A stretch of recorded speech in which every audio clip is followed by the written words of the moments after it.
You can measure the size of an elephant. You can clock the speed of a cheetah, but you can't quantify the heart of a kings, queens, and in-betweens. Welcome to Dr. Boxing Talk. Stream starts now. The champ is here! The champ is here! The champ is here! The champ is here! The champ is here! The champ is here! The champ is here! The champ is here! If I tell you I'm good, probably you will say I'm boasting. But if I tell you I'm no good, you know one line.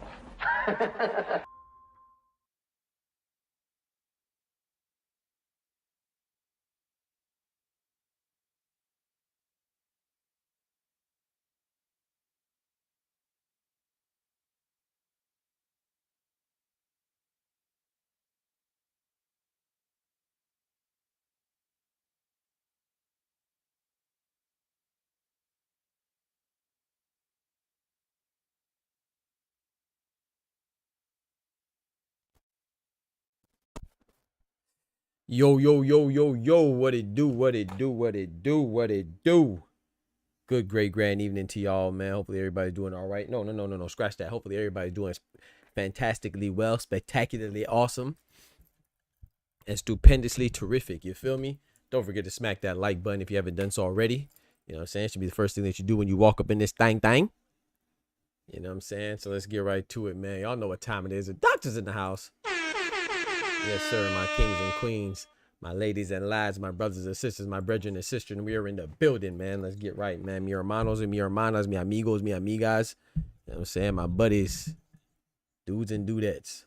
All right, man. So, got a few things to talk about today. You know, not too much as far as new news, but it's some news, you know, some interesting topics that I have. You know, I got to cook up something. But before we do that, man, let's go ahead and start off with our prayer like we always do. So please join me, bow your heads. Dear Heavenly Father, Lord, we thank you for these blessings. Thank you for guiding us to another night, another day. The times are flying, but Lord, we want to show you our appreciation for that we're able to witness this time as it goes by, because everybody's not able, Lord. And sometimes we get lost in our sorrows, get lost in the pressures of today, whether it's attaining goals or embracing failure or going through any type of hardship, Lord. But we also want to give you the thanks and the glory, because if we are allowed to experience these things, that means we have the ability to conquer these things and overcome these hindrances and these obstacles, Lord. So we ask you that you continuously give us your strength, your infinite strength, and your infinite amount of mercies and your infinite amount of forgiveness too. And Forgive us for the times that we mess up and go the wrong way. We should go the right way, and do the wrong thing when we should do the right thing. So we come to you humbly and ask for more mercies, and selfishly ask for more blessings. And most importantly, allow us to be wise enough to have the wisdom to utilize our blessings that we already have, and not just for our own personal betterment, but also the betterment of those around us. Through Jesus' name, amen. Let's get it, man. Let's get it, man. Let's hit this roll call, man. Let's hit this roll call, man. I see my boy Oscar Mi Hermano in the building. Big member in the building. Yes, sir. Hopefully we sound good. How we sound, man. Hopefully ain't nothing tripping. We got politically correct MMA in the building. Was good. We got Mike Mazik in the building. Yes, sir, man. My boy Oscar already dropping that graffiti on the chat walls with the $2. You know what I'm saying? That bread, that cheese, that butter.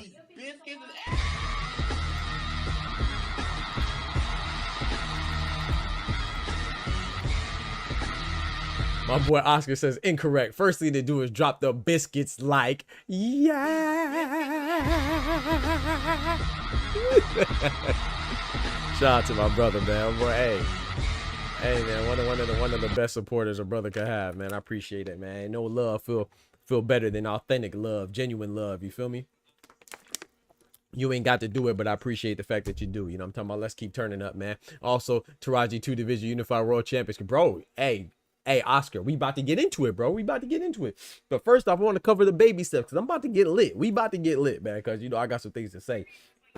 But before we get fully into that, like I said, let me address some of these things, man. So first thing I want to address is that Rafael Espinosa, aka El Divino, aka the best featherweight in the division, in my personal opinion, 126. He is returning, man. The champ is returning, and El Divino will be facing Edward Vasquez on the undercard of Naoya Inoue and Ramon Cardenas. This is the 2-part plus. You know what I'm saying? I'm excited about it in 2 ways. One, because he's on the undercard, we get to see 2 phenomenal fighters. Rafael Espinosa, most importantly, who's more proven, is Naoya Inoue.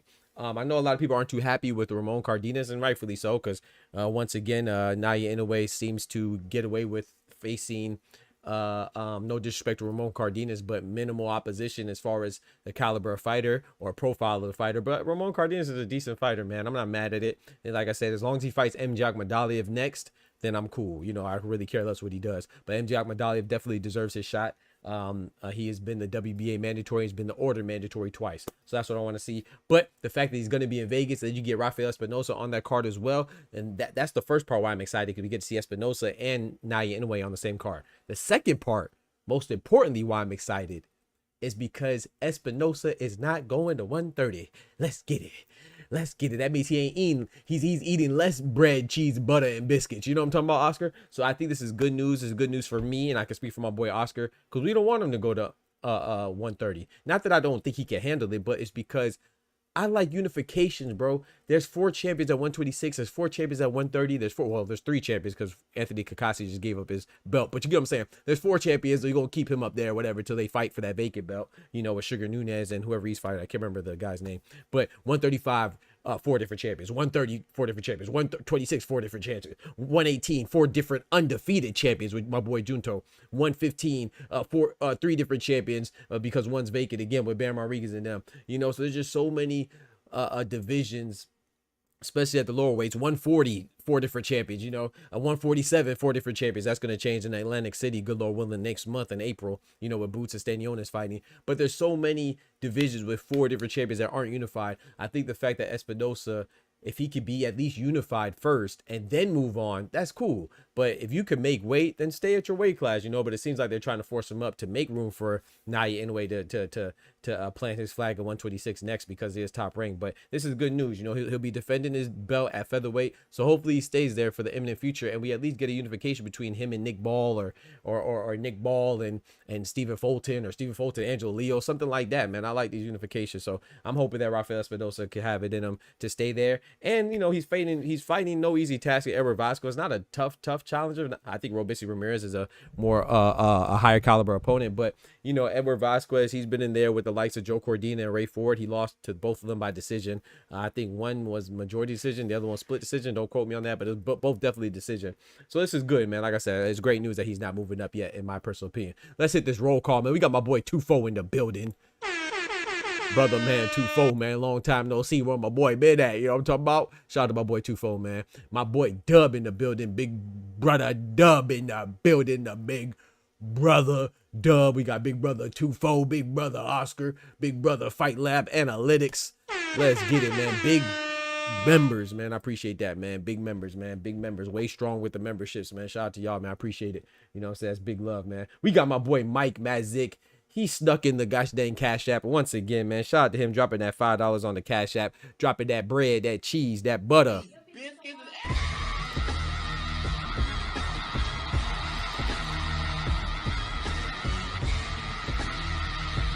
Yes, sir. Shout out to my boy Mike Mazik, man. Always jumping in the Cash App with the big support, man. We really appreciate that around here, man. Help keep the lights on, keep us going and growing. You know our thing. So shout out to big brother Michael Mazik in the building, man. Everybody that's a member drop loves, and then they the big brothers. You know what I'm saying? Because we got little brothers in the chat, we got brothers in the chat, we got big brothers in the chat. You know what I'm saying? Let's get right, man. I'm talking about big as in stature, not any other way that y'all want to take it. Pause. But yeah, nah, bro. Espinosa like Mayweather, Canelo, full professional. His lifestyle revolves around boxing, even down to his meals. Exactly. So what's up, everyone? Just got settled in after my big move. Hey, man, that's what's up, man. Congratulations, man. Hopefully you enjoy your new move. Or did you move to a new house in a new city, or just a new, or your same city, but just a different house? Here for my checkup. Cool Breeze in the building. Yes, sir, man. What's good, my brother? Yes, sir, man. We about to get some of this boxing checkups. That's what we doing right now. You came right on time. But yeah, man. Oscar, big stunner. Yes, sir. All y'all big stunners, in my opinion. You know what I'm saying? Big timers, big stunners. But yeah, so Espinosa staying at 126 to me is fire. I love it, man. And it's making me want to go to freaking Vegas, bro. You know, I might think about going, man, for this fight. You know, I ain't been to Vegas in a minute. I ain't been to a fight in a minute. So this might be the time to do that, man. I don't know, because I love to see Knight anyway in person, man. You know how I rock with the monster and all fighters, man. This should be a good card. I know, like I said, people aren't too intrigued with Ramon Cardina, especially coming from Pro Box. He doesn't have a super big profile, but I mean, his 2 losses aren't bad. You know, Joe Cordina, a former champion, and Ray Ford. I know people are going to say, oh, Joe Cordina got knocked out by Anthony Kakashi in his last fight, but Joe Cordina is a good fighter, man. We got to stop throwing away fighters because they have 1 loss. And speaking about throwing away fighters, man, I just think this is funny, man. Shout out to Austin Williams, aka Austin Ammo Williams, aka Austin Tiger Williams. Last time we saw him, he lost to Hamza Shiraz in a good fight. Well, he'll be facing Patrice Volney. He's moved from Chicago to the East Coast. That's what I'm talking about, bro. Welcome to the East. I'm on the East Side, Southeast Side. I'm in Florida, so welcome, brother. Welcome, and hopefully you enjoy it, man. Stay safe out there wherever you at. You feel me? My boy say he moved from Chi City to the windy coast. But yeah, man, he'll be fighting in Orlando. I was actually thinking about going there. Get your top rank. Come on, man. Yeah, I was thinking about going there in Orlando, but the funny thing about that is talking about people's O's. You know, Austin Williams is talking about yeah, man, you know, I want to bring back the notion that you don't have to be a perfect fighter, as far as record goes. And I really do rock with that, because like I said, I hate when people, quote unquote, fans of the sport throw away a fighter because they lose. You have 1 L. I'm not saying that you can't have, your confidence can't diminish. I'm not saying you don't have to like them, but to completely throw them away after you're just talking about, oh, this person's my favorite fighter and they're so great, they're untouchable, and then when they look human and they take a L, don't even matter if the person that they took a L to is a champion themselves, or if they're on the pound for pound list, or if they're the pound for pound greatness in the pound for pound greatest fighter in the game right now, or if they're undisputed. It doesn't matter. If they take a L, you throw them away. Like Tyson Fury's not trash because he lost twice to Usyk. He could lose 100 times to Usyk. He's losing to Usyk. Israel Madrimov is not bad because he lost to Terence Crawford. He could lose 1,000 times to Terence Crawford. He's losing to Terence Crawford. Even MJ Madalev, who I think is the best matchup for Naya Inoue in 122, I think he loses, but he's not bad if he loses to Naya Inoue. Like, these are great, phenomenal fighters. How can you in the same breath say that, oh, you lost to a champion or undefeated guy or undisputed guy, but then say that they're bad? It doesn't make any sense. It's contradictory. Either you just don't have respect for the sport, or you just have unrealistic expectations that you put on people that you don't apply to yourself. Why don't you be perfect? You know, but that's number 1. But number 2, I think Austin M. Williams should be quiet. And this is why. Because I'm so tired of fighters. It's like when they lose, all of a sudden, oh, I want people to not, I don't want people to think that you have to be a perfect fighter in order to be a good fighter. Why you ain't say that before? I would respect that if you say that before you lose. But every time we hear somebody say that, they say that after they lose. Of course you feel that way now because that applies. It's no longer applicable to you. You're no longer a perfect fighter. So of course you're going to say that. Like all these fighters, they had this epiphany and they're suddenly enlightened when they take a L. All of a sudden they don't want people to be to focus on their L. Well, don't make it a focus when you're campaigning. You know what I'm saying? Yeah, you're an undefeated fighter. Tell them to stop saying that you're an undefeated fighter. You know what I'm saying? But I do agree with them in principle, you know, that you don't have to be perfect. But what I disagree is is his angle. He said, yeah, fighters need to want to take risks. No, bruh. Fighters do take risks. It's because of us. It's because of the fan base. I take full responsibility. I'm not talking about me individually. I'm talking about not me personally. I'm talking about us as a collective, as a society. We are the ones that throw away the fighters after they take one L or they have one blemish. Look how they're treating Tank because he got a draw. Now, I know that it was some controversy there. Of course, the knee should be counted as a knockdown. That's how it goes in boxing. If you watch boxing, whether you're a Tank fan or not, you have to admit that, you know. But at the same time, you also have to admit that it's not the fighter's responsibility to call the foul or an illegal play on themselves. We don't watch basketball and expect LeBron to call a travel on himself. We don't watch basketball and expect Giannis to call a foul on himself. We didn't watch boxing with Floyd Mayweather and Zab Judah, expect him to call the knockdown on himself when Floyd Mayweather's gloves touched the canvas. We didn't watch Zhale Zhang versus Ajit Kabayel, and when the referee missed that obvious knockdown by Ajit Kabayel before Ajit Kabayel stopped him, we didn't say, oh, Zhang, you're wrong for not calling that knockdown on yourself.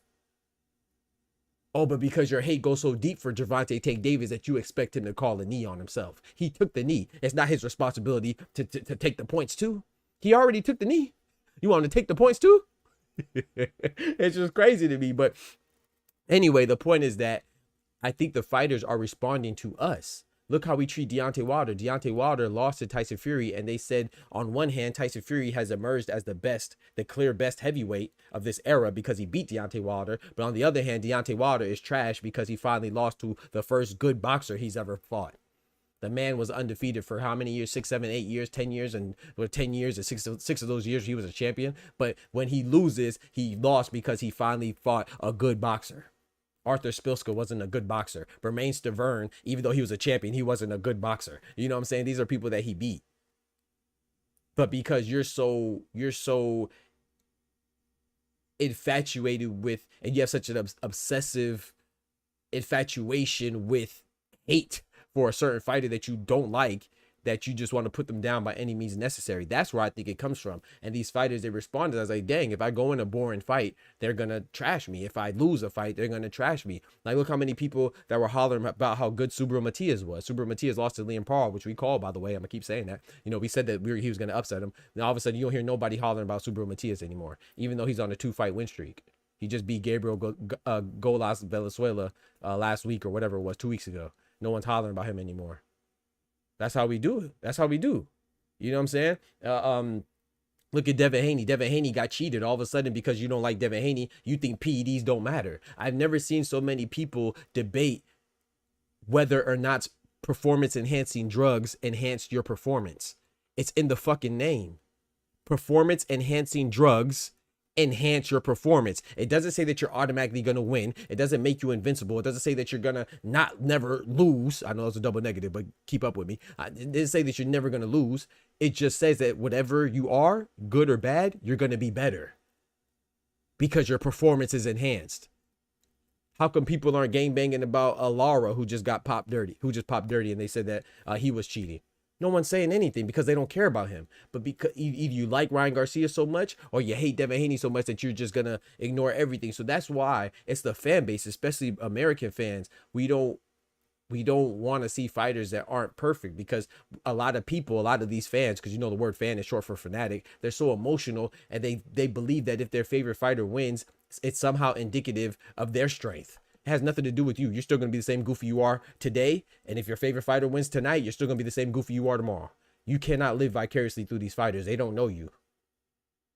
So I highly disagree with Austin Ammo Williams or Tiger Williams or anybody who says that stuff. It's the fighters that don't want to take the risk. No, if they're responding to to what we're giving them as fans. You see what I'm saying? We throw away fighters too much. Isaac Pitbull Cruz just lost to Jose Valenzuela, Rayo. You know what I'm saying? The Lightning. I didn't throw away Isaac Pitbull Cruz. I was just as excited to see Isaac Pitbull Cruz fight Angel Fierro just as I was when he fought Tank, because I like Pitbull Cruz. I think he's a good fighter. Same with Jaime Munguia. I didn't throw away Jaime Munguia. I'm just as excited to see him try to get his get back against Bruno Soras in the rematch as I was when I first watched the fight, because he's an exciting fighter. You see what I'm saying? The same with Caleb Plant, you know, same with Gervonta Davis, same with Canelo, same with Terrence Bud Crawford. So it's just your perspective on things, and a lot of people's perspective is messed up. But anyway, let's move on to that same card, man. Berlanga is mad that he's the co-main. He's going against Patrice Volney. And I don't blame him to be mad, but like I said, I like Edgar Berlanga, but he just seems like he lacks self-awareness. He thinks he's a superstar because he shared the ring with a megastar in Saul Canelo Alvarez, you know, the face of boxing, old Cinnamon. And he had a motorcade celebrating his loss. Now, granted, of course, you got a bag, you got some money that changed your helped you establish generational wealth. Can't take that from you. That's cause to celebrate. But as a fighter, we want to see you. There's no moral victories in boxing, right? So we want to see you step on the gas when it comes to your motivation being enhanced, your dedication being enhanced, your love for the sport being enhanced. You want your drive to get better, and it doesn't seem like that. It seems like he's more excited to be where he's at, and that's cool, but that's not gonna make people excited for you. And the reason why I say that's important is because he has to be aware of that too, and that's probably why he's on the co-main, because, you know, a lot of people say, oh, well, Jaime Munguia, he's headlining and he came off a loss with Canelo. Yeah, but he fought an undefeated fighter in Eric Bazinian. You may not have known him, but he was undefeated. Then he turned around and fought another undefeated fighter in Bruno Soras. You may not have known him again, but he was undefeated. Edgar Berlanga wanted to come back and fight Gabriel Rosado and have the audacity to think that he's supposed to headline. I'm not going. And a lot of people that are fans, they're not going either. You know what I'm talking about? That's why he's on the undercard. So I do understand that he's mad, especially because he expects a lot out of Eddie Hearn, but we got to keep it funky, man. And that's not it, man. You're fighting a guy who's rarely known in Gonzalez, and you can't think that you're doing something, you know? So, yeah, I don't get it. He said, let's talk about it. Said Tank pound for pound. He was never on there. Yeah, see, that's what I talk about right there. Like, this guy just said Tank was never on the pound for pound list. He said Tank was never on the pound for pound list. Remember what we were talking about this morning, Oscar, when I said that's what hate does? Hate will blind your eyes. It will deceive you. When you want to see something, you will see it. Or if you don't want to see something, you don't want to see it. Liking Tank has nothing to do with being present on a list. Whether you like him or not, he was on almost every pound for pound list until recently. But, you know, that's I don't argue facts with Goofy. So I can't do it. You know what I'm saying? If you, in your world, if you wasn't on the pound for pound list or ESPN's or Ring magazines or whoever else is, then okay, that's up to you, brother. I can't help you see that. If you can't see that, then I don't know what you see. That Teraji versus Akui is a classic. Yeah, that was a classic thriller. That's a fact. But yeah, man. So I think that Berlanga is the star, but I do think this is his last fight on Matchroom. I think he's disgruntled right now, and he should be. I understand it, but you got to have some self-awareness. I think Eddie Hearn is a good promoter. I think he's one of the best promoters. And I think it would behoove him to stay with Matchroom, but you know, if he wants to go somewhere else and fight Caleb Plant like he claims he wants to, which I don't really believe him, and he wants to fight Jamal Charlo, which I don't even know why he's calling him out because he's not active, and if he wants to fight Jaime Munguia, I think that's a good fight. I think these are all good fights. Diego Pacheco, Edgar Berlanga's good fights, but I don't know which one he wins.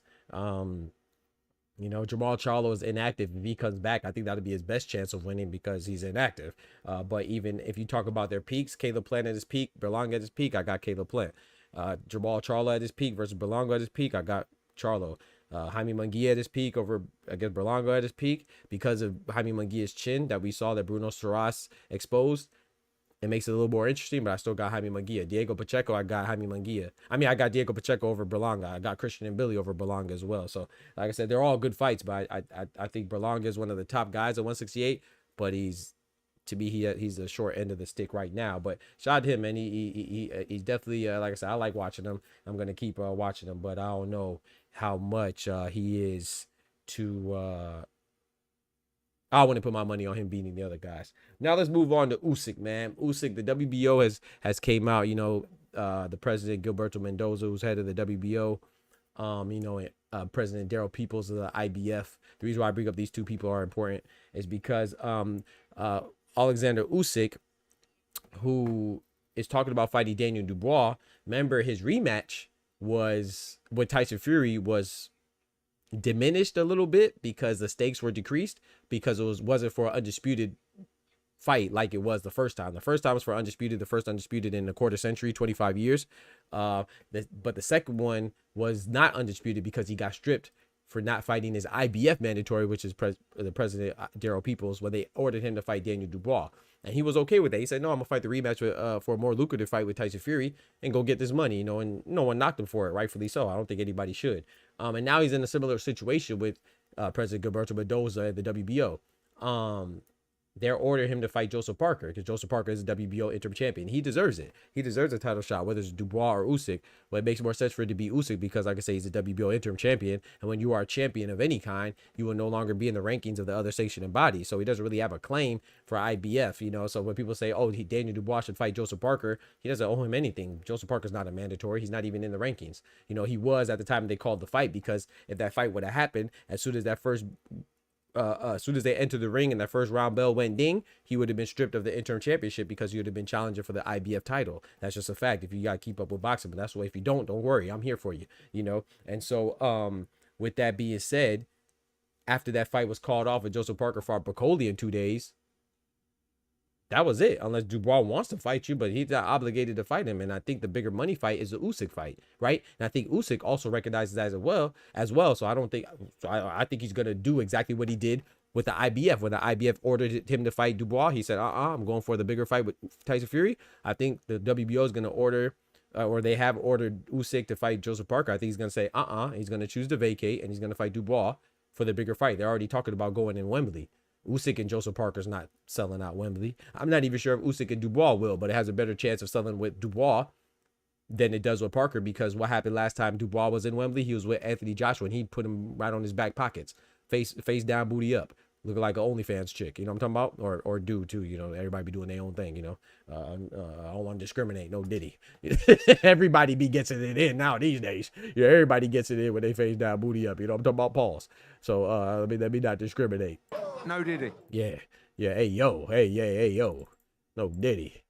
But yeah. So I think that last time he was there, you know, he had the crowd going crazy. So I think Usyk and Dubois is a bigger fight than Usyk and Parker. So I fully expect, push come to shove, that he'll just vacate his WBO belt like he did with the IBF and fight Dubois for the 3 belts, the WBA, WBC, and the IBF, and then have to worry about the WBO later. Yo, we got Big Dog Willie dropping that graffiti on the chat walls with that bread, that cheese, that butter.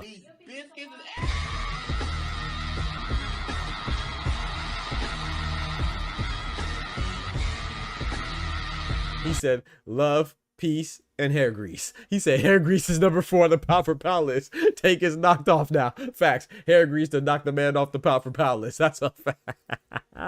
The hair grease and the knee. You know what I'm saying? My boy got to switch it up, man. YD in the building. What's good? But yeah, man. So I think that Usyk, I don't think he'll be fighting Parker. I'd be surprised if he fights Parker. I'll tell you that. A lot of people say Parker deserves it, man. And y'all know I like Joseph Parker. I know, well, some of y'all know. Some people think I don't. But the fact of the matter is that you know, people will say, oh, if Tank, you know, speaking of Tank, if Tank fights Lomachenko, people say, oh no, Tank only wants to fight Lomachenko now because he's old. Lomachenko is 36 years old with 21 fights, 18-3.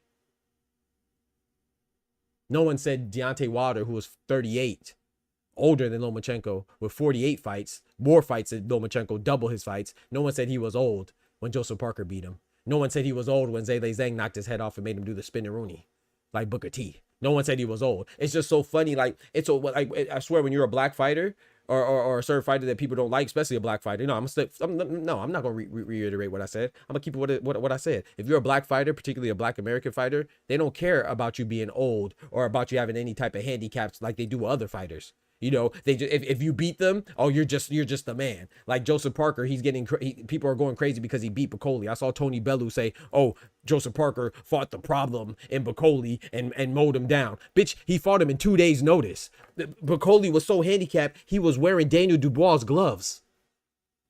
The most essential piece of equipment for a fighter is their gloves, is it not?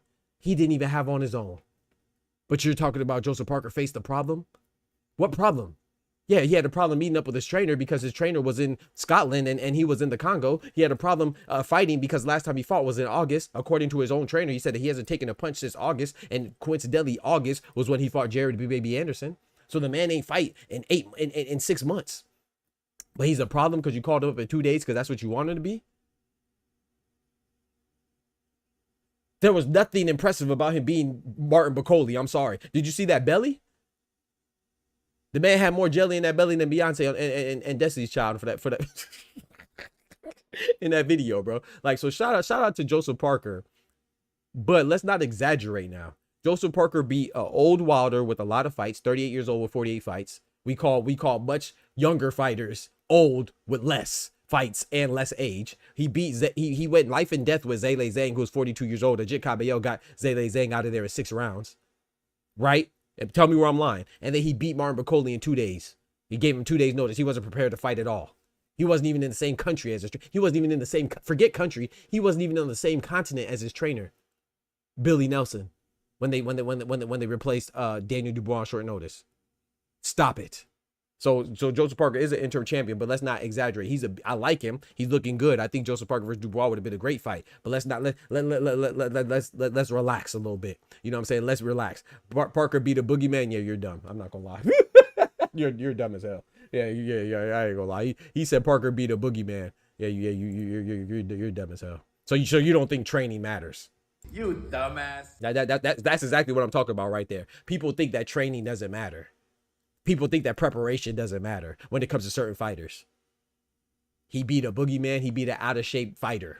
And he's a top fighter. Yeah, you're dumb as hell. Off topic. Well, if you're off topic, you gotta stay off topic because we on a different topic. I'll double back, and if you come back around when we're freestyling, then I'll address it. But right now we rolling on something else. So fights in Japan. So yeah. So shout out to Joseph Parker, but yeah, his last 3 fights are questionable at best.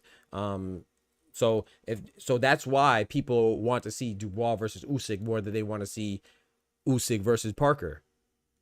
And they'll be okay with seeing Usyk versus Dubois over Dubois versus Parker because Parker has looked questionable. All his 3 wins have had an asterisk. Dubois' last 3 wins, he stopped Jarrell B. Baby Miller, the referee stopped it. He stopped Philip Hergovich, the doctor stopped it, and he put Anthony Joshua with his face down and his booty up in the air.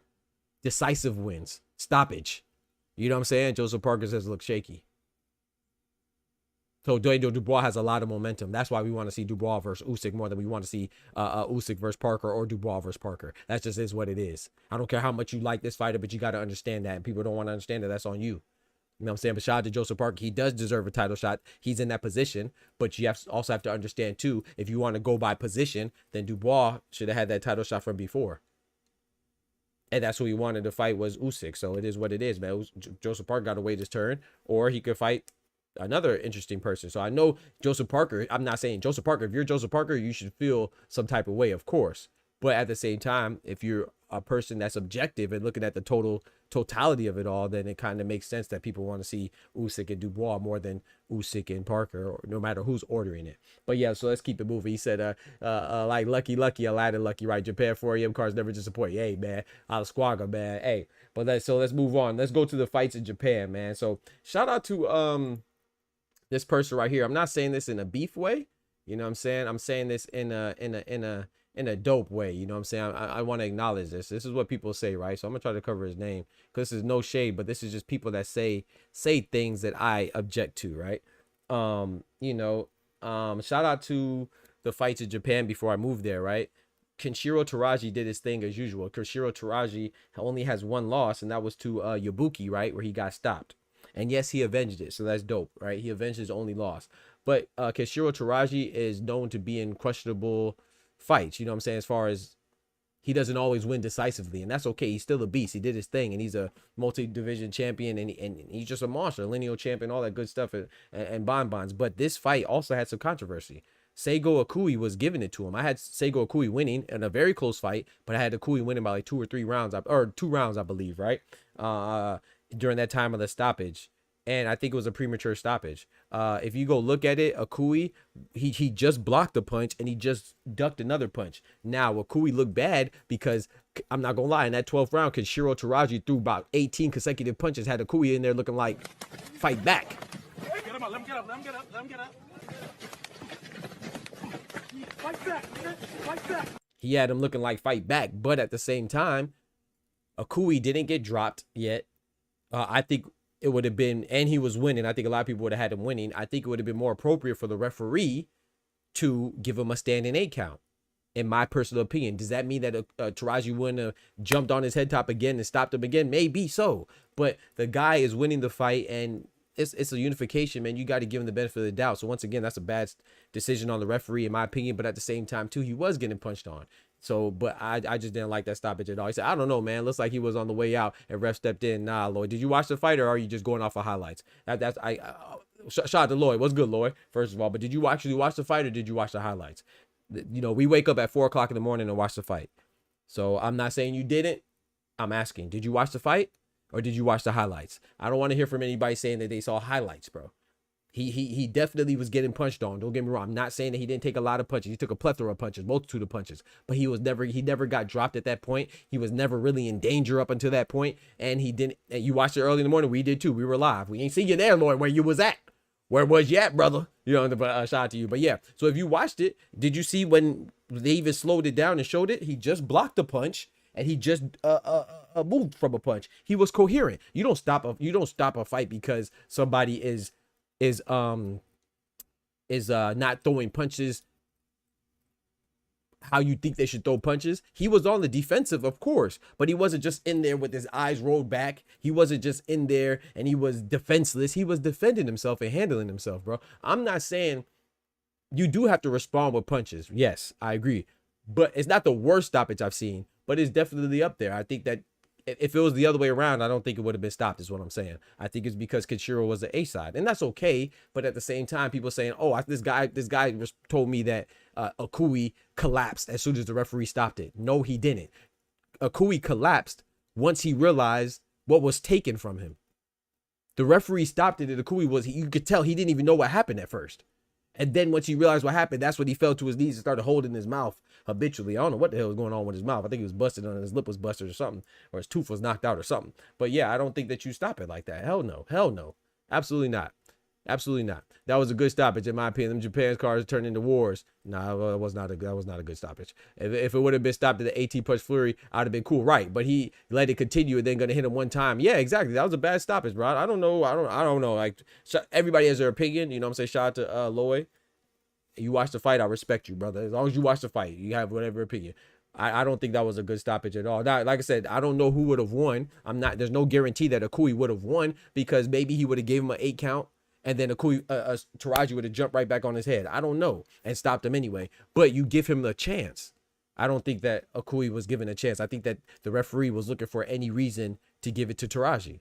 That doesn't mean that Teraji didn't fight. It was a fight of the year candidate. He fought a good fight. But I saw some people say, "Oh, Teraji has good defense."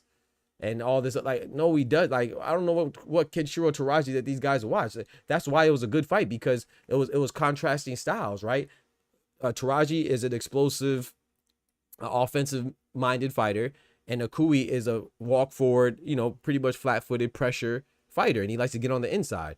I don't think that was in any way, shape, or form a good stoppage at all. He could have possibly let it go, but was it a bad stoppage? The dude was basically, no, he was not out on his feet. I know you didn't watch it, so he was not out on his feet. He lit the punch that he got hit with. He literally just caught he literally just blocked the shot, and then he ducked another shot, and then the referee stepped in. So you definitely didn't watch it. Yeah. Someone told me that Teraji has good defense. I was like, bro, people just be talking. He's a great fighter. Just because you're a great fighter doesn't mean you have great defense. Just because you're a great fighter doesn't mean that you have punching power. Just because you're a great fighter doesn't mean you have great evasion. Like, people just say whatever because I know they don't watch the fights. He's an accomplished fighter. He's a great fighter. He does not have great defense. Never. I've never seen him have great. Carlos Canales, he didn't have great defense. So I don't know what people are talking about. Premature stoppage, absolutely pugilism. Orion says, what do you think about Nia Inoue selling out T-Mobile Arena? Yeah, we not talking about that right now, Orion. We're going to get to that a little later. He said, granted, it's a 12th round. Definitely not as bad as Yeah, it's not as bad as Meldrick Taylor and Julio Cesar Chavez. No, that's not as bad as that. You know, but At the same, but at the same time, I will say this: Meldrick Taylor to me was in a worse position than Akui. I just think that Meldrick Taylor was winning more definitively than Akui. So it's similar though. I would say that it's not as bad, but for different reasons. I think Meldrick Taylor was more hurt than Akui was, but I think that Meldrick Taylor was also winning more than Akui was too, you know. I don't know, man. I don't know. It's a choice and consequence that's available for fighters, yeah. And that's what he should have took a knee if he could have. But you know, you're caught up in that moment. That's why I tell people all the time, taking a knee is what they teach you. I know a lot of people haven't boxed before, but when you're in trouble, they tell you if you're coherent enough, you should take a knee to reset and regroup. That's why they teach you to take a knee when you're in trouble, whether it's from a punch like Miguel Cotto getting punched on from Margarito, or whether it's hair grease like Tank, or whether you stubbed your toe. You should take a knee to regroup and gather yourself. That's what they teach you, bro. I box as an amateur, and I know that. I've never been a pro. You feel me? So taking a knee is not a bad thing. You know, people make it seem like, oh, it's a bad thing. No, it's a bad thing for Tank because the referee messed up and it wasn't counted as a knockdown. But it's not a bad thing. And to say that Akui was defenseless, that means you didn't watch the fight. He definitely wasn't defensive. He was only on the defensive. He was not defenseless. His eyes wasn't his head wasn't gone. His hands were down. No, he was on the defensive, but he wasn't defenseless. Those are two different things. But yeah, so I don't think he was defenseless at all, and I think it was a premature stoppage. I think the referee was looking for any reason to go in Taraji's favor. But with that being said, it's not Taraji's fault. Taraji still fought a good fight. I'm not knocking it. You know what I'm saying? But at the same time, that was a terrible stoppage. I don't see how anybody could see that. Unless you're going for Taraji, you put money on Taraji, then I can see why you don't think it's a bad stoppage. But if you're objective, that's definitely a bad stoppage. Definitely a bad stoppage. The man was never downed. He was winning, and he was still moving, and he was still coherent. So, but yeah, man. So, but yeah, I think that on the undercard with Anthony Alasquaga going against who did Alasquaga fight? We saw Ichawa get upset, right, by Rene Santiago in a good fight. Shout out to the Puerto Rican fighter. But then Anthony Alasquaga, he got by against Hiraguchi or Kiraguchi. I can't remember how to pronounce his name. But anyway, he's a former adversary. Hideyuki Kiraguchi, I believe. Kyoguchi. And he was a former adversary of Teraji, right? And, you know, a lot of them fight each other, right? Anthony Alasquaga, he defended his title. And, in fact, Alasquaga, his only loss came to Kenshiro Teraji. So he could get a potential unification match and get revenge against Kenshiro Teraji, right? But this is just showing you that Kenshiro Teraji fought both the guys that were the co-main, Anthony Alasquaga and Kyoguchi, right? Kyoguchi. It just goes to show you how much of these guys fight each other. So can Alasquaga avenge his loss to Teraji? I don't think so. He looked bad against Kyoguchi. I expect more for Anthony Alasquaga, but he did enough to win. And this brings us to our next point, man. Shout out to my boy Oscar, man, dropping that bread, that cheese, that butter.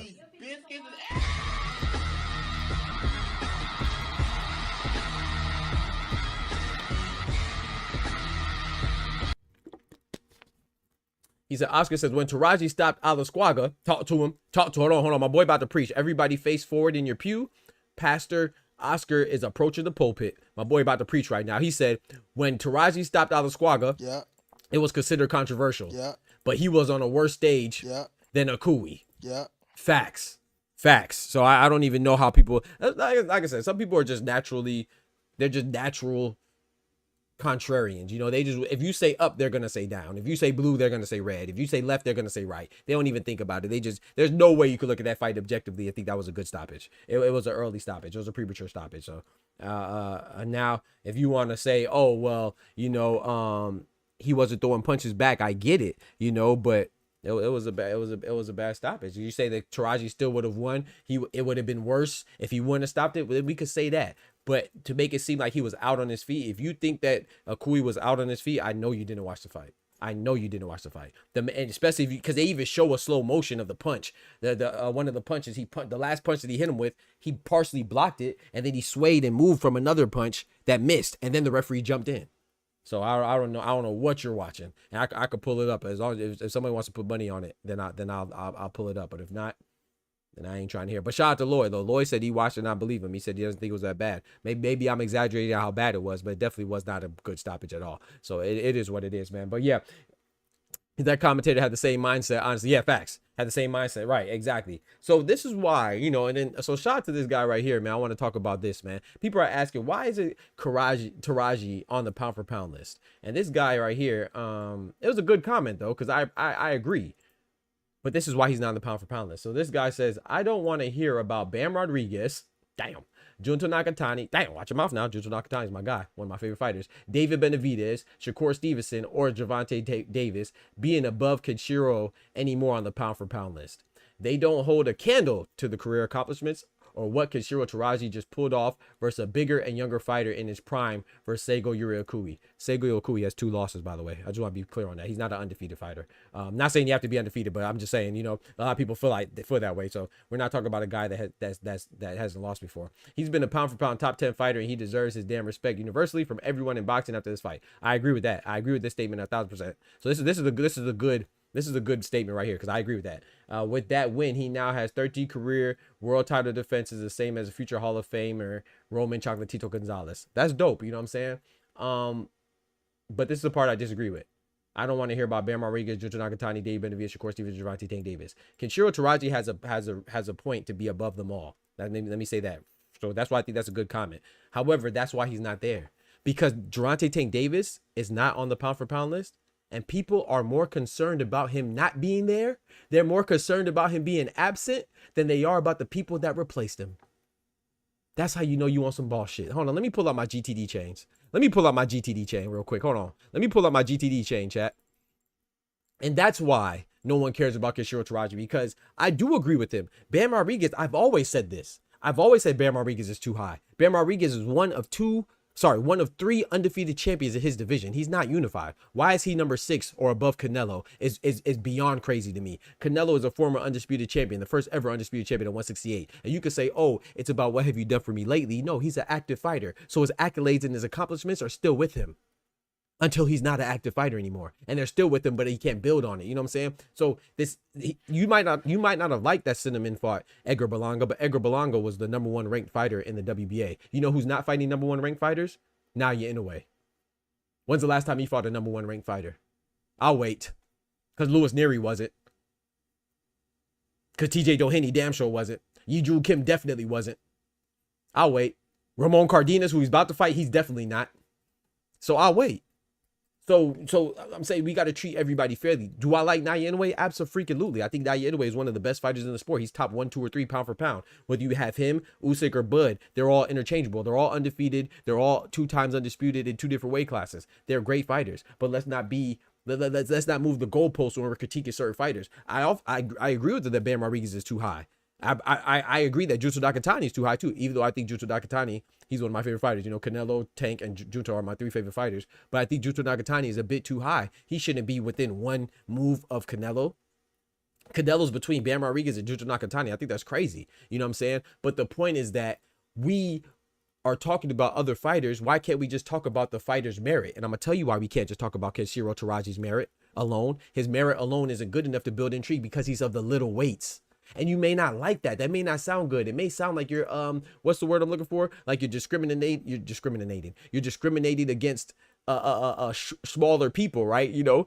But that's just a fact. When you're of the little weights, remember I just told you that Teraji fought Anthony Alasquaga. Remember, I just told you that the guy Alasquaga fought, Kyoguchi, Teraji already fought him. Remember, I told you that Teraji has 1 loss. He avenged it against Yabuki. Yeah, but he avenged it, but he got knocked out by Yabuki. Remember, I told you that he has controversial losses, but even though he just beat Akui had a loss before, and he went life and death with Akui, and you could argue that was a terrible stoppage, and he was losing that fight. So that's another close fight. And then he fought Carlos Canizales. Oh, we forgot about that, right? Carlos Canizales. A lot of people thought that Carlos Canizales beat Kenshiro Teraji. But when you talk about Tank, people are taking Tank off the pound for pound list because he had a draw, not because he lost, because he had 1 close fight. And you feel like every time a fighter looks human, that you have to diminish them even more because you assume that they have an aura of invincibility. No, not even assume. You impose an aura of invincibility on these fighters. And when they look like they're a little bit vulnerable, you act like it's the end of the world. That's why he's not on the pound for pound list, because Kenshiro Teraji could get away with fighting the same group of fighters that we don't know. I'm talking about us as a whole, not me specifically or individually, or even that guy that posted that, because he's right. I agree with him, but he does not have the push. He does not have the recognition. And that comes with being at the smaller divisions. So he does not have the pressure to perform, because if he doesn't perform that well, it's just going to get swept under the rug. And we're going to have super silly people in there and say, oh, that wasn't a premature stoppage. Oh, who cares that he had a close fight with Carlos Canizales? Oh, who cares that he got knocked out by Yabuki because he avenged it? He still got knocked out. Oh, you know, he fought Pedro Guevara. That sounds familiar, right? You know who Pedro Guevara is? Pedro Guevara is a guy that Bam Rodriguez just knocked out in 3 rounds. That's who Pedro Guevara is. Kenshiro Teraji went life and death with him. I think he beat him by majority decision. It was a close fight. So my point is that when they have lackluster performances, nobody is shitting on them all the time. But when you're Gervonta Davis or Shakur Stevenson, look how they treated him. Look how much credit. A goofy in the chat just told me that we should give Joseph Parker credit for beating Martin Bakole. But then when you talk about Shakur beating Joshua Padley, people say, oh, he stopped him, but he didn't stop him fast enough because of a short notice. Bakole was even shorter notice, you goofball. But you're giving Joseph Parker all the credit saying he beat the boogeyman. Didn't Josh Padley just beat an undefeated Mark Thunder Chamberlain before he fought Shakur Stevenson? Didn't he have double the amount of time that to prepare for Shakur Stevenson than Martin Bakole did for Joseph Parker? Oh, but we give Joseph Parker credit, right? But we don't give Shakur Stevenson credit. So when you have certain fighters, and a lot of the fighters that he named, not saying that he did this intentionally, it might have been a coincidence, but he still did it. A lot of the fighters that he named, they have an immense amount of pressure on them. Even David Benavidez. The one time that David Benavidez looks shaky, please believe he's going to be off of everybody's pound for pound list, just because off the strength that people like Canelo more. I like Canelo, but I also like David Benavidez. I don't feel compelled to pick a side. Neither one of them are any kin to me. I like Canelo because I think he'll beat Benavidez. I don't like Canelo because of the girl he's sleeping with or the pictures that he's taking on Instagram or how he paints his nails. That's not why I like Canelo. I like Canelo because he's a great fighter. Why do you like him? So because I like him because he's a great fighter, I'm still able to be objective and recognize other great fighters. I would love for Benavidez and Canelo to fight. And I think Canelo would beat him. But if anybody can beat Canelo, I think it's David Benavidez. What's the problem with that? So anytime David Benavidez does not look good, like when he didn't look good against Alexander Gvozdyk, please believe he was not on the pound for pound list, was he? No. He just got on the pound for pound list after looking good against David Morrell. That's why he's on the pound for pound list.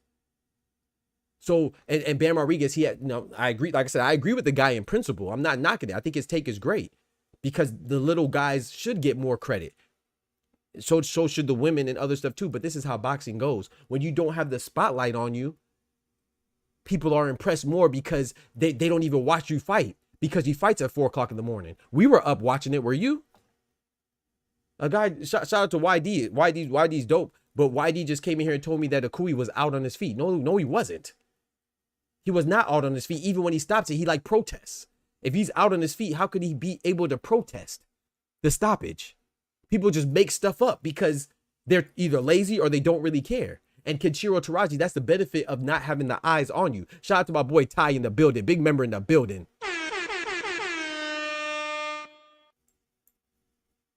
So imagine if Tank would have got knocked out by Lamont Roach. He wouldn't even sniff the pound for pound list.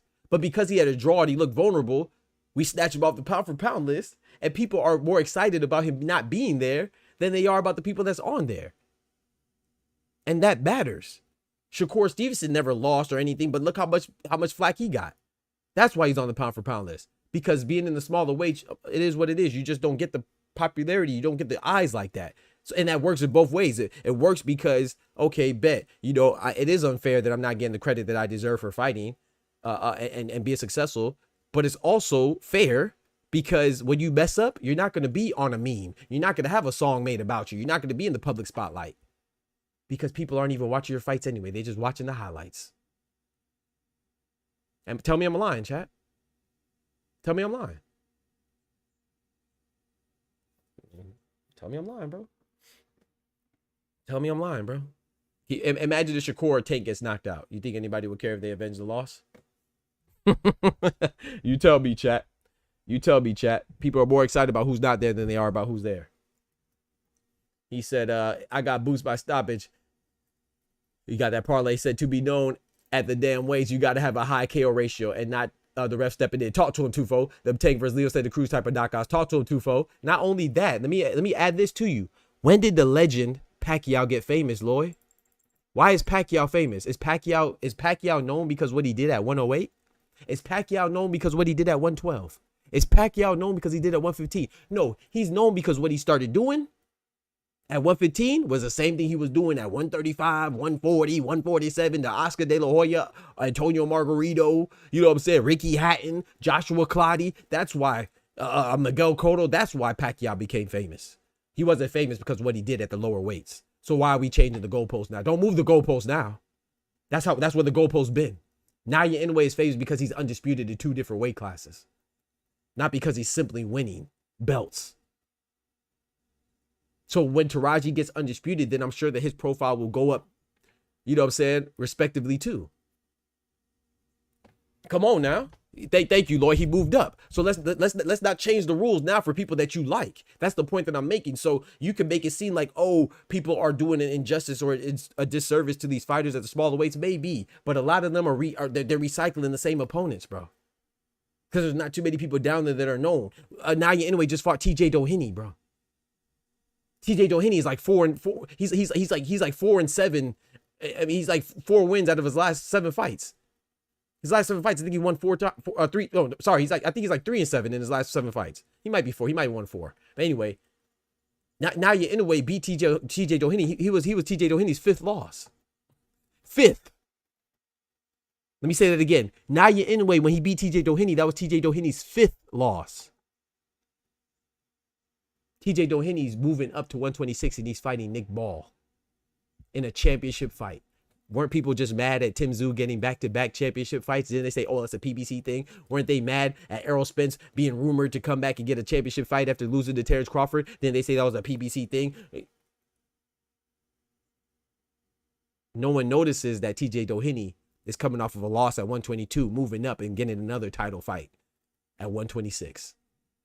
No one notices, right? That's the benefit of being in the smaller weights. Because when you do some fucked up shit, when you do some weak shit, people don't notice. So also when you do some good shit, people probably won't notice that either. So you reap the benefits, the pros and cons, baby. It is what it is.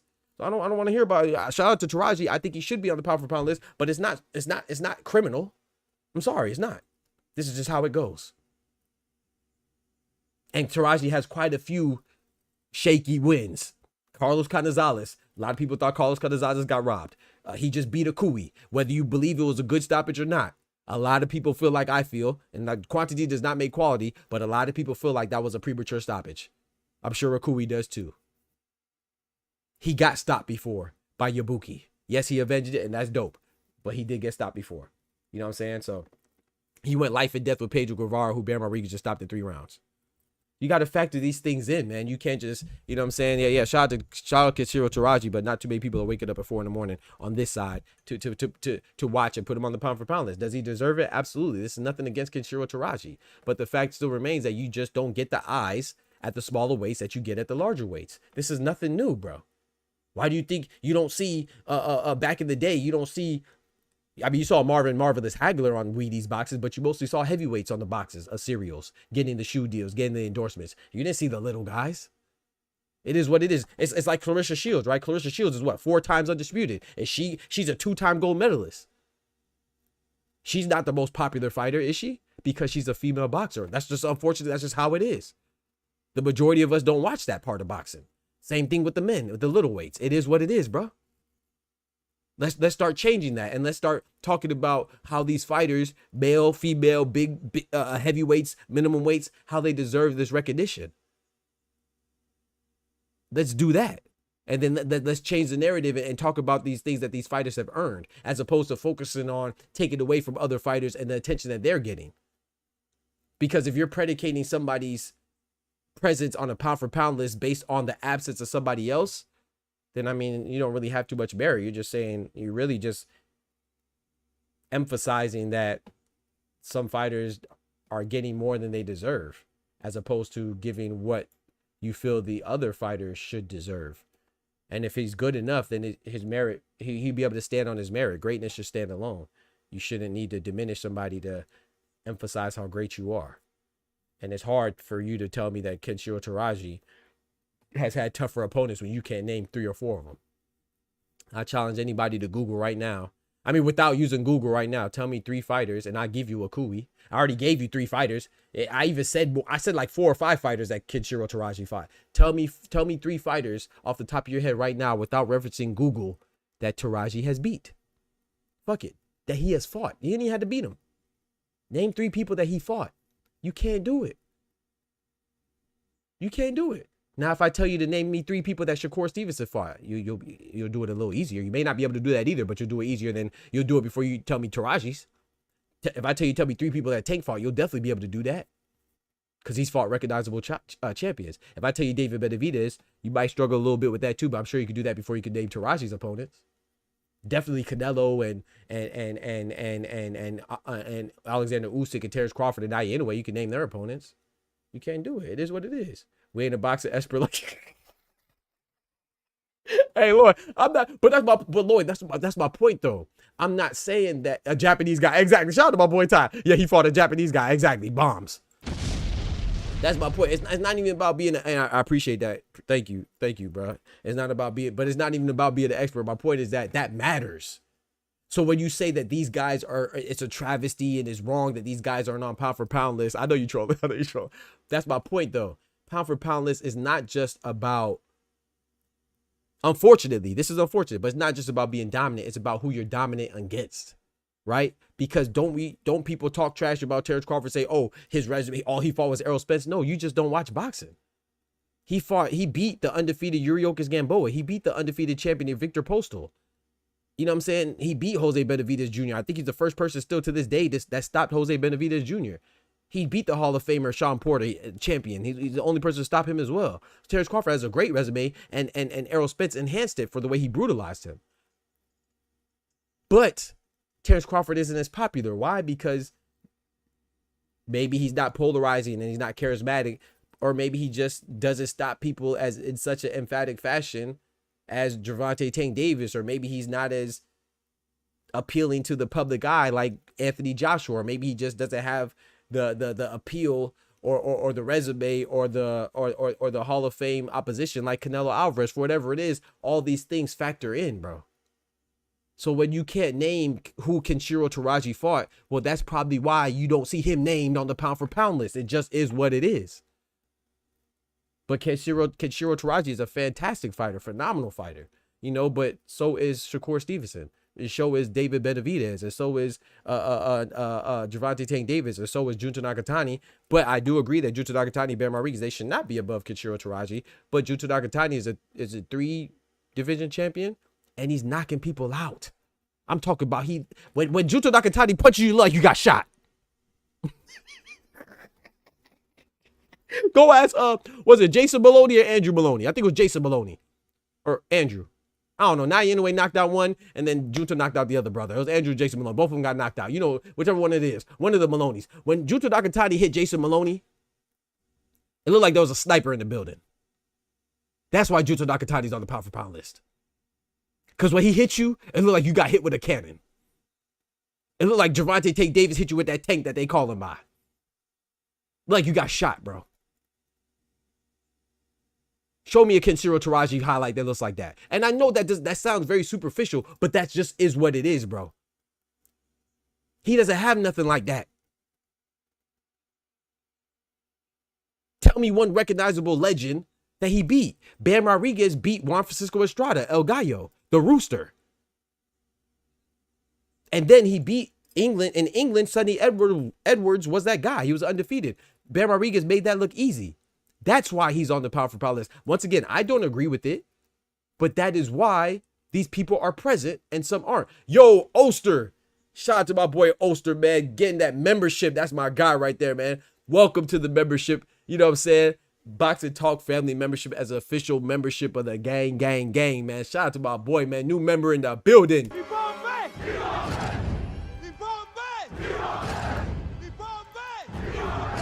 Yes, sir. Go ahead and pull them GTD chains out. Shout out to Oster. I know you wanted to. Oster, pull them GTD chains out, man. Welcome to the Boxing Talk family in the official capacity, man. We getting stronger, baby. Let's go. The Boxing Talk family is getting stronger, man. DBT gang. Let's go. Shout out to Oster, man. Shout out to all the members, man. I appreciate y'all, man. Y'all keep us going and growing. Bam did Sonny dirty. He wasn't the same after that. Talk to him, Lloyd. Talk to him, Lloyd. So like I said, I'm not saying that Kenshiro, I want to be very clear. I agree with that person's statement in general, but we cannot act like we are oblivious to these factors. Kenshiro Teraji just doesn't get eyes on him like that. He fights at freaking 108. What are we talking? Sorry, I said 108. 112, excuse me, flyweight. It is what it is. Now if Teraji fights, if he's unified now, if he beats, what's the dude's name? If he beats Alasquaga, or if he gets undisputed, or if he just goes and beats Ben Rodriguez, then I'm sure he will get recognized. You know, but it is what it is. Teraji seems like he's in almost every fight, not every fight, of course, I'm exaggerating, but in a lot of fights, that's why he's so exciting, because he seems like he can knock you out and he can get knocked out. That's why it's exciting, you know what I'm saying? But as far as being on the pound for pound list, should he be on there? Absolutely. Is his presence a travesty? Absolutely not. No, once you understand boxing, it is what it is, man. Because when you're at the smaller weights, you do get there's some advantages to being down there too. And the fact is that you don't get eyes on you like that, to critique you like that, or be hypercritical on you like that. You know what I'm saying? So like I said, Tank has one questionable fight, and that was his last fight against Lamont Roach. Teraji has like 4 or 5 of them. Carlos Canizales. Some people thought Canizales got robbed. I remember scoring that fight. I thought Canizales won, but I wasn't too mad because it was a very close fight. But I think they both got dropped in that fight, if I'm not mistaken. This last fight, Akui, he was losing on my scorecards until he stopped him. And a lot of us think that it was a premature stoppage, right? Pedro Guevara, that was a close fight, and Ben Rodriguez just dummied him up. And then he got knocked out by Yabuki, bro. You know what I'm saying? He got knocked out by Yabuki. So yes, he avenged it. That's dope. Just like Lennox the Lion Lewis avenged his loss to Hakeem Rockman and others. That's dope.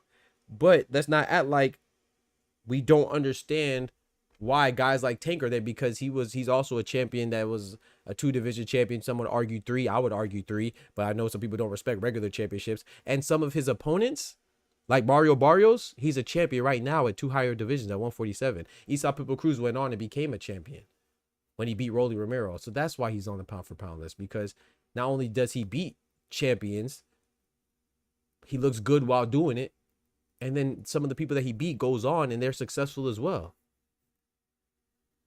It just is what it is. You know what I'm saying? It's not just, and David Benavidez, we see him as a big threat. And I know he's only an interim champion, but I respect it. Everybody's not running to fight David Benavidez, the monster. So, you know, it's just more recognizable, and that goes with it. You know, it is what it is. That's why I don't put, but that's part, well, what he said is part of the reason why I don't put everything into pound for pound list, because I think they do have a little bit of bias.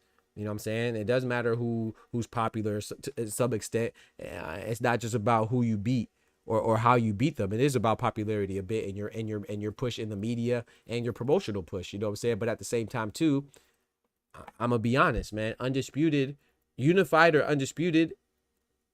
No, undisputed is phenomenal at any weight. But let me say that, yeah, undisputed is always recognized, right? Always respected. But if you're not undisputed, then and you're at the smaller weights, then it hits a little less, right? When you're a multi-division champion, because you do realize that 105 and 108, that's only 3 pounds. 108 and 112 is only 4 pounds. So between 105 and 112, that's 7 pounds. That's only one division going from 140 to 147. And so you got to understand that it's less impressive when you're a multi-division champion when you're smaller than when you're a multi-division champion and you're bigger, because the weight disparity and the differential is larger. Excuse me. So that's why it's important and it's imperative. That's why Naoya Inoue is such a phenom, because he's undisputed. And once you're undisputed, it's like, okay, bet, got to respect that. He cleaned out the division, you know? So that's why Pacquiao is still, and Floyd Mayweather, they're legends, and they never been undisputed. Why? Because, okay, they weren't undisputed, but Pacquiao's an 8-division champ, and some people will say 6 if they don't respect regular championships. Like, it's so funny, the same people that will call Pacquiao an 8-division world champion will say that Tank is not a 3-division world champion because they don't respect regular championships. Well, if you don't respect regular championships, then Pacquiao's a 6-division world champion, not an 8. But anyway, I call him an 8 because I keep everything consistent, because it's easy to be consistent when you're honest and objective. That's why you can never catch me slipping, because I truly feel this way. I'm not just making this up to manipulate a narrative for a fighter that I like or dislike. I count all champions as champions. So now that doesn't mean that all champions are equal. Of course, if you're an undisputed champion, that's a little better than a unified champion. Unified champion is a little better than a lineal champion. A lineal champion is a little better than a regular champ or super just one champion, super champion, and a regular champion, and an interim champion, and an email champion, and so on and so forth. But a champion is still the champion. All those words before the word champion are adjectives to describe the noun, which is champion. And if you're a champion, everybody doesn't secure that achievement. So I respect it, you know what I'm saying? But my point was that Pacquiao and Floyd, they're great, and they never became undisputed because Floyd fought a whole bunch of champions. Pacquiao went through a whole lot of divisions. So there's different ways to skin the cat. Now Inoue didn't go through as many divisions, but he's great because he became undisputed, something that Floyd and Pacquiao never did. But he cleaned out his division not once but twice, just like Terrence Bud Crawford did, just like Usyk did. So there's many ways to skin the cat, bro. But if you're Teraji and you're not undisputed, then people are gonna overlook you naturally. You know, it is what it is, man. You're a smaller weight. Is unification better? Absolutely, Oster. Absolutely, absolutely. I was just naming the different types of champions. Unification is one of the best. Unified champions are awesome. That's why I value Teraji. I think Teraji is great. But when people say, oh, you know, Teraji should be on the list, and it's crazy that Benavidez and Tank and all these other guys are on the list. It's not really that crazy when you break it down, you know. Should it be like that? Probably not, if everything's even. But sorry to tell you, everything is not even.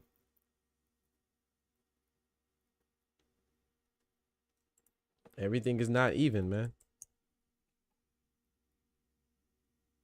Uh-oh, look at this, chat. Breaking news. Look at this, chat. Oh, man. Are people going to call Fan Mio chumps like they call Devin Haney? Look at this, chat. Fan Mio files lawsuit against Ryan Garcia, Golden Boy, over a canceled exhibition bout in Japan. Damn. Looks like Ryan Garcia is getting sued again, huh? That's tough. That's tough. Yeah, man. It's so crazy, man. It's so crazy when people get mad at certain people for lawsuits, you know? It just seems like somebody's just habitually an idiot and continues getting sued. Because wasn't he also in the midst of getting sued by Jake Paul and them too? Or Logan Paul, excuse me. It's crazy, huh? It's crazy, huh? Yo, Cito, what's good? Yeah, unification is definitely better. You trolling. But hey, I appreciate you, bro. I appreciate you re-ing up on that membership, man. That means a lot, bro. Shout out to y'all, man. But yeah, man, that's all I wanted to talk about, bro. I just want to go off real quick a little bit. I had to pull my GTD chain out because I thought people are kind of crazy, man. I think people are kind of crazy acting like they don't know why certain fighters are certain places and stuff like that is because, like I said, it is what it is, man. Some fighters have bigger expectations on them than others. Don't forget to smack that like button. Ryan Garcia took that bread and get folks their ticket money back. Talk to him. Talk to him. And I'll be right back. Let me go use the bathroom real quick, man. I'm gonna run this ad on y'all real quick. Where my boy Dub at? We got a new ad, y'all. Check it out. Check it out, man. Shout out to the new member, Oster. Yo, Doc here from your favorite boxing channel, Dr. Boxing Talk. And I want to officially welcome you as a member to the Boxing Talk family, aka BTF. So I want to thank you. Your support is greatly appreciated, and this channel is nothing without you. So what do you get? Well, there's a multitude of perks that you get access to, like special member shoutouts when you enter the chat, and some other additional alerts. Not to mention these fire emojis. Get access to emojis like the GOAT, the GOAT, the face of boxing, the legend, the Ayo, and the no Diddy. Not to mention, you know, the GTD chain. You got to bring them out, and it wouldn't be the same if we forgot about these biscuits.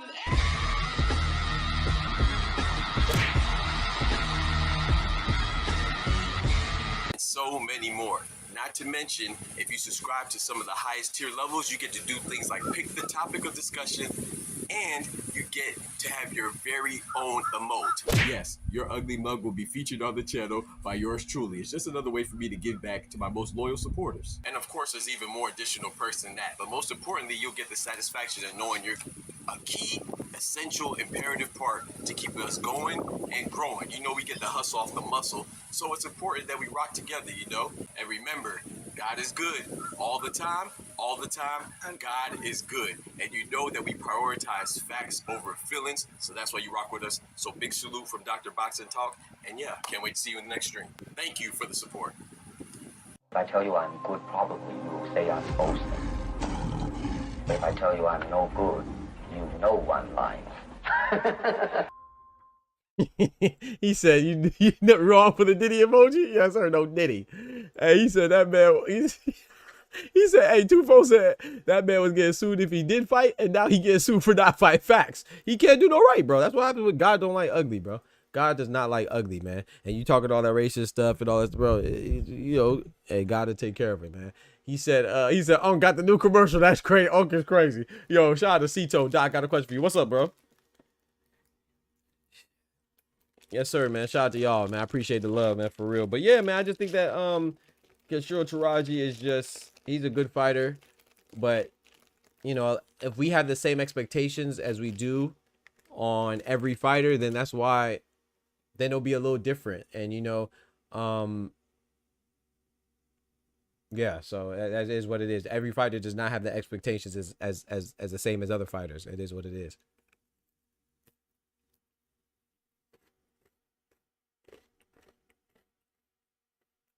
Does anyone know which country has the capital growing in the world?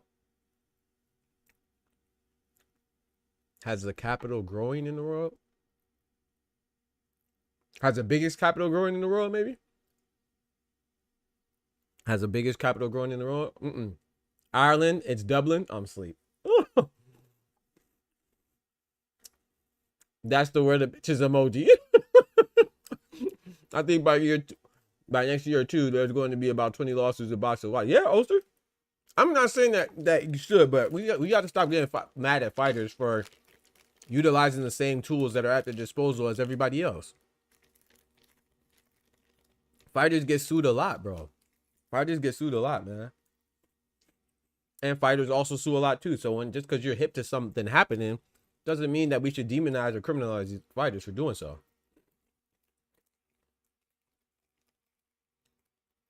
For Allison, does that bear? Yep. Facts. Shout out to my boy Ty, man. Big member in the building.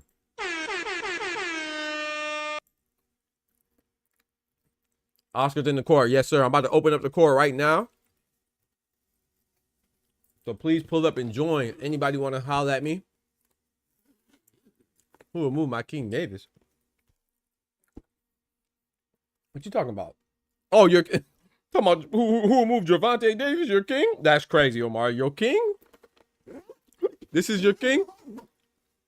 No, Gervonta. I'm not gonna lie. I'm not mad at Gervonta being removed. I already said that. I think Gervonta should be removed off the pound for pound list. That last performance wasn't good. But I'm not mad at anybody keeping him there either. But this notion that he has to be removed because he has a draw is crazy. Archer Beterbiev just lost. He's still there. He only went down one spot. But Gervonta Davis is removed because he had a draw? Bivol lost and he was still there, right? But Gervonta is removed because he had a draw. So you got to think about that too.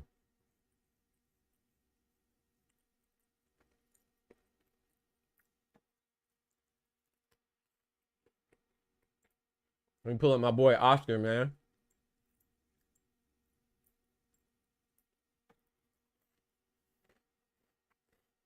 Yo.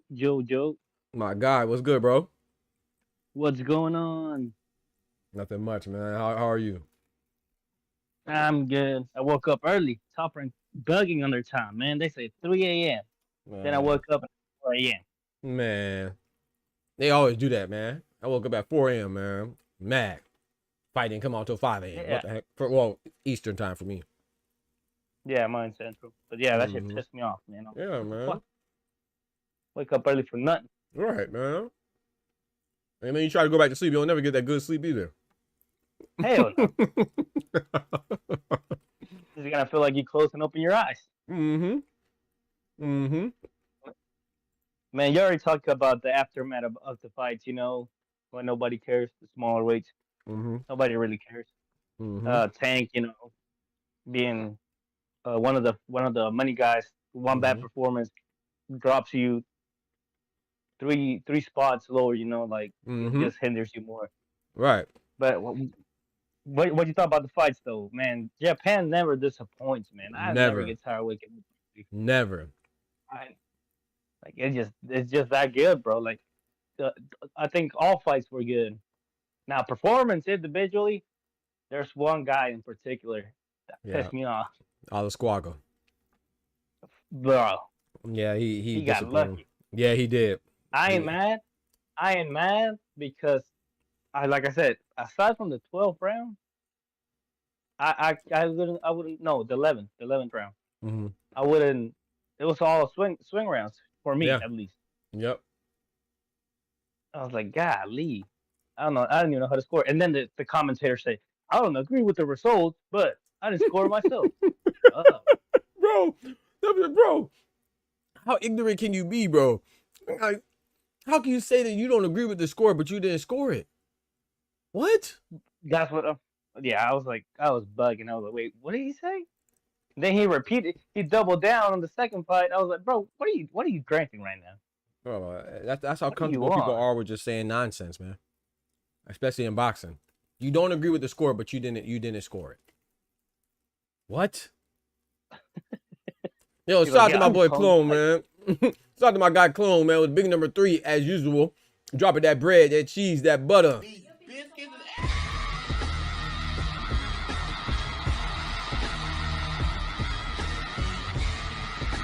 He said, proud of you, my brother. You was on time for once. I'm glad to hear you got rid of your GTD chain. Get rid of your SCA chain next. What's SCA chain? Saul Canelo Alvarez? I didn't figure that out. Is that what it is? I don't know. I'm saying that. I don't know. Is SCA chain Saul Canelo Alvarez? No, I still got my GTD chain now. Stop playing with me. Matter of fact, I'm about to put the GTD chain on Canelo. Hold on. Give me a second. I might make that a emote. There you go. I put the GTD chain on Canelo. What you know about that? D1, what's good? D1, big member in the building. But no, I agree. Shout out to you, Clone. I appreciate that, man. Shout out to you for the big $5, man. Dropping that graffiti on the chat walls. Yes, sir. That bread, that cheese, that butter, the biscuits. But yeah, man, I agree with you 1,000%, man. Japan never disappoints. At least not to me. They always have good fights. It's just that top rank don't ever. I ain't gonna say never, but a lot of times they always mess up on the timing, man. But yeah, Alex Squaga, he definitely I thought he disappointed. But Kyoguchi did his thing too, you know. But yeah, he kept him at bay, but like it just seemed like even his jab seemed lazy. It was more like a range thing, and I didn't have a problem. You know, I didn't have a problem with him measuring distance. The problem I had is that after the 6, you already lost that opportunity. Yes. Those are swing rounds. You don't even know if you're winning. You don't even know if you're losing. That guy has a gas tank. These are smaller weights. Let's be honest. Yep. The guy keeps coming forward. Not only does he keep coming forward, he keeps putting the pause on you. Yep. You firm up that jab. Instead of measuring, keep him at bay so you can set up. Because he was trying to set up punches. It's like keep him at bay so you can set up the punches you're trying to set up. Yep. It just felt like to me. It just felt like he was trying to be Junto. Like, bro, you ain't Junto. You ain't got that power. You ain't got that punch selection. You ain't even got the precision. I agree, especially because they're in the same camp. Yeah, like go back to basics. Keep this guy at bay. He's number 15 or 14. He's making you look 14, the same level as him. Yep, I agree. And then one thing you said this morning that really stood out is that, you know, like you said, you're trying to be Junto, but also it's like he was just being lazy, bro. It just seemed like he was just being lazy, and he thought he could just get away with being Junto, like you said, just get one shot in, you know, instead of but the thing that stood out was the fact that he can't do that against Teraji. He'll lose again, for sure. If he fights like that against Teraji, if they fight again, he'll lose again. You look at his first fight compared to this performance, you're like, nah, Teraji's gonna send him to the gulag, you know, like he ain't coming back. Right. And then another thing that pissed me off is because it's like, it looked like Takuma Inoue 2.0. You know what I mean? Just like he got the nod. It's Takuma Inoue and Seiya Susumi. Yeah, bro. Like, yeah, you're landing the cleaner punches, but you're getting outworked. To me, like I said, it just comes down to how you score the fight or how you see the fight. To me, I had to swing rounds the whole fight. I'm gonna tell you my scorecard right now. One fight. I'm gonna tell you my scorecard right now because I don't remember it. I remember you saying like that's a swing round, but I don't know. I'm kind of leaning to this guy. Yeah, I had it. 1, 2, 3, 4, 5. Oh no, I had Alasquaga winning. 1, 2, 3, 4, 5, 6, 7. I had the 7 rounds to 5 in favor of Alasquaga. Dang, I'm surprised. Yeah, didn't he get like a knockdown? Yeah, he dropped him in the 11. Yeah, he got a knockdown, right? Mm-hmm. Well, I don't know about it. Dropped him, but yeah, he had to tighten up with that footwork too. He was falling all over the place. Yep. And then Teraji and Akui, I had that one. 1, 2, 3, 4, 5, 6. Oh, I had the 6 round. I had it a draw. 6 rounds to 6 going into the 12th round. Oh yeah, I remember saying that. But I was like, man, it's a close fight.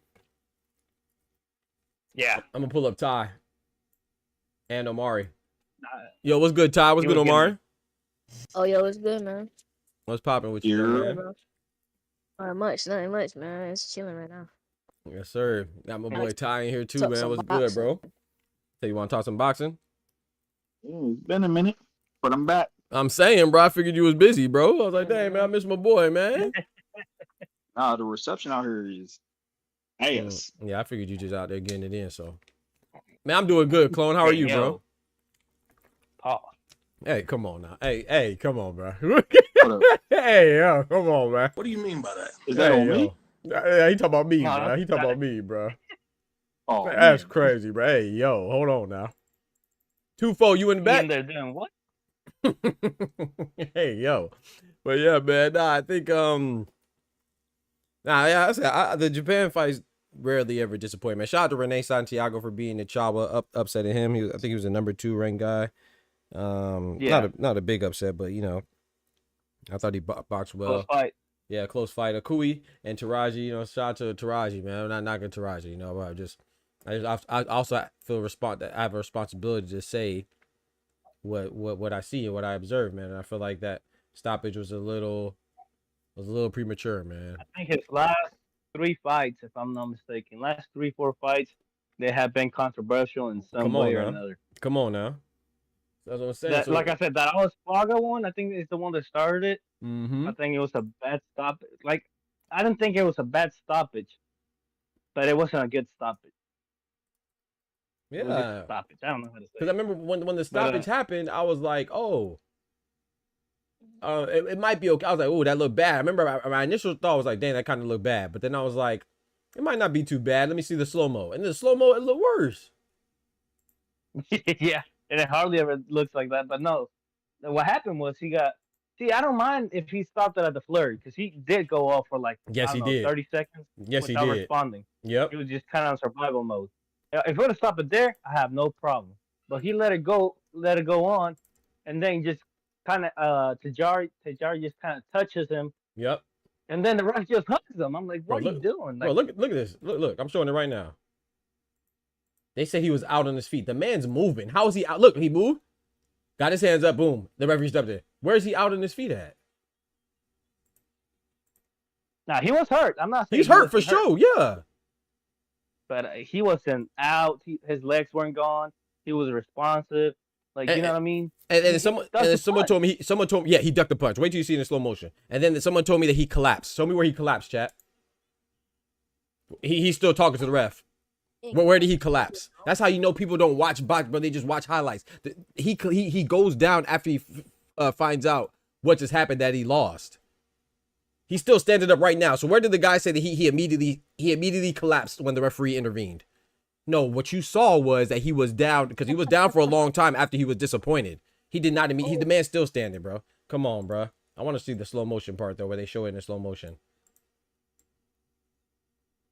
Because when I saw it like that, I was like, okay, that's cool. See, this is where he's collapsed right here. And this is what the guy was telling me, that he immediately collapsed after the ref intervened. Freak out of here, bro. You don't watch boxing, bro. You just watch TikTok highlights. So maybe the highlight clip that you saw was the referee step in, and then they showed him collapse down. You know what I'm saying? On his It cut off, man. Yeah, it cut off right there. Yeah. It cut off, and then he just came back when he's like in the corner crying. Yeah, that's what happened. Yeah, talking about he collapsed immediately after. I don't know what you watched. You definitely didn't watch the fight. No, let me go because I don't want them to copyright me, and then I'll show you.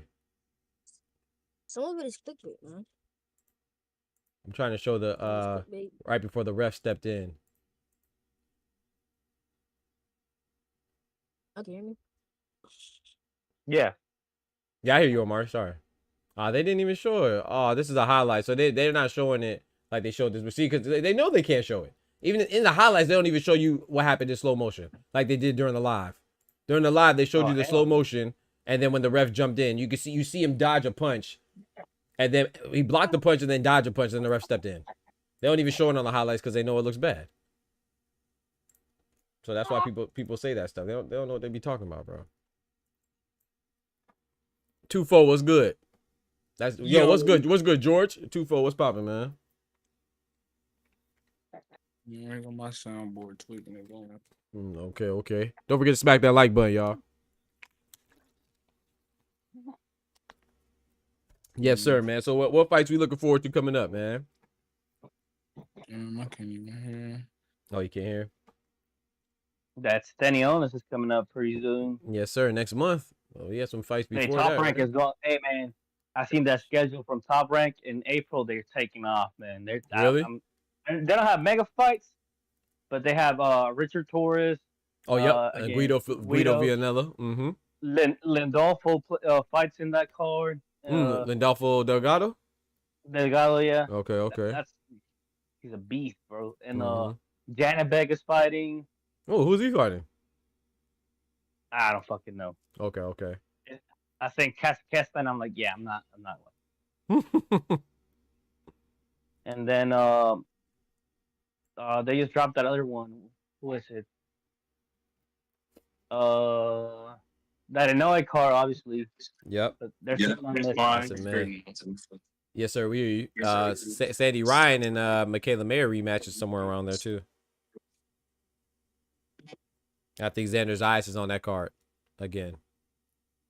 That March 29th card? Is it March 29th? Yeah, something like that. Yeah. Yeah, with Brian Norman Jr. Yep. I guess who's he fighting again? Cuevas, Derek Cuevas. Yeah, Derek Cuevas. And then not to mention that too, man. What's up with this April 5th card, man? That card, they need to just throw it away, bro. Yeah, with Who fighting on April 5th? It was supposed to be Joe Joyce and Dylan White, but then Dylan White got hurt. Now it's Joe Joyce and Philip Hergovich. And then it was supposed to be Lawrence Okoli versus Richard Riakporhe. Now Lawrence Okoli's hurt. Now Richard Riakporhe, is looking for an opponent. So man, this is but I ain't gonna lie though. Philip Hergovich and Joe Joyce to me is more intriguing than Dylan White and Joe Joyce. So I'm not mad at that. Yeah. Well, I don't know. If it goes how I think it's gonna go. Philip Hergovich's last fight was Du Bois, right? Yeah. Yeah, this is a good comeback fight. It's a good comeback fight, right? So if it goes, I think that Joe Joyce and Derek and Dylan White would be more competitive, but not in a good way, just because they both are on the downslide. I think Philip Hergovich still has a lot in the tank, so he should beat Joe Joyce pretty handily. But you never know, man. Joe Joyce might go back in time because Joe Joyce already beat him. Joe Joyce beat him in the World Series boxing, whatever it was called. Mm-hmm. It was amateurs, but at least they didn't have on headgear and stuff. Mm-hmm. Might give him a little confidence boost. Yeah, so he might have the mental edge, but I think Philip Hergovich should beat him. He said, "I want to see Brian Norman Jr. versus Ennis." I wouldn't mind seeing that, but I like what Ennis is doing now. I love this fight more. Stanionis and Ennis, to be honest, like I said, it's the number 1 and 2 ranked Ring Magazine guys, so it's for the Ring Magazine belt. Yeah, so I kind of like this fight. To me, this is the best fight to be made in welterweight. I got Skates winning. Called him Skates is crazy. You said Brian over you versus Tio. Oh man, Tio. Y'all know the number 1, number 2 guys in the Ring Magazine. Say that one more time. Y'all know how like the lineal fight be like the number 1 and the number 2 guy.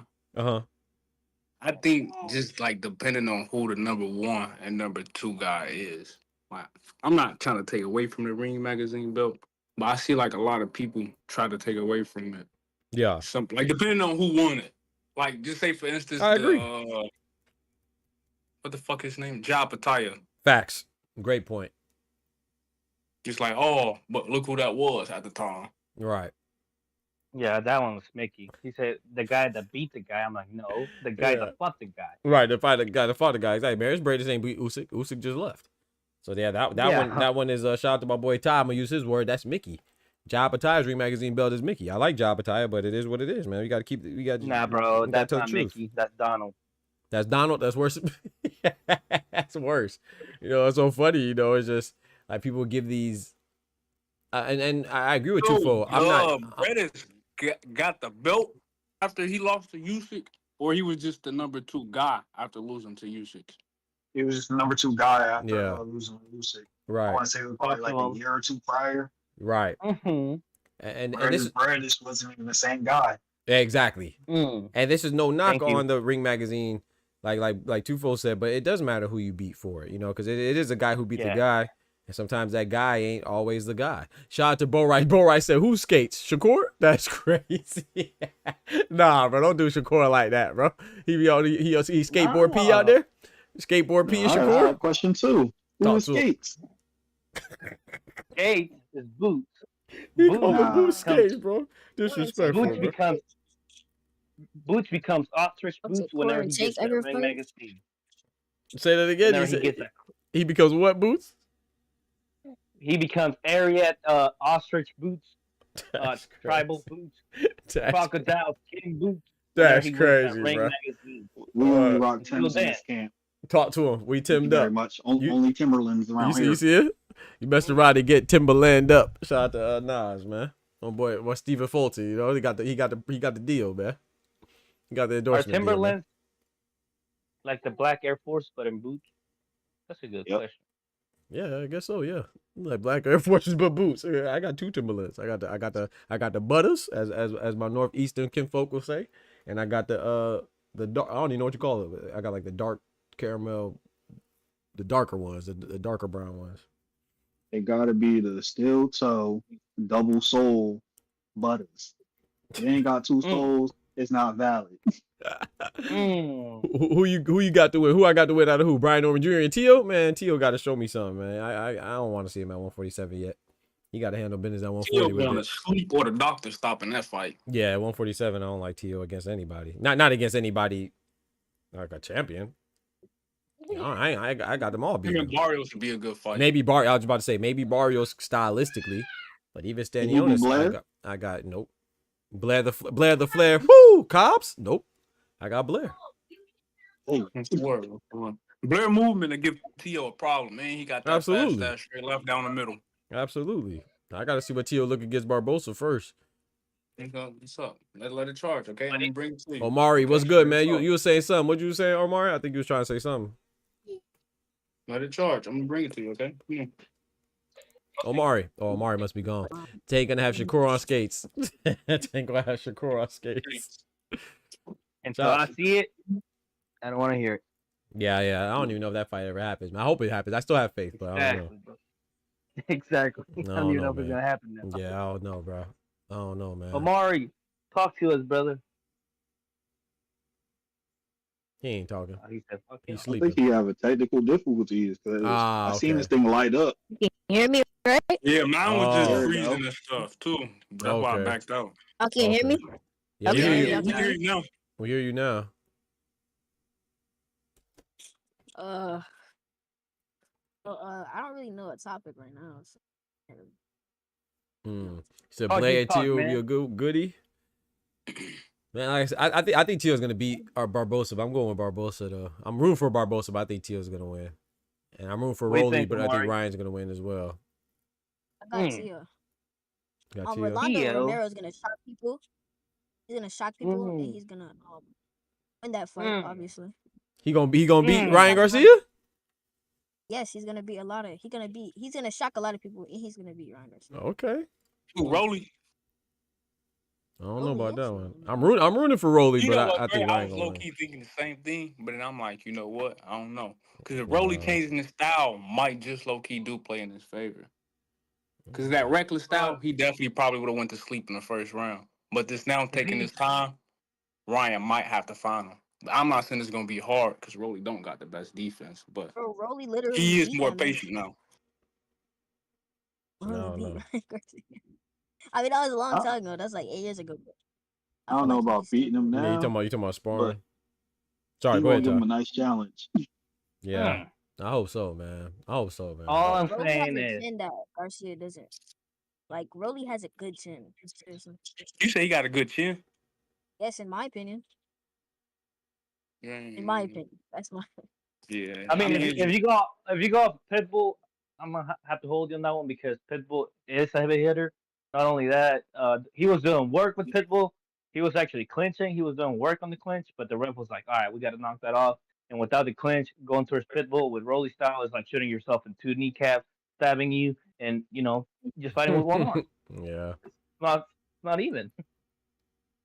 I don't think that Rolly's chin is necessarily bad, but I don't think it's good.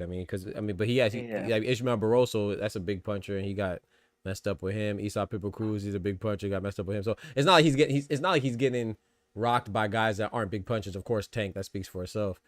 But Ryan Garcia is arguably as strong, if not stronger, than those half the guys I just named there. So I don't know, man. That's who's gonna be hitting him, So all I'm saying is that if Rolly makes the fight in the inside, I got Rolly all day long. Yeah. If Rolly could box, like if he, man, hey, I'm rooting for Rolly, but I got, like I said, I think Ryan's gonna win, and I think Tio's gonna win. And the only person I'm rooting for that I think is gonna win is Devin Haney.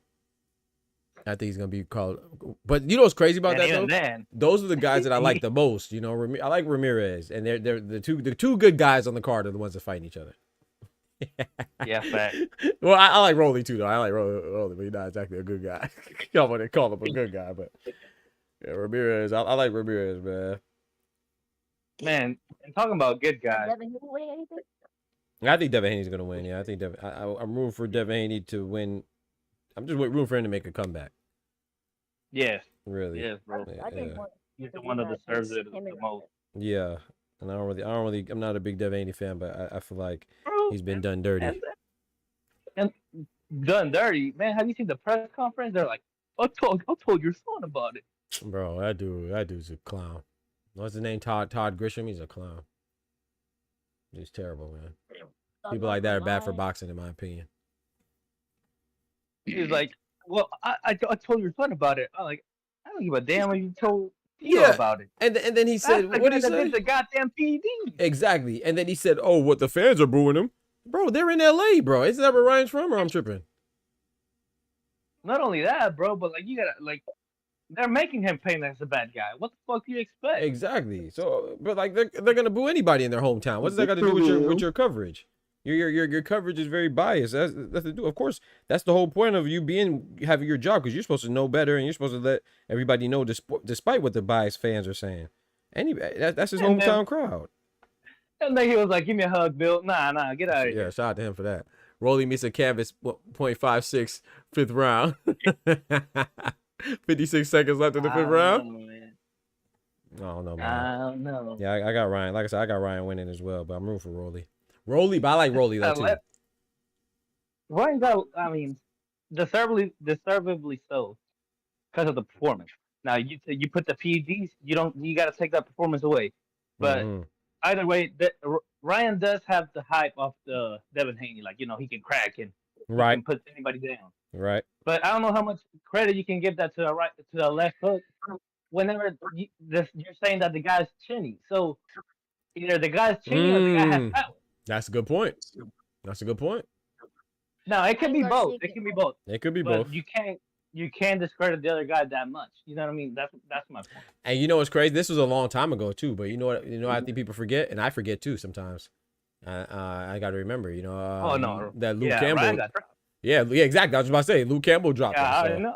Yeah. I knew where you were going. Yeah, I be forgetting that sometimes. Pockets. Yeah, exactly.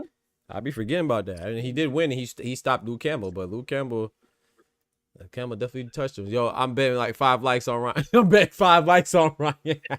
I'm not betting that. No, like I said, I got Ryan winning. I'm just rooting for her. You know what I'm saying? I separate my emotions from my for my common sense, man. Yeah, there's been a lot of times where I'm rooting for a guy, but if I'm betting money, I bet against him. I'm definitely rooting for. I'm rooting for Rolly, but I think Rolly's gonna lose. I think Ryan's gonna win. So I'm not putting money on him. If I did, I'd put money on Rolly. Go ahead, bro. I mean money on Ryan. Excuse me. I also have Ryan winning. But how would y'all feel going into the Haney Garcia bout if Rolly comes in there and drops Ryan? Oh no, that's a good question to me. Say that again, Oscar. It's back to square zero for me. Wait, say the question again one more time, Ty. I have Ryan winning. Yep. Even if he does win, and Rolly drops him, how do you view him going into the Haney fight? Because they're making that fight regardless they win or lose. Yeah. To me, it's back to square zero. Look, nothing at it because Rolly, at the end of the day, he can't crack, and we don't look at Devin Haney as somebody that can crack. So that's what I was just about to say. I don't know how much it will impact me because, yeah, Devin Haney. But if we go off what the media has been saying, you know, like Sergio Moore, Chris Manning, whooping like that, you know, you never come back out of that the same. That might change Ryan. Hey, that's a good point. I mean, but he been dropped before though, like we said with Luke Campbell, and then of course Tank stopped him, made him quit, like people say. I don't know. I don't think it's a quit. Now, if it's a performance like you know, like the fight with Devin, like where all you can remember is that Ryan being dropped, then yeah, I think he's cheating. I will say this though, it'll give me more confidence in thinking that Devin could win. But you know me, Ty. Actually, I don't even like saying this out loud, but I think Ryan beats Devin again. Unfortunately, I just hope I'm wrong. Yeah, me too. Yeah, you know what's so crazy, Doc? Yo, I'm kind of looking at it the same way because looking at that fight, I don't think Ryan was in shape. So I think with him like having the confidence from that last fight with no PED use, he gonna really try to like take this training camp serious, and he might do Devin Haney bad. Yeah.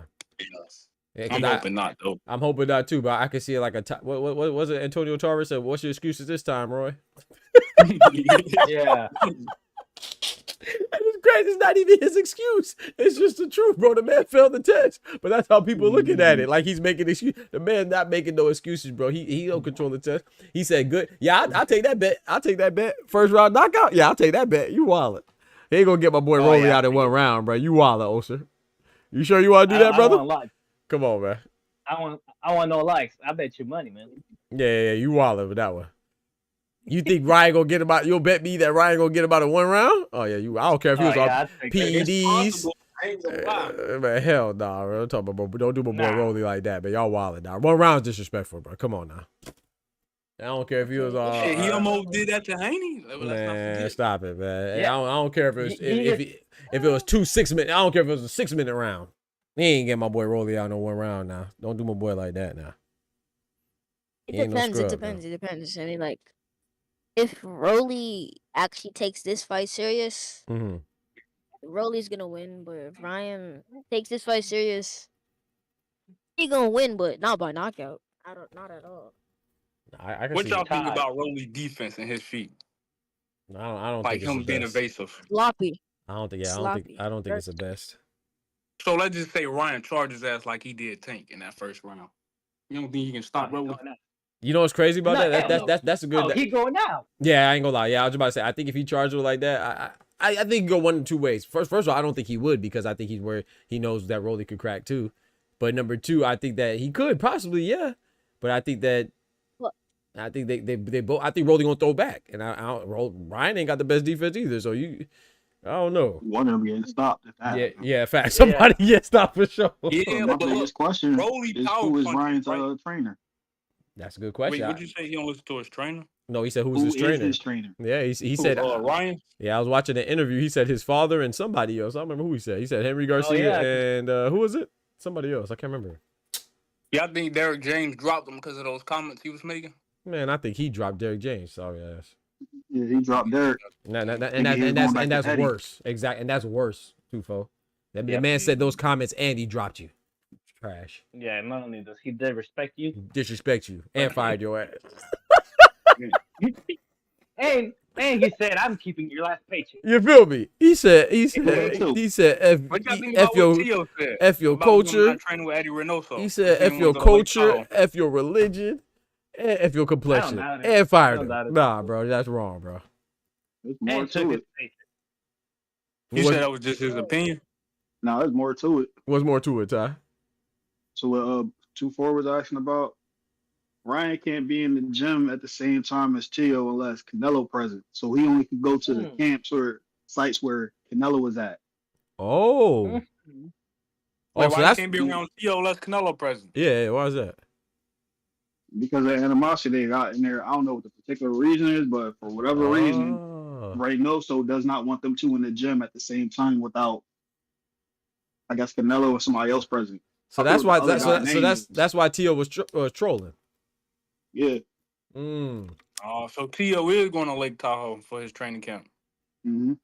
That's where those gloves off little episodes be of Canelo training and shit. Yeah. Mm-hmm.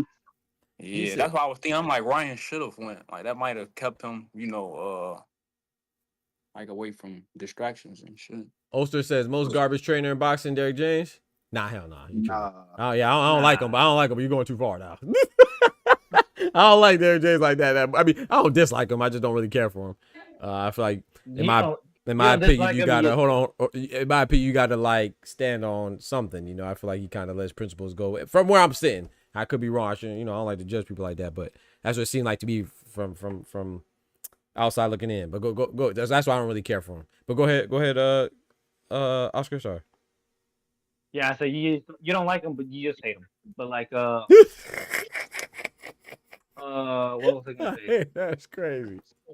I was gonna say, yeah, like Ryan and Tio in the same gym is too crazy, bro. Like too much craziness. You can't have craziness in your fucking gym. What's going on? Bro, I already told you, bro. Ryan already got kicked out once. If Canelo loses, I'm running down. I'm running down. I'm telling you, I'm running down on Ryan Garcia and Teofimo. One of them, probably both of them. Ain't no way, bro. Because that's not a coincidence, bro.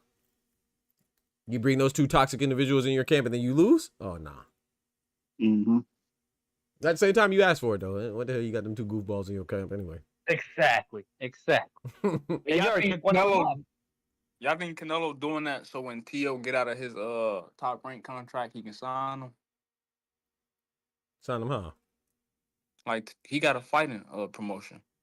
He can yeah. Eddie. And he had the end of his career. I ain't gonna say he had the end of his career, but he close to it. So it'll be around the time he starts signing fighters. Oh, okay. I believe it's Eddie managing that because Eddie signed Marco's birthday, the Mexican Olympian silver medalist. Yep. That's true. Yeah, I remember that. Yeah. Yep, it'll be Eddie. Yeah, I believe it's Eddie managing that. It'll be him, Gio, the guy that Oscar just said. I think it's two other guys. I think it's Eddie's dad in some capacity. There's some kid that he made the Olympic qualifier from Mexico. Yeah. So they just getting them a little stable together. They getting them stable right now? No, I don't think he. Or probably he is. I don't know. Yeah, I don't know. I think I know who you're talking about, though. That's the same dude that was talking with Floyd, right? During the exhibition, I think. I don't know. No. About the John Gotti exhibition? No? He wasn't in the crowd? No. That's them? Okay. Oh, he was in the crowd. Yeah, that's what I'm talking about. Oh, yeah. That's the guy you're talking about. Yeah. Mm-hmm. That's interesting, though. Yeah, man. Yeah, maybe he is trying to sign. That's a good point, Tufo. Maybe. I'm trying to see, like, why now, other than, like, any other random time. And then, like, right after you. Well, he was with what it called though. He had a long contract with what's the name? Who? Shoot. Who we talking about had a long contract? Tio. Yeah, that's what I'm saying. Like right around the time, like he's training with them, he started trying to get out of his contract. Right.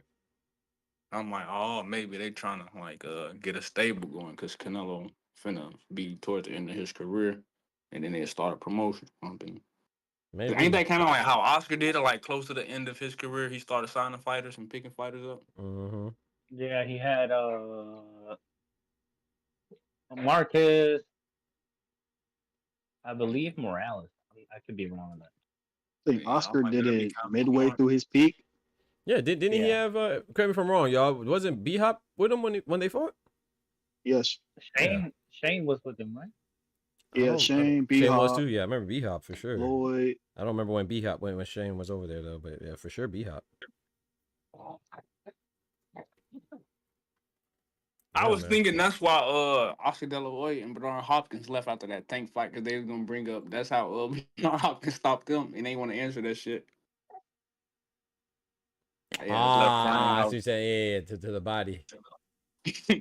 Brian, I can probably like we're out. Let's go. Oh boy. Oh man.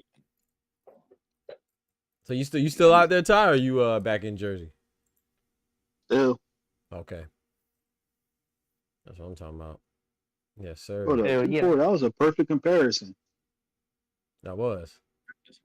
Because wait, what happened? It was some weight constraints as well. It was at a catch weight and a hydration. I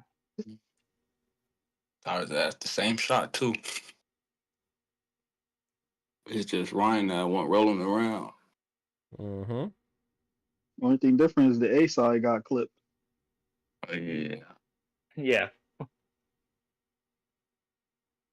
Oh yeah, I just remember. You know who else is gonna be on the Richard Torres card?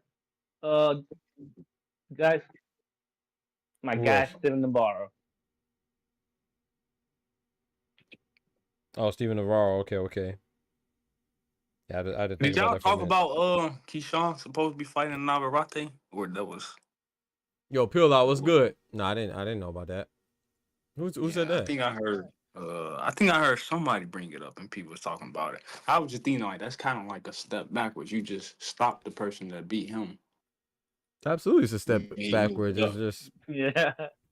So now Reggie's gonna try to. Me. He gonna try to move up to 135 again. Keep trying to that's how I'm saying. Like he just did that and he lost. And you stop the person he lost to, so he gonna come back up and fight the person that stopped the person he lost to. What's that tell you, Ty? If Bob actually makes Navarrete go up to 35 to fight Keyshawn, that means Espinoza said, "Fuck out of here! I'm not moving from 26." Yeah, he's fighting at 126 right now too. So shout out to him.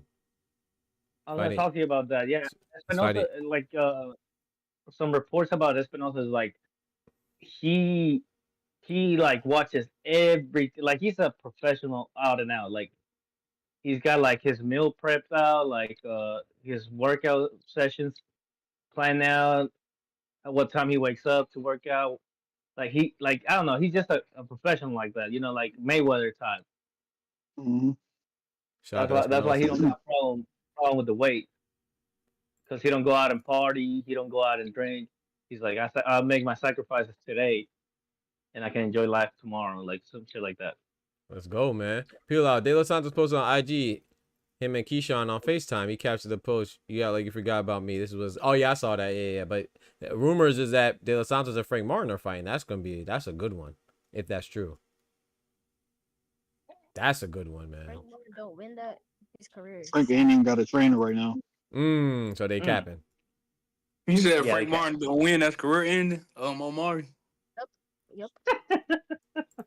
It'll be bad if you don't win. No, I ain't gonna lie. I don't know if it's career ending, but it'll be bad. Look at the opportunities Rolly getting, and then after Tank, he had a close fight with Ismael Barroso. Yeah, but Rolly kind of like AB though.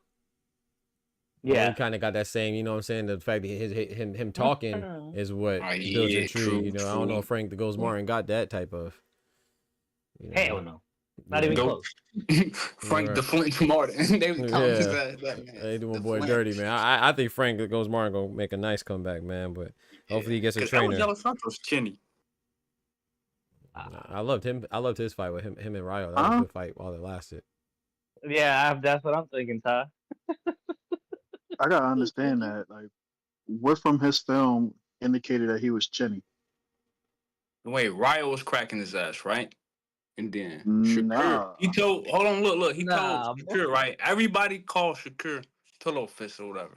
And when Shakur DM'd him and asked him why he won't letting his hands go, he said he was scared to get counted. Who said that? De Los Santos. Shakur posted the screenshot. Oh, I didn't see that. Yeah. He was trolling? But no, it was a real. Shakur had posted it. No, I'm saying was De Los Santos trolling? No, I don't think so. I don't think he thought Shakur would post it. I don't know, bro. I feel like you said that shit jokingly. If that's actually real, I would block Shakur. You said that was real, you would have blocked him? I might try to block him. This shit was already out. It ain't gonna do too much. He said De Los Santos gonna stop Frank. I don't know. I think that's a good fight. I got Frank Martin. If it happens, but it sounds like. What'd you say, Omari? Even though he asked this question a few minutes ago. If Ryan Garcia does come out in the fight like he did at Tank, and he keeps throwing those left hooks, it's over. It's completely done. It's over for Rolly. Rollies. It's not over for Rolly. It's over for Ryan. Oh, it's over for Ryan. Oh, you think Rolly gonna counter him? Okay. But that's what I'm saying. Rolly not known to be as evasive with his hands and his feet to get out the way. He probably just shell up. And then when Rolly do try to counter, he load up. As into where Ryan just whipping this shit. So he gonna catch Rolly before Rolly catch him. Yeah, but Rolly does got that take your ass away power. Ryan got that get your ass back with shorter guys though. You said what? Only people that actually beat Rolly to the punch were shorter guys. Mm-hmm. Everybody that was comparable to size to Rolly or taller, he did some shit to me. So who you got, Ty? What, in the Rolly and Ryan thing? Yeah. I told you I got Ryan somehow pulling it out. Yeah, me too. But I think Rolly's going to surprise everybody with his performance. He's been tapped in with his Cuban side recently, and it will behoove Ryan to fight from the outside. Don't step in that paint with him. I got I'm a bet by Jerry kind of stoppage. What kind of? Oh, okay. I got you. I heard you. Teraji. Yeah, Teraji. Okay. No, you're good. You're good. I just make sure I knew what you was talking about. Rolly got them carpet sound effects. Yeah, he do yank yank, yank yank yank. When you be punching, bro. Who you got, Omari? Tell me what your prediction is. I have Rolly Romero, but I'm a bet 5 likes. 5 likes that someone's gonna get a knockdown and get robbed. How y'all be betting these 5 likes? What you got? 5 accounts? I can make. Yeah, I can make.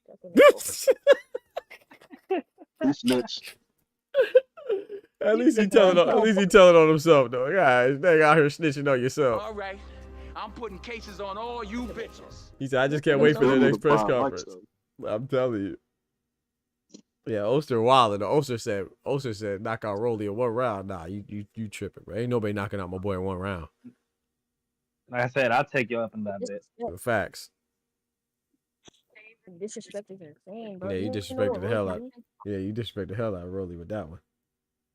Somebody said they got De Los Santos stopping Frank. I do too. You do too? Ooh, yeah.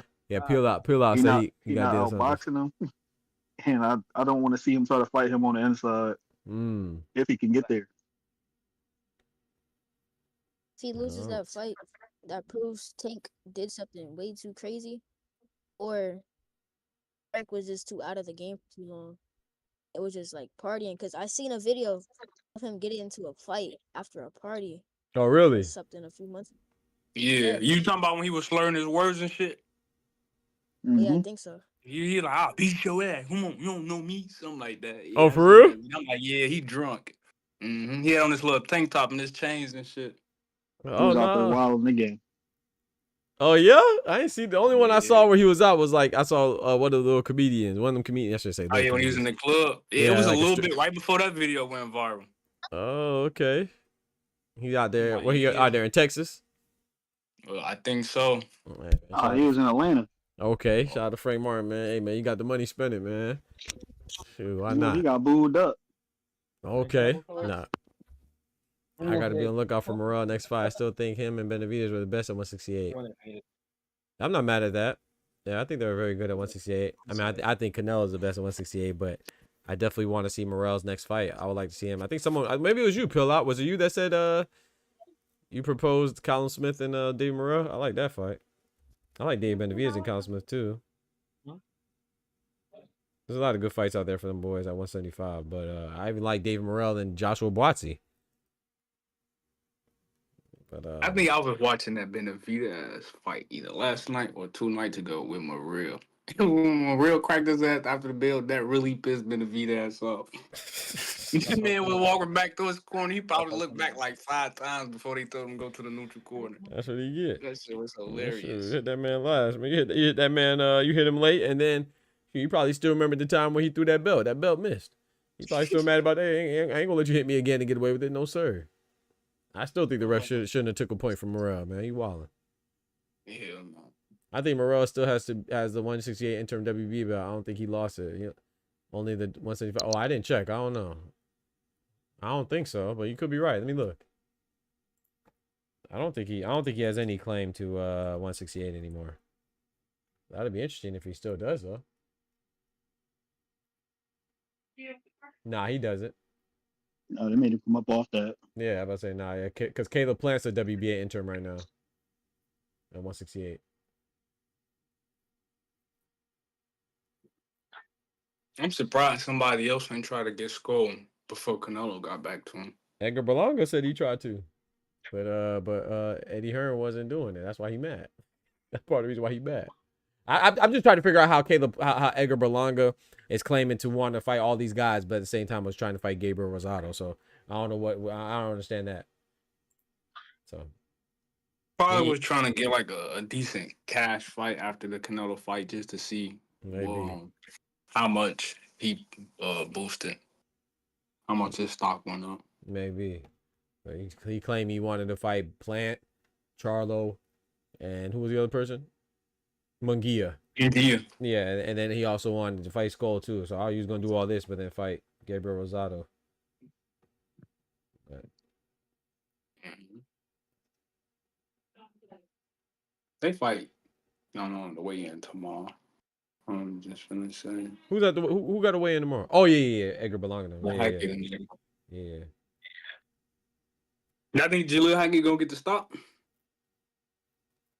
I don't know. Or it'll probably play out just like last time. I'm gonna be honest. I didn't even see who he's fighting. To be honest, he got the rematch. He do it that they robbed him of last time. Oh, okay. Do I think he gets the stop? I don't know, man. I don't know. You think so? I'm hoping so. I think so. I think he's gonna go more to that body. Because I was kind of put his tall ass on his back foot. When Jalil Hackett was doing them body shots, he kept on clinching it and stepping back, pushing on. And then, like, when Jalil Hackett heard him, he started headhunting and just headhunting. And then he got away from his jab and the body work in them later rounds, just trying to knock his ass out because he knew he kept hurting him. So if he just stick to that body work, he probably get him up out of there. Yeah. You stick to his jab. As soon as he stopped jabbing, dude started countering his ass because he was just walking in.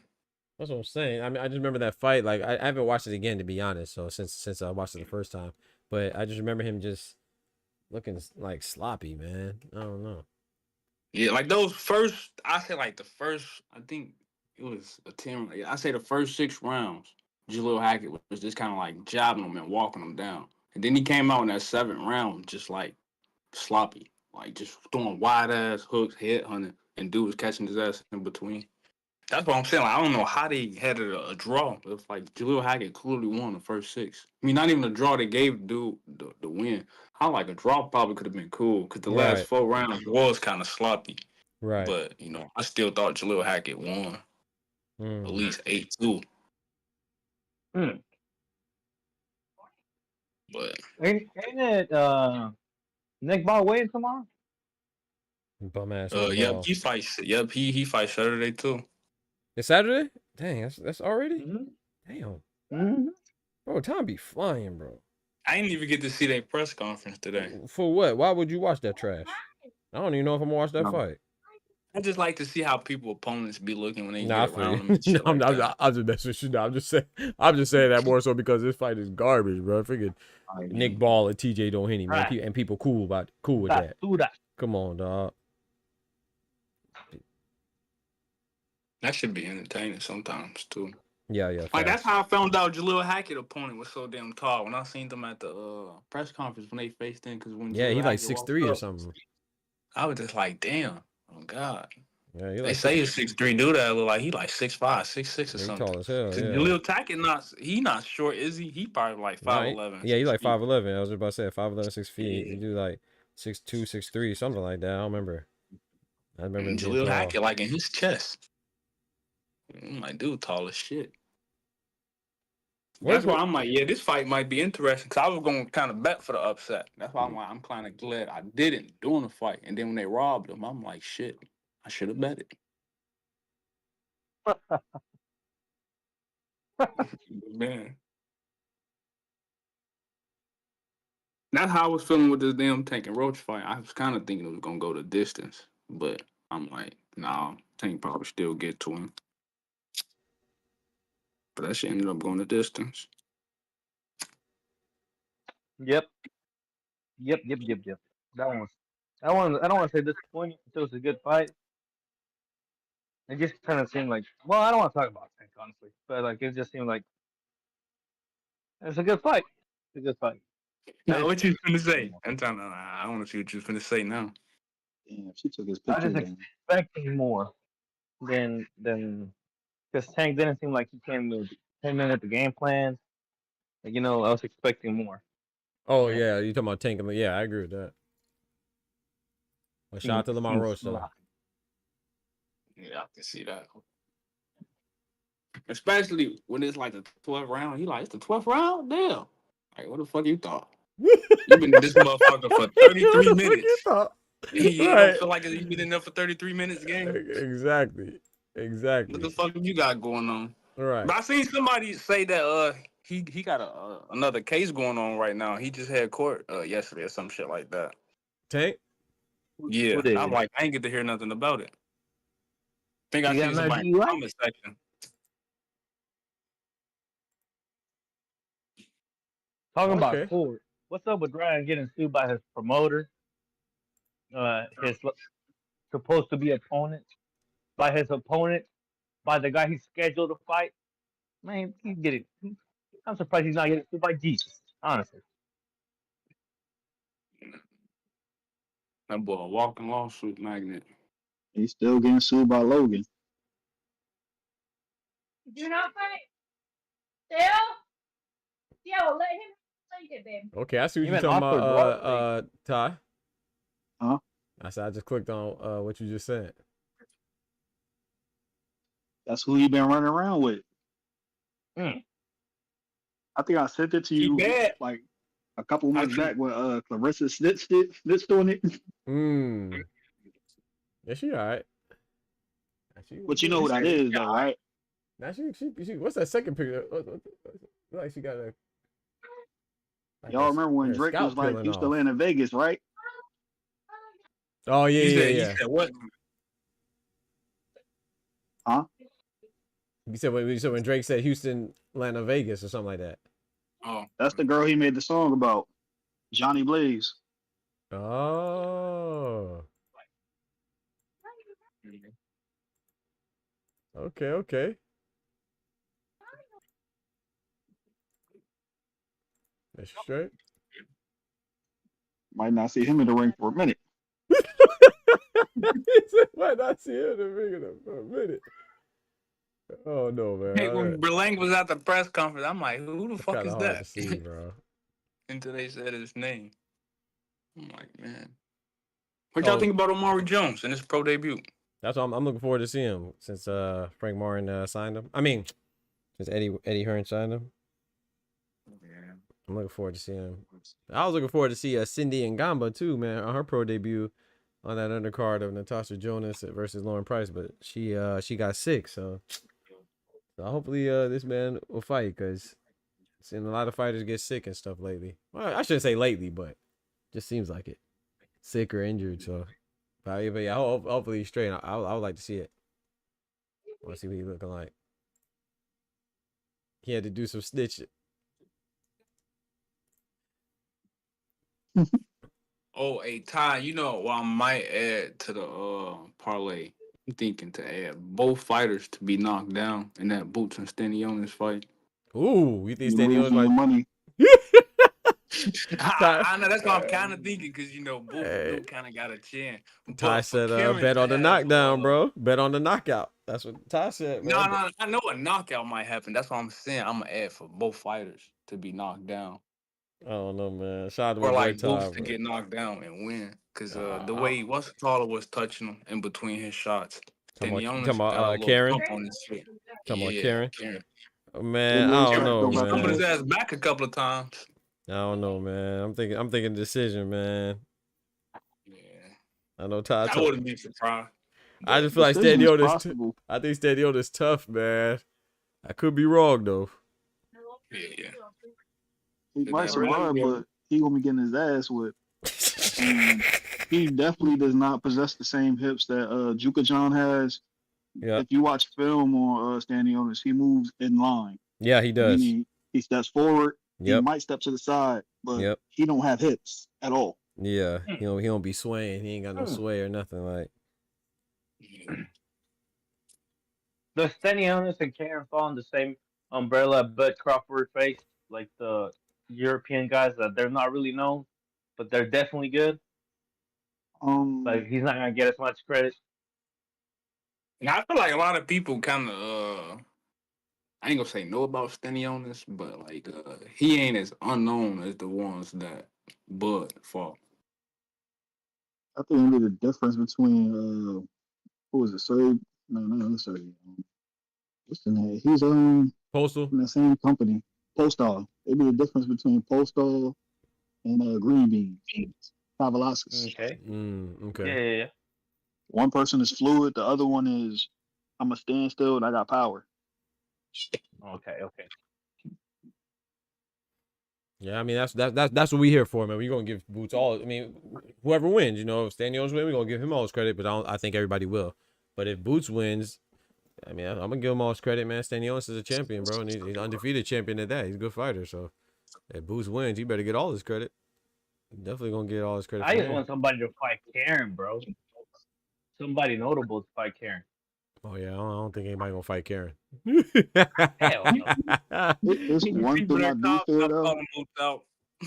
No, I don't think anybody gonna fight Karen. That was his only leeway to the fight. He had to go through Karen. Yeah. When Boots beats Stanionis, I don't want people to talk about how small Stanionis is in comparison to Boots.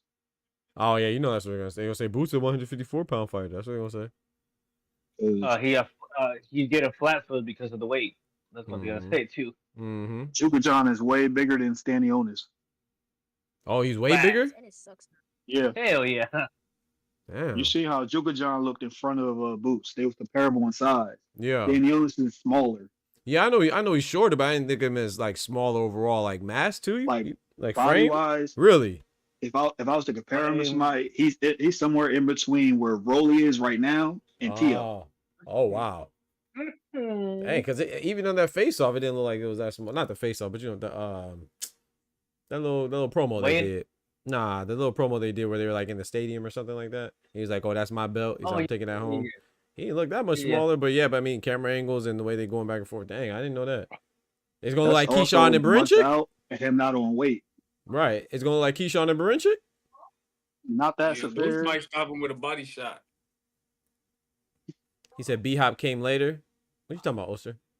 After they fight, B-Hop joined Golden Boy. I think that. Oh, you must be way behind, bro. What you watching? We've been off that so long. What was he talking about? When B-Hop fought Oscar, he was signed to him. Yeah, but I think he was signed to him, Oster. Yeah, I was gonna say that's where he was. Bro, that was a long time ago. Yeah, that was like 30 minutes ago. My boy in the past, man. He must have got off YouTube and just came back. And played from where he got off at. True. Yeah, he gonna hear this response tomorrow. That's crazy, bro. He gonna respond to something else in a minute. Facts. Bro, I done and I got my whiskey ready. Right. Yo, shout out to Oster, man, my guy. Yo, we got Karma in the building, big member in the building. Hi. You think it's gonna be like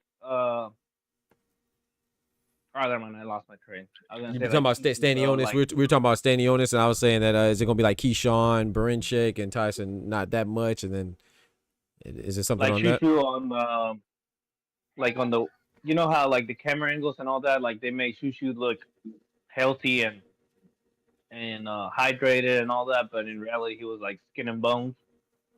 Hey, man! Don't talk about Shushu Bruce Carrington like that, man. Chill out. You heard him. Man, Shushu ass. Hey, man. Get him, Omar. Get him, Omar. He's not trash. He's not trash, man. He's not trash. Talk he to could be any top contender in the featherweight division, except for NUE. Not yet, though. Exactly. He cannot beat NUE. Not champions. Not contenders. Not contenders. Any champion. Bring the WBA champion. I mean, that's any knee, right? Bring Man, I bet you could beat him. Yeah, WA I think is Espinosa. I think. Wait, WA or WBO? No, WBO. WBO. WBA. Well, which one's the red one? The red one's WBA or WBA? Yeah. Red one IBF. No, okay. Because IBF, who's let me look it up. Because 126, Angelo Leo. Yeah, I know, but I don't know about the colors. I know, I don't know. I mean, I know them by the colors, but I don't remember which one had which color. IBF is red. The IBF is maroon. WBC is green, and then the WBA. Okay, then. Right, I know that, but I don't know which one's held which one. That's what I'm saying. That don't help me. I think Nick Ball got WBA. Yeah, Nick Ball has WBA. Yeah, Nick Ball has WBA. Right. Yeah. Because that was the one right forehead. Yeah, Nick Ball got WBA. Steve Fulton got WBC. I was right. WBO is Espinosa. Angelo Leo is IBF. I'm just messing with you, all right. Omari, I don't want you to think I'm being bullied. I'm just messing with you, bro. Nah, hell nah. Shoot, lose to all them boys. But he ain't beating no champion. Shushu can beat any champion in the featherweight. Name one. 130. Espinosa. You can. Okay, True Joy. Wait, did you just say what? Ricardo Espinosa.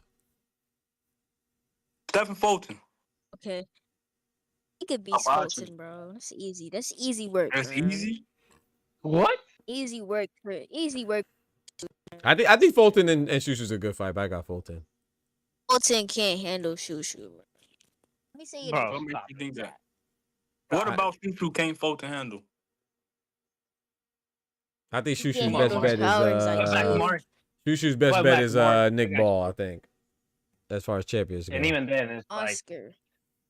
Even then it's like, no, I got you, Omari. I got you. No, I'm defending you, bro. What you doing? His best chance is the champion in recess, Ray Vargas. That's all crazy. The other champions knocked him smooth the fuck out. But you gotta think about it. Shushu been showing his power. Okay. What you saying, gang? I can see you never watch the Shushu fight. You skipping out, Omar. I watch Shushu fights. Oh, nah, bro, his power and people that's like on the inside and fighting with him. People that's making a move like a fight. Omari, last year, I've been power in that fight. Or in his last fight when he was just boxing. He was landing some hard shots. Omari. Ooh, I guess Dana Coolwell? Hell yeah. Man, stop it. You gotta be talking about that. Stop it, man. Wait, who we talking about? You said his last fight. You talk about Shushu, right? So you talk about Dana Coolwell. Yeah, on that Jake Paul fight. Yeah, Dana Coolwell. Stop it, bro. Shots on there. Stop it, bro. Stop it. You said what? Shushu beat that man. I didn't say he lost. Yeah, but I didn't say what happened to his power in that fight. You just said Cool Boy wouldn't like be able to handle his power. So I'm saying if his last two opponents was able to handle his power, how can a champion and Cool Boy Steph not handle his power? Because anyway, stop. Oh, okay. I see what you're saying. Okay, I thought you said he was good because he was hitting on Dana Coolwell. My fault, too far. Oh no. He That's what I said. Stop it. Last person handle his power. Okay. My bad. I misunderstood. Okay.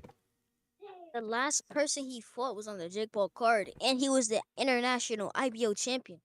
He beat champions for fun. No. That's not what I'm talking about. I'm beat saying, champions. where was his power in that fight that you talking about? The power is when he made him take a knee. Wait, did he even take a knee? Let me see. Because I forgot. Shout out to Omari, man. Shout out to Omari, man. Nah, he fighting back, though. Man. Shout out to Omari, man. Nah, I wouldn't agree with what's called saying the trash. I know he was just playing, but I don't see him just like it's this overwhelming power punching. He had it. I mean, I don't want to say he had it. He had it against lesser opposition. Once he fought yeah, he looked good when he beat Bernardo Torres or whatever the dude's name was. I'm watching these highlights right now. Shushu was working the body, bro. All right, he wasn't going for the head. He was just going for the body. Nah, bro. The power he had was drained out. We're not. What is that? Who signed up for that fight? The power's drained out, man. Talk to him, Omari. His power was gone, bro. Talk to him, man. Special powers. Cool Breeze said, stick and move, Jit. Or not, he not beating a Scooter. What are we talking about? I can give you the play-by-play. Bro, come on. Man. Talk That's to what him, I'm Omar. saying. He said name Scooter getting beat up.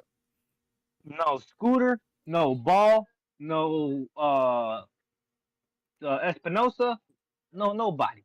What He ain't about be no Leo? champion. What Okay, about so we're Leo? talking featherweight. If What you about want Leo? to go to flyweight or featherweight, Leo. what are we talking about? Talking about featherweight. Yeah. Okay, in featherweight, Shushu might get a few wins, 1 or 2. But in flyweight, Shushu is a dog. Shushu is a dog. Yeah. Respectfully. I don't think she Flyweight 112, bro. Of course you go. I don't think he can make that. Okay, first of all, He's not getting a W because he can't make weight. Right, he can't make that weight. Let's go on featherweight. What about Shushu at 130?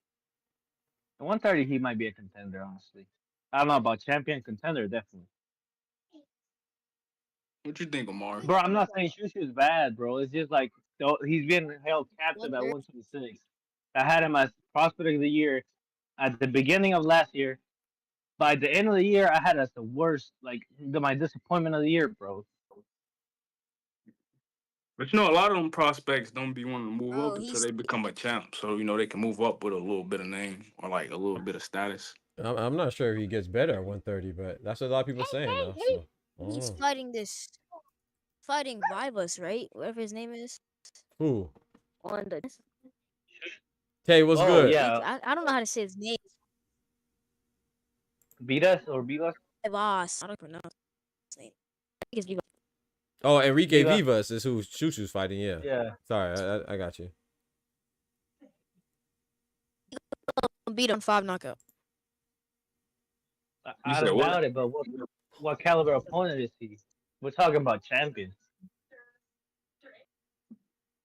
Doc, I need your assistance. Yes, sir. You want to Karma attacking me in the comment section. What she said? Said Karma I psych. don't know. What? Let me see what she said. Say psych right now. Behind. He talking about Frankie De Los Santos. Now. Yeah, he behind as hell, bro. Somebody comment and let him know he behind. He need the time stone, man. He way behind.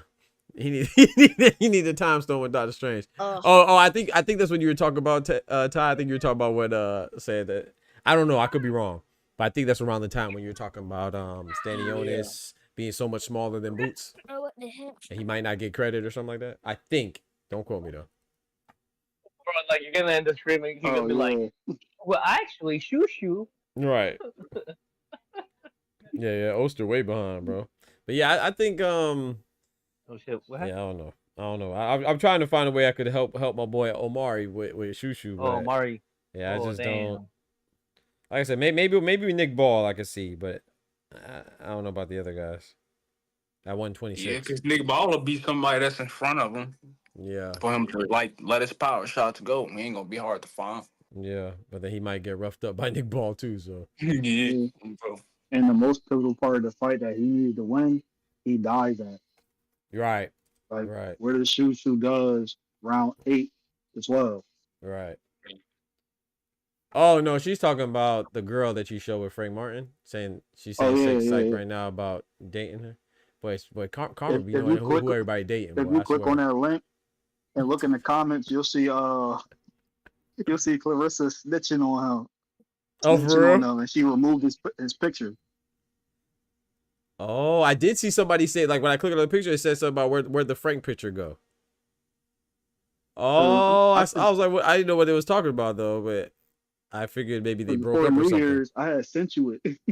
You said that? Oh, bro, I probably missed that one. My bad. Shout out to Frank Martin, man. Hey, man. Hey, young man, rumble, man. That's a time to get all that action.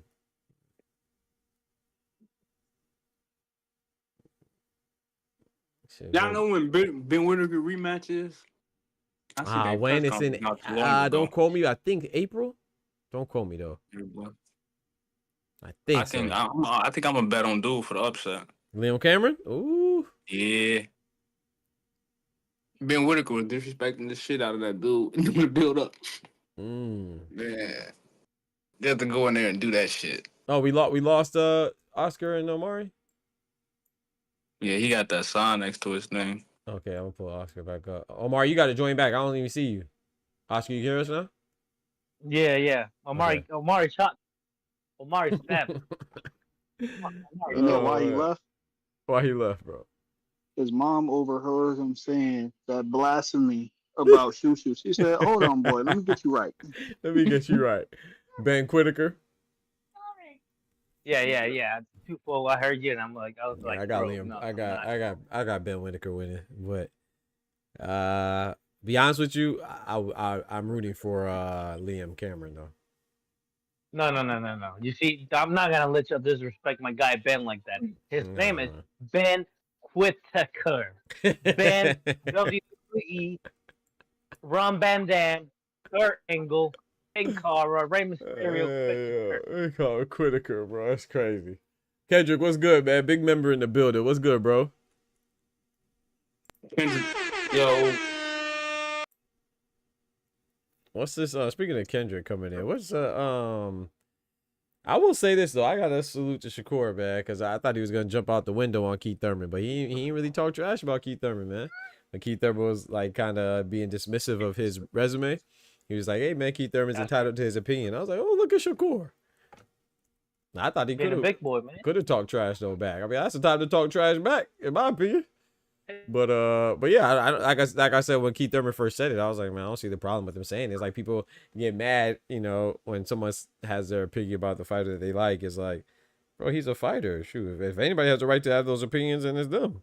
That don't mean you got to agree with it. I don't agree with it. I think Shakur has a good resume. That boy's been slapped. But yeah, he said he's been slapped. Yeah, what? He said word on the street is he done got slapped up. Hey, Keith Thurman funny, bro. He just whoever sent Brock in that ring to fuck with Keith Thurman sent him off. Yeah, man. Keith Thurman is like he seems like he could be borderline remedial sometimes, but I know he's not. But he funny though.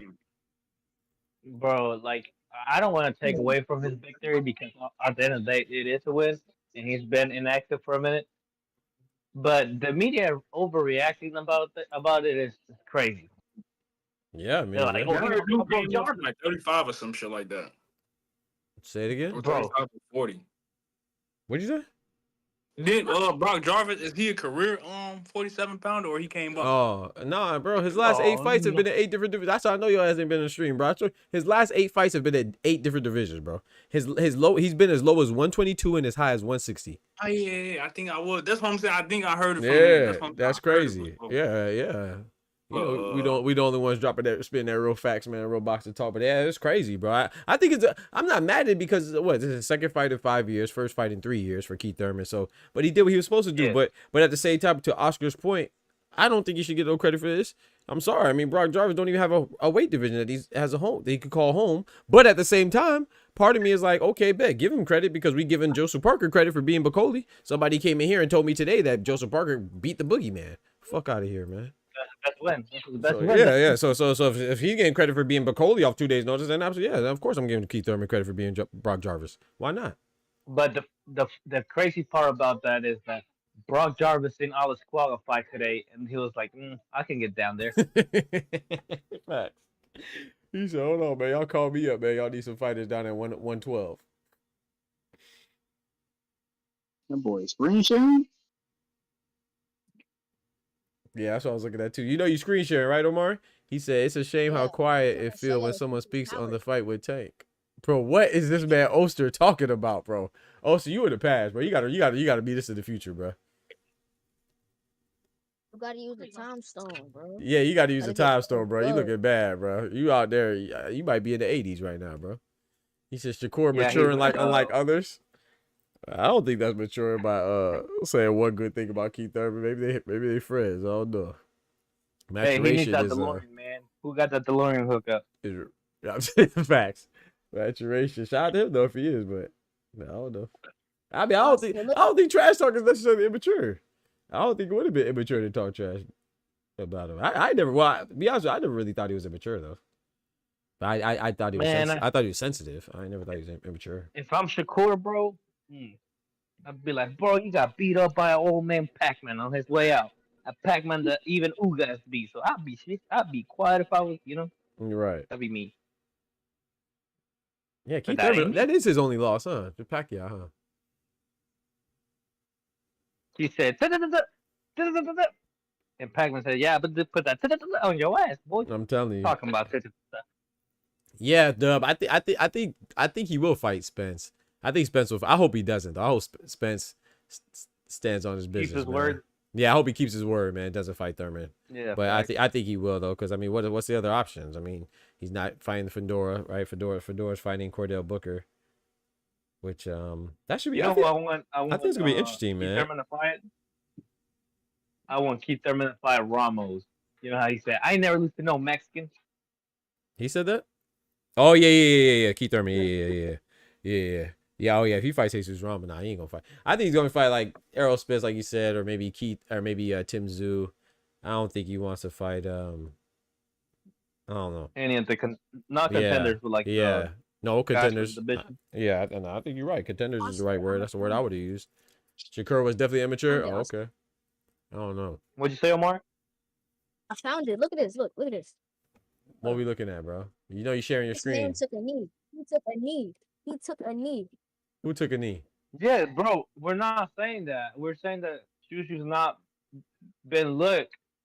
He hasn't been looking as when he first came to the scene. You know what I'm saying? Like, where I want to see him taking a knee. I don't see it. I see Cooper Flag. Yeah, I don't see it either. Close it. I see Cooper Flag, bro. What you talking about, bro? I'm not saying Shushu don't got no power. What I'm saying is he don't got the type of power that will make somebody worry. Thank you. Okay, I see it now. Okay, yeah, I see it. Because even after he made him take the knee, did dude not get up and finish the fight to a decision? Yeah, they finished that. Yeah, there's 8 rounds. Yeah, they're in the final round. Yeah, 8 rounds. Yeah, I see it. Oh. But to that fight, to Amar's credit, on that fight, Shushu did kind of see like he kind of stepped back a little bit, but that was the wrong time to do it because that was his comeback party. That's what people were labeling it, and he looked even worse. I think he was just trying to like get away from his power because like you know how Mark was just talking about his power. I think Shushu probably fell in love with it too and just like forgot about his skills kind of. This man tired, bro. Let me see what he said. I don't know. This is who Barrios got beat up over. I'm trying to end the fight right here. Wait. Ooh. That's his mama. What he got beat up by? He got beat up over this is his wife or his girlfriend. You think?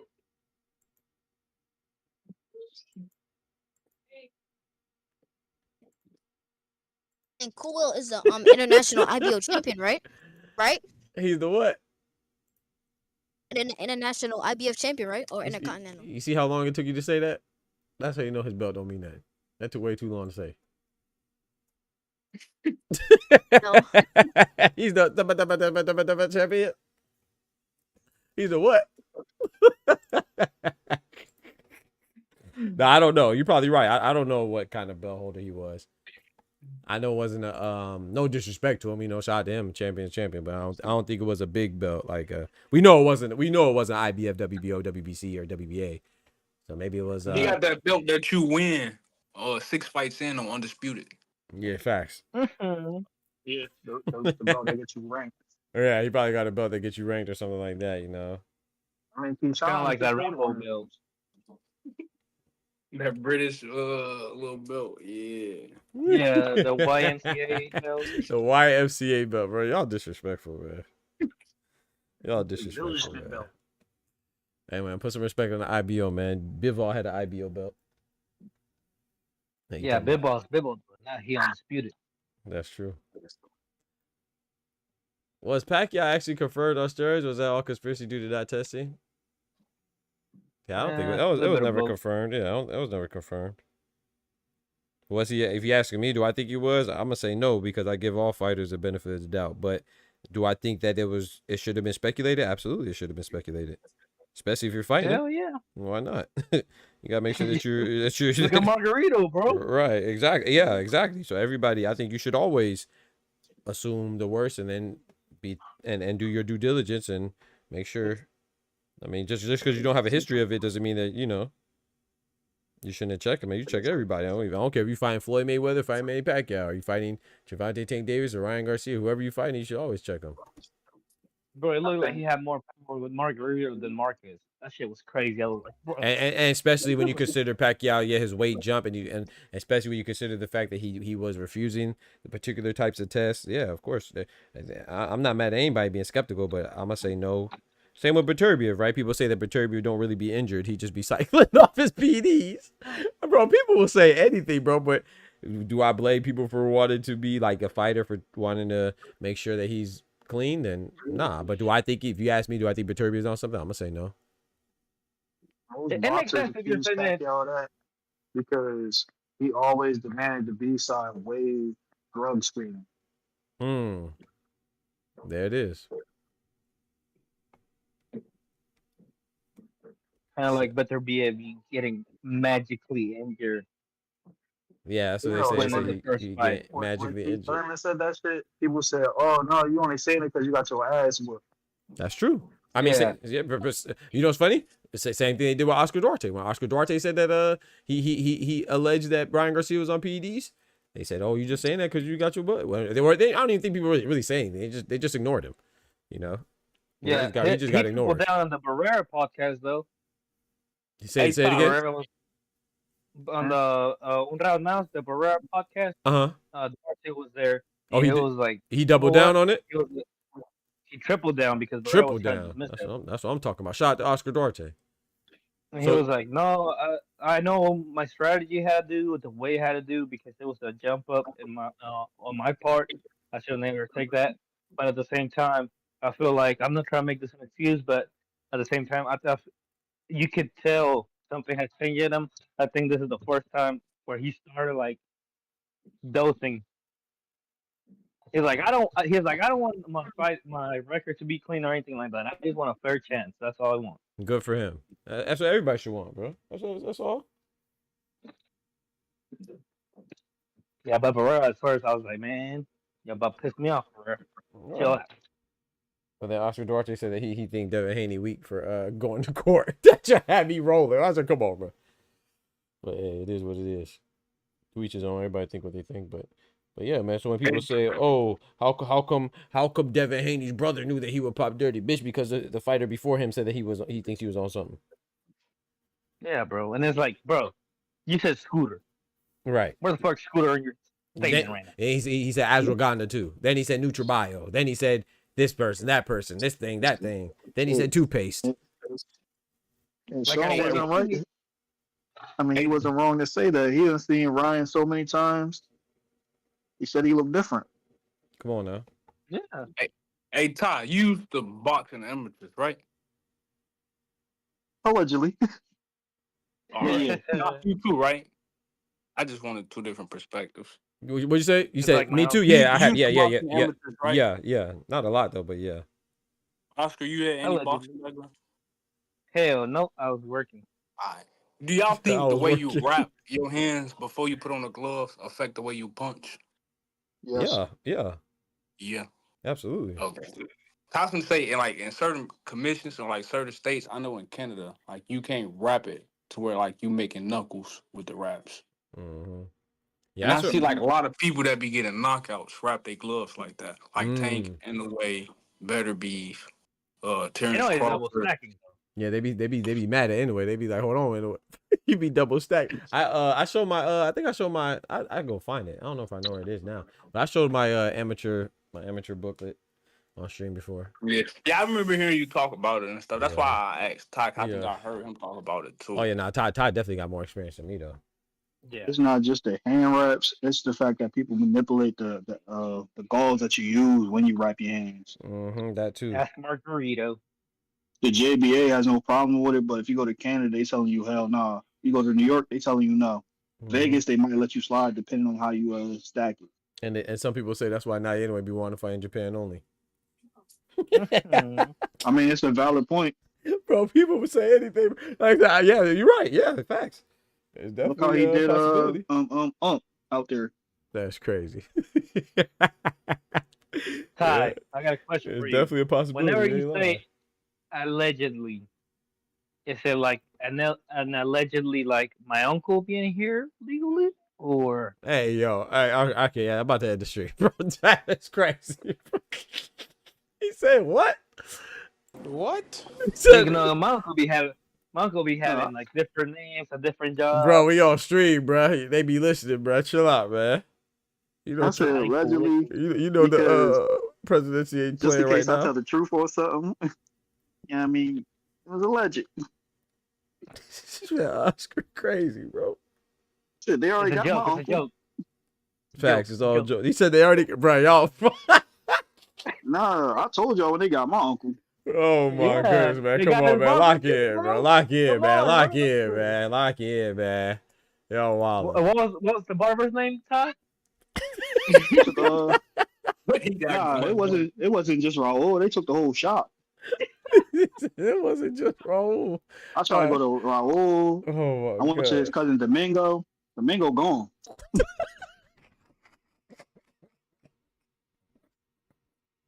God forgive me for laughing. It's not funny, man. Come on, man. Y'all wild, man. David, you know how there's always like a white guy hanging out. Domingo back in Santo Domingo. And he was. Yeah. Hey, they took Sunday. Hey, yeah. You know how there's always like that one white friend that be hanging out with too much with Latinos. They deport him too. They the homies too. Like, everybody go. Yeah. It was like, yeah, he Puerto Rican. Bro, y'all crazy, bro. Y'all gotta chill out, man. Oh, yeah. Like, what's your name? Puerto Ricans. Alex? Oh, yeah, you go. Bro, y'all wild, man. Doc. Yes, sir. Didn't I tell y'all ran into your Puerto Rican compadre? Oh yeah. Talk to him, man. You ain't tell the street though. No. He not a fighter, but he was acting like one for a little bit. Oh yeah. Mm-hmm. Talk to him, Ty. Nice. Did they come out with Canelo on the card yet? Hold on, man. Hold on. Yeah. Your turn. Hold on. Yeah. So let Ty finish the story real quick, man. He said he was on his Teal behavior. He was real apologetic when Teal put up on Bud, or when Bud put up on Teal, ain't it? Huh. He was at the Kingdom's boxing gym. Mm-hmm. I rolled up on him and his people. Mm-hmm. They started dapping me up. Mm-hmm. He ain't turned to look at me, so I put my hand on his shoulder. He looked over. It was like, "Is that Ty?" Yeah. It was like, "Oh, you kind of big, bro." Oh yeah, you kind of big. You see that? That ain't no cowards, man. Pause, bro. Yeah, that's a pause. Yeah, you right about that. Yeah, he wildin'.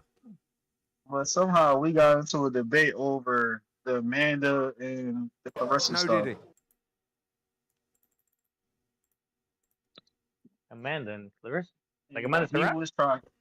Amanda Serrano. He was trying to claim the fact that that Katie Taylor and her fight, the second one that was on the Paul card, is considered the biggest women's bout. But I was like, yo, since when do we ever give credit to the undercard? Exactly. For the numbers. So people be reaching, bro. They just say anything just to validate their point, though. I've never heard of that before. I've never heard of an undercard being given credit for a viewership. I've never heard that in my life. Yeah, bro. In that case, Guy Nicholson is the biggest fighter exactly. in women's boxing history. Exactly. I've never heard that in my life. Ever. Man, he's stupid, man. I'm sorry, but come on, God forgive me. The fuck. Y'all know what the most viewed singular bout that was on the undercard is? What's that? No, I don't. I think his last name is like Rodriguez or something. It's whoever Loma beat up that was on the Manny Pacquiao and Floyd undercard. Emmanuel Rodriguez, I think. I think so. I think he fought. Did he fight Loma? I think so. I always forget who it is. The guy name. Lomachenko? No. Oh yeah. Datchenko. Yeah.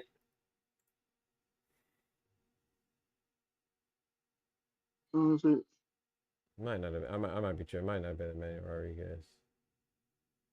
It is Rodriguez. Okay. Ain't his name like Gamalier? I got you. Give me a second. Yeah, I'm not sure. Rodriguez. Gamalier. I don't know what kind of. Oh, he's from PR. Never mind. I was about to say something. Never mind. Wait, so Lomachenko fought this Rodriguez too, or no? Sorry. That's the guy he beat on that night. Oh, okay. So you fought? No, okay. It's not that Rodriguez. I was thinking about Emmanuel Rodriguez. Not he never fought Lomachenko. Might be another Rodriguez. I know who you're talking about though. But it garnished all those views. Why? Because it came on right before people was getting ready to see Pacquiao walk. Exactly. Said they didn't turn the show off. That's silliness, Karma. I ain't gonna lie. The fact that you even trying to argue that you should know better. That's crazy. Said Clarissa is just mad. Clarissa's not mad. I don't think anybody's mad. It's a lie. That's the thing. When people, yeah, exactly. It's the opposite, right? You mad at Clarissa or whoever it is. It's like when people try to manipulate things. We never give co-main events or undercards the credit for what the main event is. We've never done that in life. So. The people try to do it now is that's ridiculous. So, I mean, we can give Amanda and Katie that credit because at one point they were the highest viewed headline women's event, but less than 6 months later, that was overtaken by Shields Marshall. Exactly, which had a better overall card, by the way. And it's not even about giving or taking credit. It's just about telling the truth and. A truth versus a lie. That's all. If it's truthful, I don't think anybody would deny it. I wouldn't deny it. What the heck? I don't have no skin in the game. I could care less who got the biggest one. It's dope. It's an accolade, but we're not giving out fake accolades because you don't like a person or you like a person or because you're from the same country as their city or block as them. It doesn't matter. It's the main event is what's the attraction. We don't say who was on the undercard of Errol Spence and Terrence Crawford. Did anybody say, oh, they broke a record for? Freak out of here, man. Or who was on the undercard of Manny Pacquiao and Floyd Mayweather? Does anybody say that they were the freak out of here, man? They were the biggest viewed undercard in history. Get the hell out of here. Bro, check this out. No one talks like that. I mean, they did that much because they were on the undercard for Paul and Tyson. Yeah. When they did that shit themselves, they did 1.5. Right. Shields Marshall did over 2 million. And they headline. So when people go ahead, Oscar. I'm about to bring it full circle. Watch this out. It's like Doc said at the beginning. Don't be mad. It's what it is. It just comes with the game. Whoever headline, that's who's getting the views, not your ass. Exactly. That is what it is. So no one is giving it credit for the main event. That's the whole point of saying it. When you say that they're the most viewed, that's exactly what you're just. Well, what did you say the other day? Oh, people arguing just to argue. That's what you're doing. That's not what boxing fans do. That's what people do. It's not just limited to boxing fans. When they have that's what people do. Period. They don't like to acknowledge that they're wrong. You know what I'm saying? Yeah, I'm gonna bring it all the way back. When you say people argue just to argue, that's what you're doing right now. When you say something is the most viewed, by default, you're saying that it's the main event because that's the only time we count the views is for the main event. So when we count views for an event, we attribute that to the main event. No one says who fought on the undercard of Daniel Dubois and Anthony Joshua. Does anybody remember? It's not a trick question. I just don't remember. Okay, does anybody say that they broke the record for attendance? Hell no. You know what's crazy about that? They don't even give Daniel Dubois credit. He fought. Nope. They give Anthony Joshua credit. So you acting brand new, you just argue just to argue. That's what people do when they AJ has standing room only. You feel me? They don't even mention Dubois. Dubois fought. Come on, bro. No one ever does that in the history of life. So whenever you count the viewers, you automatically counting it for the main event. So by the simple fact that you say that is giving it credit as a main event. 2-4 left. Karma, it might not be you, but it's people that's on social media, like on Facebook. I could screenshot it and send it to you. People will act like that was a main event or something. But that's the whole credit somebody. She knows for numbers. That's on. She knows, bro. Come on, that's just like looking at people that's holding the regular belt or the Intercontinental, and you see them name them as champion.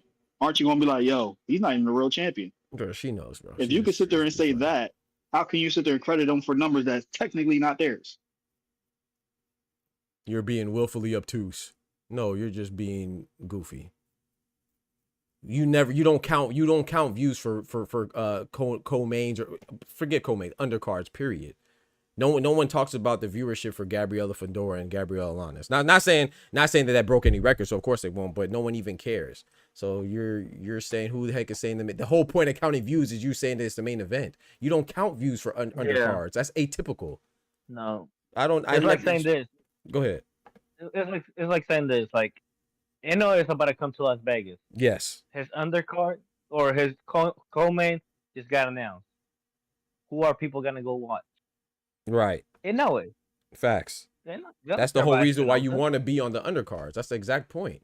That's why you want to get on the undercard of the big events, because of what the big event is. So that's why Bruce Shushu Carrington wanted to fight, and Mario Barrios wanted to fight on the Jake Paul undercard. No one's saying that, oh, Mario Barrios and Bruce Shushu Carrington were part of the biggest undercard. No, they're only saying that because they want to highlight the women, and they should, shout out to big shout out to the ladies. And Amanda Serrano is now moving into an executive position upon retiring with her groundbreaking, unprecedented lifetime signing with MVP, which is dope. Give credit for that, because that's something that is legitimate. But they're just highlighting, they're trying to push the women's initiative and make it seem like it's on Jake Paul, which it is, shout out to him. But let's not go so far to say they broke the viewership record for women's boxing, because it wasn't a women's boxing event. It was a Jake Paul and Mike Tyson event. So when you count the viewership, you're by default, you're saying it was a women's event. So when you try to play semantics and say, oh, who's saying it was a main event, by counting the viewership, that's exactly what you're saying by default. Duh. So it's I don't even know what. Still hold a record though.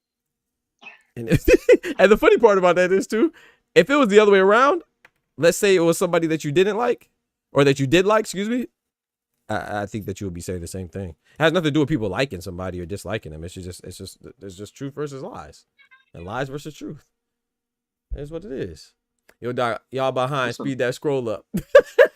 Bro, Oster, bro. I'm done talking to you because you way behind, bro. I don't even know what you talking about anymore, bro. Oh, pay-per-view points only goes to the.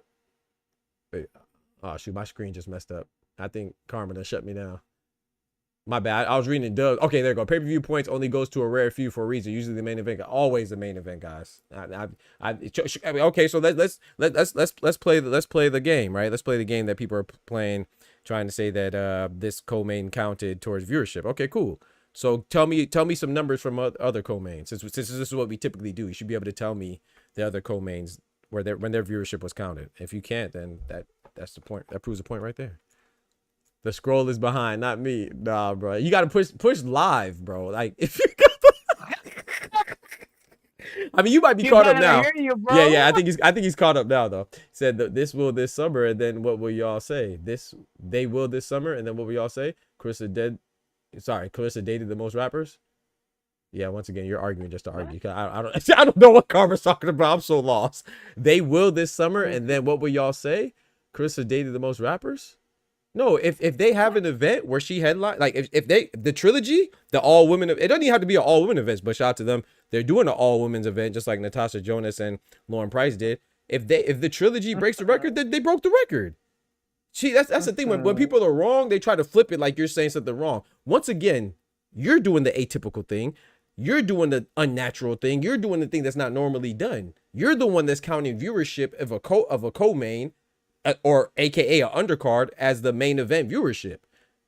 No one counts the viewership for anything that's less than the co-main. When you count viewership, you're talking about the main event. When people talk about the viewership of the Super Bowl, they're talking about the Super Bowl. They're not talking about, oh, this was the most blah ever. No, they talk about all that goes to the Super Bowl. Yeah, even like the concert. Like even if they talk about like the viewership of the concert or whatever, they're talking about for that concert during the Super Bowl, because it's during the Super Bowl. Like they don't talk about it as a standalone thing.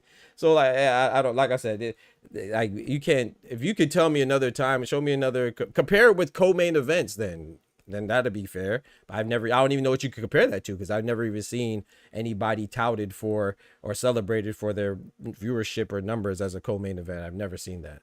Like even David Benavidez, as big as he is, and Alexander Vosdick, no one screamed about their viewership because they was on the undercard of Tank and Frank Martin. So if you can show me another example, then I'd be like, okay, bet you're right. This is what they do, but you don't do that. So it's not that we're taking away credit. You know what's crazy? You're taking away credit. Anybody who's doing that is taking away credit from Savannah Marshall and Clarissa Shields. It's not us not giving Amanda Serrano and Katie Taylor credit.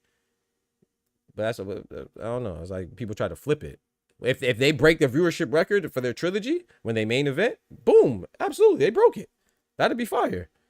Ain't no one rooting against them. Who that cares? But what we care because, well, I care when people lie. You got to set it straight. Go ahead, Ty. My bad. Yeah, but congratulations to them, man. There's so many ways to look at this, but as far as headlining, they did do something at MSG that most men can't do. Facts. That was dope.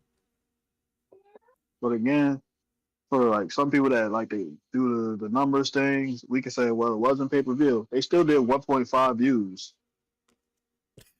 Yeah, you could say that too, but you only can get from WWE events or other teams that people want to see come play the Knicks. Right. Outside of that, concerts don't do that. Right. Unless it's the big guys. Right. She said that now we're being dumb because she's trying to make up a statistic and put it over other statistics because she doesn't like a person. But we're being dumb. Yeah, sure, Karma. I mean, I don't know, man. If you don't like Clarissa or whatever it is, that's between you and Clarissa, dog. I can't help you out. You know what? Like, you know what I feel like we're one step away from. What's that? Yeah, but you're fat. What's that got to do with the argument? Right, and that's the thing too. It's like it doesn't have you could replace. It doesn't have to be Clarissa. It's just because it's like I could say and keep the same energy for everything I'm talking about, but whenever I'm talking about somebody or whenever somebody's talking about somebody that they like, it's just because they like them. They try to dismiss it. No, it could be for Chantel Cameron and Katie Taylor. It could be Amanda Serrano and Alicia Bumgarner. It could be Clarissa Shields and Savannah Marshall. Like it is. It doesn't matter who it is. We shouldn't skew numbers because we favor them. Like I've never seen anybody count co-main as the main. Like people are in the seats for the main card. That's why that's the main event. Well, you're fixing to because Berlonga's about to pull that statistic up. Yeah. Maybe Berlanga will break it. Maybe Berlanga say, "Hey, man, I'm the main event." Berlanga said, "Not Emma Williams and Patrice Volney." He said it's me and Gonzalez. She trolling y'all. You know, the sad part, she ain't trolling. That's why she said P. She mad for real. She fighting the air. That's okay. She ain't trolling. She mad. That's what happens when you you know, it is what it is, man. People I get don't mad want to put her in that box. Bro, she but is. It does bro. sound wild. Like if it was anybody other than Clarissa. Yes. Because of her like when she made the point about the rappers. I wasn't even looking at it from that standpoint. How can we credit somebody on the undercard for somebody else's numbers?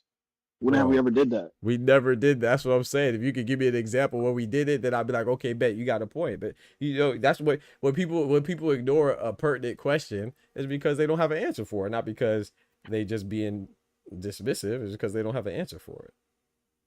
They don't have a logical answer for it. If we remove them, right? Nicki Minaj had that world tour. Do we credit Meek Mill for them numbers? Your girls tour. Was that your girls tour or a world tour? Come on now. That was a diss. That was a diss line. Come on now. Was it a world tour or your girls tour? Come on, bro. Come on, dog. Yeah, let's give credit to the openers for 50 Cent concert. We're gonna give credit to Bobby Valentino. Funny. With the undercard attributes to the card only matters to a promoter. Yes, I'm gonna put Vito Melnecki on a card if we in New York. Why? Because I know he can bring us some tickets. He's a local guy. Right. Exactly. But as far as the generated revenue or numbers that we get, you know, terrestrial or from PPVs, not coming from them. Yeah, shout out to them though, man. Yeah, like you said, it's just not the pay-per-view is not coming from them exactly. So meaning that you could kind of interchange that. That's all, and then they'll still wouldn't hurt the card that much as long as you got the main event there. You know, that's why Canelo is notorious for having weak cards, right? Because people don't care as long as Canelo's there. You know, his last card was good though, in my personal opinion, but that's why it's not imperative for him to have a stacked undercard because Canelo is the draw. It's like let's go back to the shows, right, or the Super Bowl or something, right? The commercials that they play on the Super Bowl, they premiere them on the Super Bowl. Why? Not because the quality of the commercial changes, but it's because the amount of views change because they're trying to watch the Super Bowl. So they'll get more eyes on their commercial if they release it during the Super Bowl. The commercial didn't change. It's still the same commercial, but it's better to put it on the Super Bowl because that's when it has the most eyes there. It's not because the commercial got any better. So the correlation that I'm making is that the undercard was going to be the undercard. It just happened to be Katie Taylor and Amanda Serrano because they knew that a lot of eyes were going to be on them. So they're like, okay, bet, let's put this women's boxing event to get some more eyes on women's boxing. And that's dope. Like, no one's knocking it, but don't make up stats to sneak diss somebody else off of something that's just not true. Of course they got a lot of eyes on there because the eyes were already watching Mike Tyson. Exactly, watching him with his cheeks out. You feel me? He probably got the most views ass cheeks. I mean, he got all types of pornos and OnlyFans out there. Mike Tyson probably got the most viewed ass cheeks because not only that, bro. He grabbed his dong and slapped Jake Paul. Right, exactly. That's probably the most viewed cheeks. You know, I probably broke the internet. Forget Kim Kardashian. You know, if that's what we doing, put a dog during the broadcast. Say that's the most viewed dog. That's the most viewed dog. Let me stop trolling. Okay, now I'm trolling, bro. Let me stop. People only bring up the made up stats for Carver to either downplay somebody to bring up somebody else. Tell them again. Thank you, bro. Thank you, bro. Here's a random funny stat. Since when do we have a clinch count? Okay. Come on now. There's only 3 fighters they actually employed that count for. Talk to him. Talk to him. Bernard. Yep. SOG and Devin Haney. Yep. And then like what's the name too? I know. I like this stat though.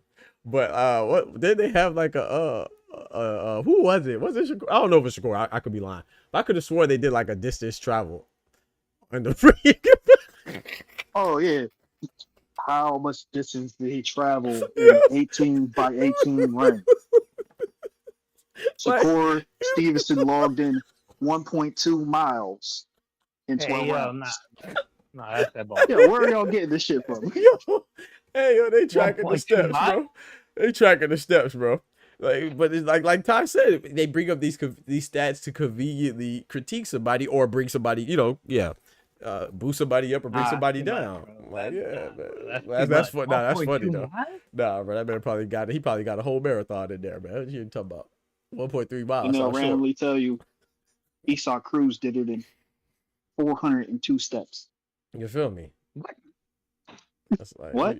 Come on now. We like this is nothing new. Like shout out to Serrano and Katie Taylor though, man. You know, hopefully they do break through. Hopefully they do. Like that's a good thing. Like it's like Caitlin Clark and not just this is not just isolated to women's. Any boxing, like let's say now you're in the weight for lower weights. I hope he does break the record for viewership or lower weights. That means boxing is growing. If Caitlin Clark and Angel Reese or whoever it is, you know, hopefully they do boost the viewership of WNBA. Hopefully Katie Taylor and Amanda Serrano break the record. That means if hopefully they do break the record because that'll show that women's boxing is growing. But don't make up stuff. That's the only thing. It's like when does Clarissa not get a gold? How the heck did we even get here, bro? I don't even know how we got. Oh yeah, because you at Edwin. That's right. People taking something that could potentially be good, and then murk it up by bringing up bullshit. Right, that part, bro. No one denounced it, bro. That's fire, bro. I watched the fight. Of course, I'm gonna watch it. I'm not gonna lie. I don't like the third one. I think it's kind of ridiculous, but especially just because they have the same two winners. But I do think Amanda Serrano should have won the second one. Though, I ain't gonna lie. But I mean, she lost, so it's like why are we watching a third one we had the same winner for the first two? But yeah, man. Shout out to them, man. I'm definitely room for them to do well. They ain't got nothing to do with me liking Clarissa Shields. Like her stats don't do nothing for me, or her accomplishments, but don't take nothing from nobody. You gotta tell the truth. You main event. That's when we count views. My thing is, why don't they ever bring up the first fight? Because that one was a monumental fight where they headlined. Oh, they can't because Clarissa, like you already said, Clarissa Shields and Savannah eclipsed that, so they can't bring because they are. It's so funny because the people that try to be so passive aggressive, they are the most aggressive. They try to be, you know what I'm saying? They're the ones that are trying to try to be disrespectful. They just try to do it in an innocent way, like people don't notice. Like that's what, like you just said it right there. They're the same ones that want to make the comparison, but they can't make the real comparison, because if they make the real comparison, then Clarissa Shields and Savannah Marshall beat that. So they have to make something skewed. And then when somebody says, "Hold on now, that's wrong," then they try to make it seem like you're hating. No, she's not hating, man. She's just correcting, man. Stop skewing stuff, man.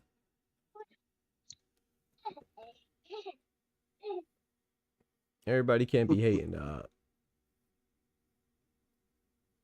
1.2 miles is still crazy. Yeah, that's wild. But shots. And you know what's crazy? I actually do think that they'll probably break it.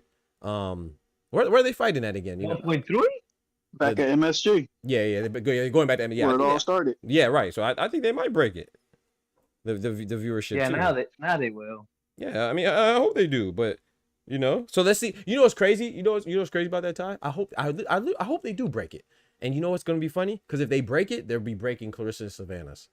But if they break it, they can't say they broke it, because they said they already broke it. So let's see what they say. Yeah. so let's see if they say, oh, we broke Clarissa and Savannah. It doesn't matter, because you already broke it, right? So we know it's not gonna be as much viewers as freaking Jake Paul and Mike Tyson. You know that viewership. So if they break it, if they legitimately break it this time, I want to hear what they say. So let's throw their same logic. You know what they're gonna say? You know what they're gonna say? They broke it twice. You said first. What they gonna say? Now you can't say nothing about it. Yep, exactly. Now you say, now you can't say nothing now. We wouldn't have said nothing if it was like this the first time. You know, now it's legit. So yes, you got it. Congratulations. I'll be happy, because that means women's sports is growing. You know, I think it's always a good thing. Just like I replied to Carmen in the comments, I'll give them the same congratulations I did when they did it the first time. It'd be no different to me. Facts.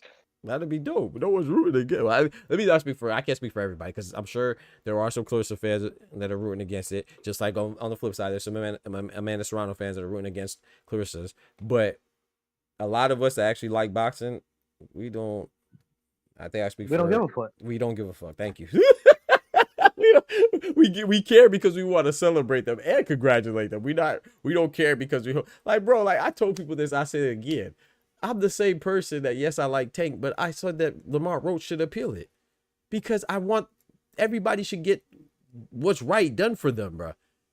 I'm not here like I'm not like the majority of these boxing fans that get like emotionally attached to these fighters. Yeah, I don't get like I like Tank because he's a good boxer, bro. I like Canelo because he's a good boxer. I want Canelo to fight David Benavidez. I like Frank Martin. If Frank Martin would have beat Tank, I would have applauded Frank Martin. And I still like Frank Martin that he lost. Like, bro, I'm not that emotionally attached to none of these people. So if I say something that's about like breaking a record, why would I be rooting against? It's just that's what people conveniently want to hear. Now that you just say that, what's that? Some people like fighters once they know they can't beat their favorite fighter. Yep, that's true. That's true. I was like, what? Oh, he's not a threat. Yeah, he's not a threat. Yeah, facts. They like the guys that aren't threats. Like, oh, wait, TJ Doheny was popping in Japan because they knew he ain't had no chance. I guess in a way. Nah, bro. Nah, that's wrong, bro. What you mean, bro? Why else would you call a guy that's 3 of 7 in his last fights? I mean, not 3 of 7 in his last 7 fights. Yeah, exactly. He 4-3 in his last 7 fights. You call him the Japanese assassin? Come on, bro. Who's he assassinating, bro? He probably lost. I got a question for y'all. His back. His back, right. Yo, what's good? How will Katie Taylor be viewed if she wins this third fight? That's a good question. Marcus Pacquiao. Marcus Pacquiao. Well, you gotta run it again? Bro, they better not run it again, bro. Jorge, what's good, bro? Marcus Pacquiao. Yeah, you did. That's a fact. I hope not, bro. Jorge, what's good, bro? Big member in the building. Somebody's gotta put someone out. I will say this, bro. I think she'll be viewed. Okay. What do y'all think about this? Let me ask a question first before I answer your question, because I want to see what y'all think. To help me answer my question, who do you think is the top 2 women's boxers right now? Right now, Clarissa is number 1. Clarissa and who? I'm talking about like popularity and stuff. I'm not talking about like who do you think Sky Nicholson? Okay, I think Clarissa and Amanda Serrano. Like, I'm asking, like, who do you think is like when people think about women's boxing, who are the two top women? Like, it's always compared to each Katie other. Taylor and Clarissa. Katie Taylor, Or Clarissa. Amanda Okay. America? Yeah, I think worldwide. It's oh, I guess both. Yeah, I gotta say worldwide. I think it's Clarissa and Amanda. That's what I think. But what y'all think? Worldwide, I think Sky Nicholson takes it. Really? It'd be Sky, Katie, and Clarissa. Those are three names that the world screams. Okay. One of them is just by product of who she with. That's crazy. Okay. So I was thinking like when I hear the conversation and when I hear the comparisons, I always hear Clarissa and Amanda. I don't really hear Clarissa and Katie or Katie and Sky. I always hear the comparisons like Clarissa and Amanda. Those are the two I hear the most. That's what I'm saying. That's because we hear talking America. About two Americans, bro. Yeah. That's true. That's probably what. So when do y'all hear these other people? Y'all in America too, like me? Yeah. Where y'all at? when I'm abroad, you start hearing some wild takes. Okay. Just like if you go to certain parts of the UK, Joe Calzaghe is still the man. That's true. And I watch content in Spanish, and so sometimes I contain Spain. True. Mexico. Okay. So let me answer your question now. So the reason why I asked that question first before I answer your question, because I think that since I hear Amanda and Clarissa the most, I think if Katie Taylor wins the third one, I'll hear Clarissa and Katie Taylor the most. That's what I was gonna say. That's the only thing I think would change, because I mean I think that it'll be hard to argue. I think it's hard to argue right now that that Amanda's better than Katie Taylor, but I know people will still do it, and because that was a close fight, that second fight, and I personally had Amanda winning, but I wasn't mad that Katie Taylor won. But I think if Katie Taylor wins the third fight, I think it'll be Clarissa and Katie Taylor being talked about as the top two. But I feel like I hear about Katie Taylor when I hear about three. Like if I hear three names, then I hear Amanda, Clarissa, and Katie. But when I hear two, that's always mostly for me. But go ahead, Oscar. Sorry. I just feel like if somebody wins like a KO or stoppage, then that's get put to rest. If not, they're just gonna keep fighting each other, bro. No, I ain't gonna lie. If Katie Taylor wins this one, I'm not watching no more. I don't care if it's the biggest robbery on earth. I'm not watching them fight no more. I gotta put my foot down, bro. All right, this is madness now. Like if the only way I'll watch a fourth one is if Amanda Serrano wins. If Katie Taylor wins, I don't care if it's the biggest robbery in the history of boxing. I'm not watching the fourth one. And now y'all dragging it. Yeah, I mean y'all already dragging it, but y'all really dragging it. Yeah. But yeah, what you think it does, Ty, for Katie Taylor if she wins a third one? Absolutely nothing. Yeah, I don't know really. But besides what I said, I don't really know what it does because I feel like this would be Eddie's way of trying to boost her over some of the people that we would consider her contemporaries. But for me personally, it doesn't do much because we already seen you beat her twice. Exactly. Whether it was close, people say the headbutts, you still beat her twice already. Yeah. There's other fighters you could have fought. Chantel Cameron. Excuse me. Thank you. That's the one. That's the real trilogy. People criticize certain fighters for fighting smaller opponents, but isn't that what Katie doing? Exactly. That's true. Why don't you go fight somebody that's bigger than her? We seen it happen. She lost the first fight. Katie Chantel Cameron knocked them braids out. You gave her a blowout. Hey yo. But don't go out. She got a blowout. Mi casa, su casa, my house is a whole house. It's just picking and choosing in boxing again. We see one fighter go up and beat up on somebody that's bigger than them naturally by 40, 50 pounds. Yep. Oh, now that division weak. Yep. Facts. Yep. Once she tries to move down to fight other fighters, oh, no, you too big for them. Yep. What pisses me off about this rematch, this rematch in particular, is people are just making it seem like women's boxing is Clarissa. Yes. And she's like number 2 and number 3. Yes. Katie Taylor. Yes. And Amanda Serrano. That's it. No more. And Pandora just became the youngest undisputed. Yes. In the 4-belt era. What's that Brazilian girl, the one that just came off the Olympics? She had a real good showing. Oh, I can't think of her name. I remember. I'm not sure. But you know who I'm talking about? Nah, yeah. I don't want to butcher her name. Yeah. Maybe if I see her, I remember, but not right now. I don't remember. She's always in the zone. Eddie was like, oh yeah. I know you're talking about. Yeah, yep. I know you're talking about. When you said the zone, yep, I know you're talking about. I don't remember her name either. Well, anyways, like she's pretty solid. Sky Nicholson, obviously. Sky Nicholson, yeah, she fighting Tierra Brown soon. Maybe we just saw Natasha Jonas, Lauren Price. That was a good fight. I called that one right. Rematch is just kind of take it away from Carolyn Dubois. She's pretty. Carolyn Dubois. Pretty good, yeah. She had a close fight with the I don't remember her something Ren. I don't remember her name, but yeah, it was so close. It was a close fight. Yeah, it was a close fight, man. Carolyn Dubois won, but Carolyn Dubois is good too. So there's a lot of good, like you said, there's a lot of good women fighters out there. Senior Estrada just retired. Just takes away from it. Yep. Stupid. Hey, y'all hold it down for me, please. I'm gonna go. I'll be right back. Go use the bathroom. All right. Man, keep on trying to fight Katie. What's up with Alicia? You feel me? What's up with Alicia? Exactly. She don't want it, bro. She don't want it. She knows what's gonna happen. And you know, it's funny because before Eddie Hearn and the Katie Taylor stuff came about, when he was trying to get the fight with Alicia, you know, that phone stopped working. Nah. That's crazy. Ty, any fights you're looking forward to? Men or women? What are we talking about? Let's do 1-1.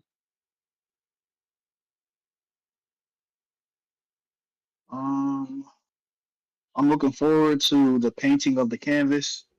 If you know, you know. That's for the women's side. And the other one is going to be the massacre in AC. Or call. You got any predictions for them, or just like you just want to see them? I feel like this actually going to be a good fight that leads to a valid trilogy. I think Michaela might lose this one. Oh, damn. It was very close, the first one. The first one was very close. But I think Michaela, well, I don't know. No. Then again, it's back on top again, so it's going to be some mix.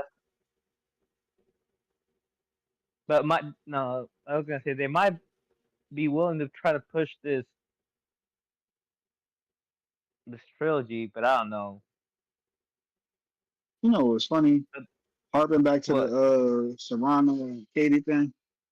It's like I've seen people saying she got robbed in the second fight. How you get robbed on your own platform, your own promotion? Exactly, bro. That's crazy. Yeah, I get the headbutts. You know, they're probably excessive, but that has nothing to do with Katie Taylor, obviously. But what did you do to counteract that, though? Nothing, bro. Like that's what pisses me off. Well, not really pissing me off. I just don't like it. It make it seem like that was the only reason why she lost. Yes, that's people take that and run with it. They don't even care to explain or elaborate.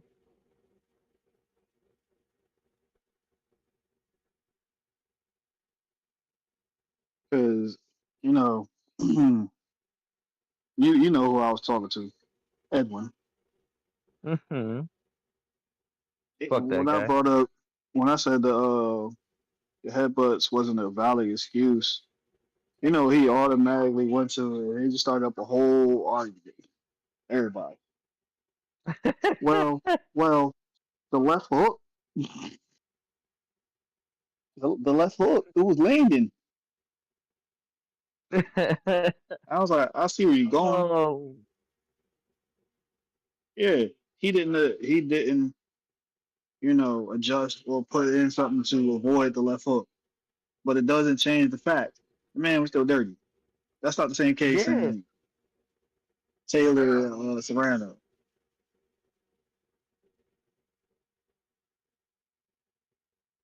You had 2 fights to find some type of adjustment for that.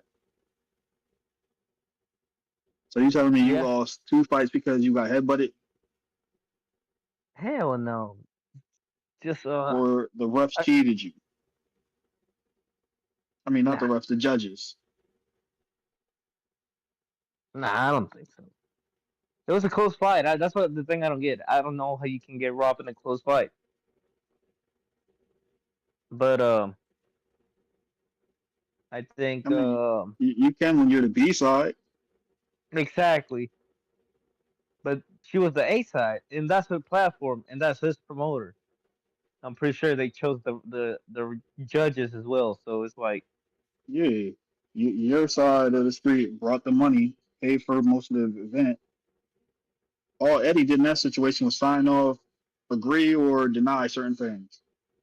yeah, that's crazy. So even if you want to take it there, it's still your own doing or Josh's own And doing. from So it's like, and from what was documented, the only thing that Katie and Eddie had a problem with was the glove selection. They wanted a little bit more freedom on that. They didn't want to wear the same gloves as her. okay, Other than that, Amanda, you had pick of the litter when it came to that fight. yeah, she got the creme of the creme, bro, and somehow she lost because of headbutts. I'm just not going with it. Yeah. Then Like for it's the very probably a same reason balance you got the issue. second fight, you're now getting a third fight because Yeah, you have the backing to do so. yeah.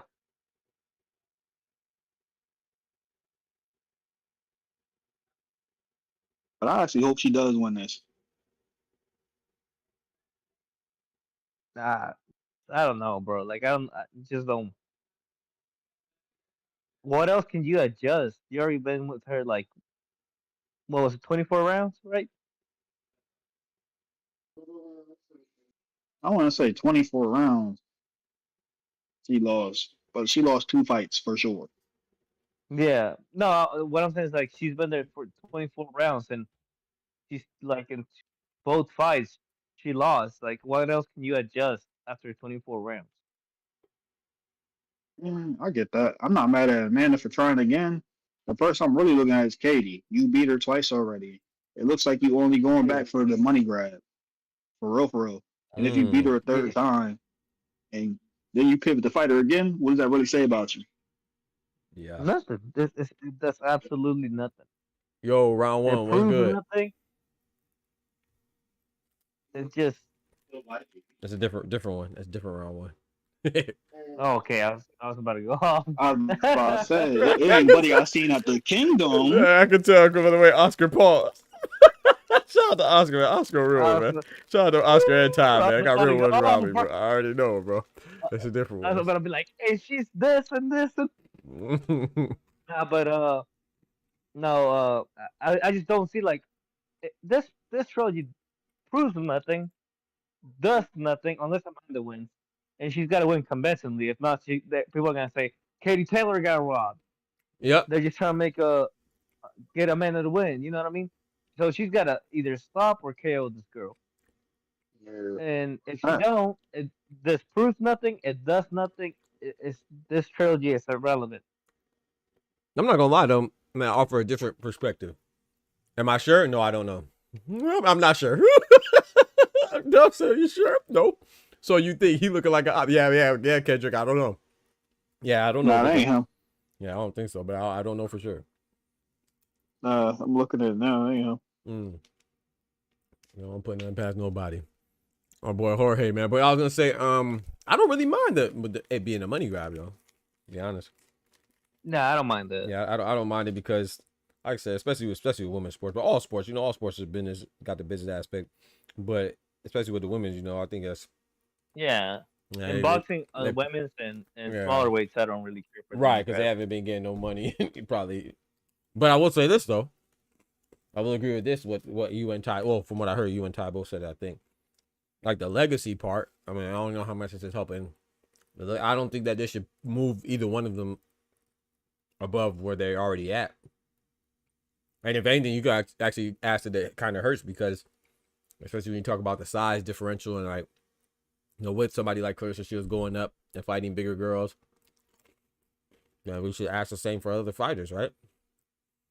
Mm-hmm.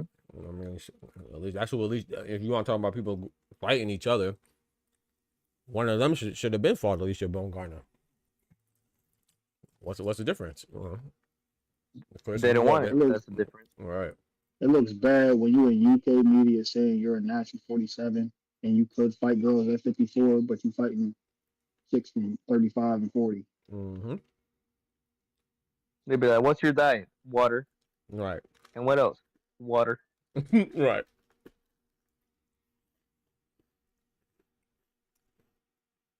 You know, he would have crashed out. Y'all know he ain't got no damn because from a high school gym teacher. I would sleep. Hey, yo. Undefeated high school gym teacher. That's tough.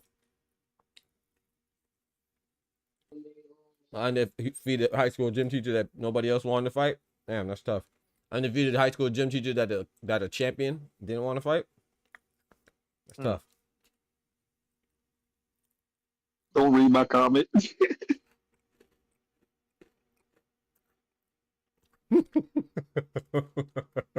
Right. I mean, it is a fact. Yeah. Technically, you're right.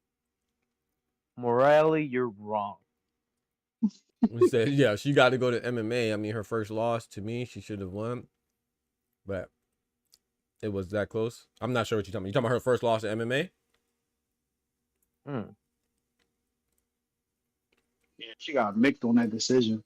Yeah, in the PFL. Yeah, I mean, I wasn't too mad at it. Yeah, I ain't mad at it. I saw it. I did see. I don't watch MMA like that, but I did watch her fights. I'm not mad at the one that she got the L. I mean, that's not her sport, right? I mean, she just doing extra stuff. You feel me? It's like she's doing what a lot of other female boxers be doing. Well, shit. Yep. I ain't gonna say this week. Right, exactly. I wouldn't be mad if she just called up Triple H and say, "Yo, I'm out there." You feel me? She probably should. Go out there in the elimination chamber. Yeah, I mean, she gonna do that. Big Turk might be on the phone for her. Right. Nah, So Ben was good. She wouldn't like it. Nah, bro, I ain't gonna lie. She wouldn't like it. They'd be like, "All right, they're gonna pull your hair, but pull my." She might punch her for real. Hey man, have a good night. That bro. girl's gonna wait. Bro, Hey, Rick God Flair's bless. daughter's gonna be out. Rick Flair's daughter's gonna get punched and be out till Christmas. I'm telling you. It ain't even summer yet. She's gonna be out for Christmas. They said, "What's up, dog? Headed to bed, but want to stop by, wish you peace." Hey man, God bless you, bro. I appreciate you doing that, man. Taking the time out your day, man. Shout out to you, man. Take care, everybody. Protect yourself at all times. Facts. Smack that like button for your boy too, man. Appreciate that. I mean, she in the PFL. She's still fighting nobody, but I mean, she a boxer. The styles of fights makes it more of a close fight. She's fighting nobody. Can you name me 3 people that you know? You didn't even know the league she was in. You talking about she's fighting nobody? Everybody in there's a nobody to you. You don't know anybody. That's the problem about people. They don't appreciate greatness or accomplishments, bro. Like you don't know anybody in there. Everybody's in there's a nobody. You didn't even know the name of the league.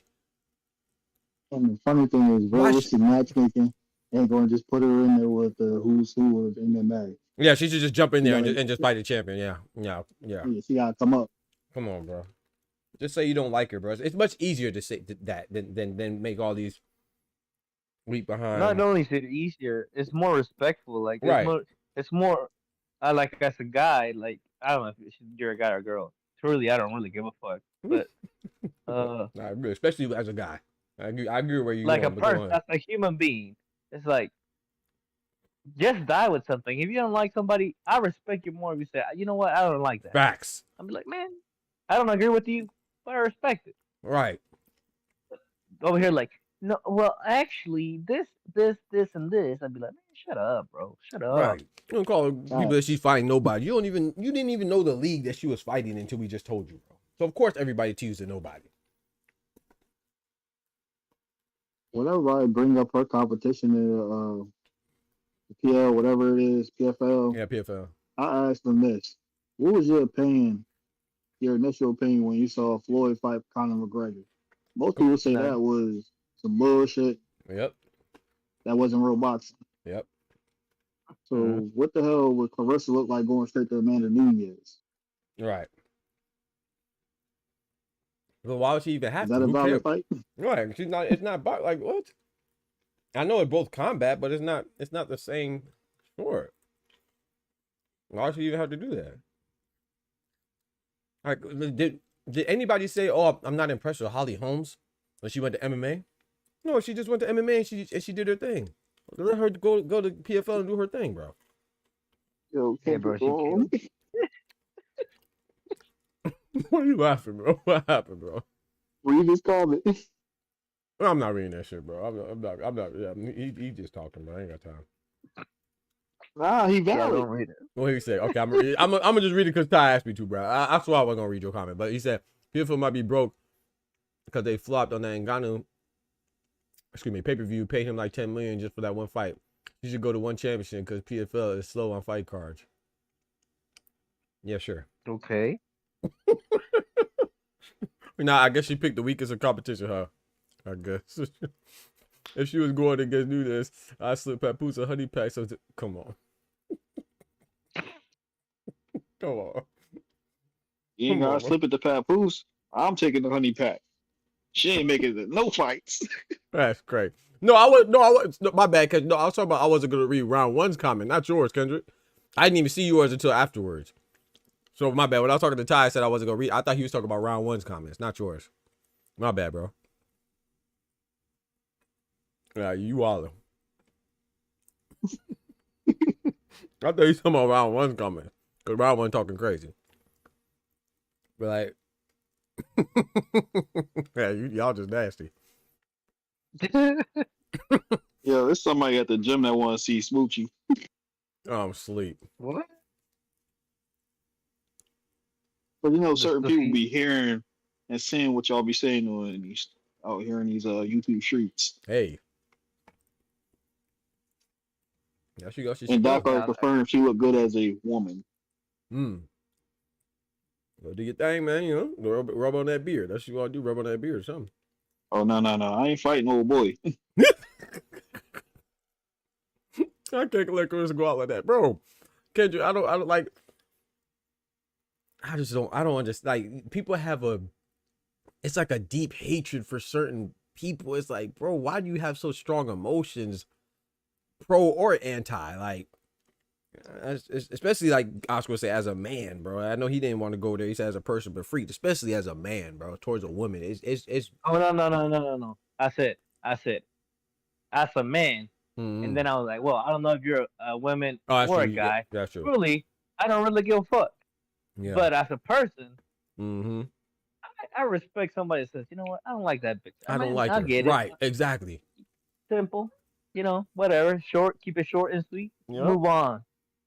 You know what's crazy? And then like, it's like Gumbo, bro. Like Gumbo. I don't like what Gumbo says, but I gotta respect him because he sits down on it. Yep, I like Boo Boo Andre. Hey, you know, I don't care. I like Boo Boo Andre. Same with Irony. He like Joe Calzaghe, and he don't like whoever he don't like. That's cool, bro. I don't agree with it, but hey, you gotta respect it. Gotta respect it. It's like. But when I watch Holly Holmes, bro, you know I rooted for Holly Holmes because she was a boxer.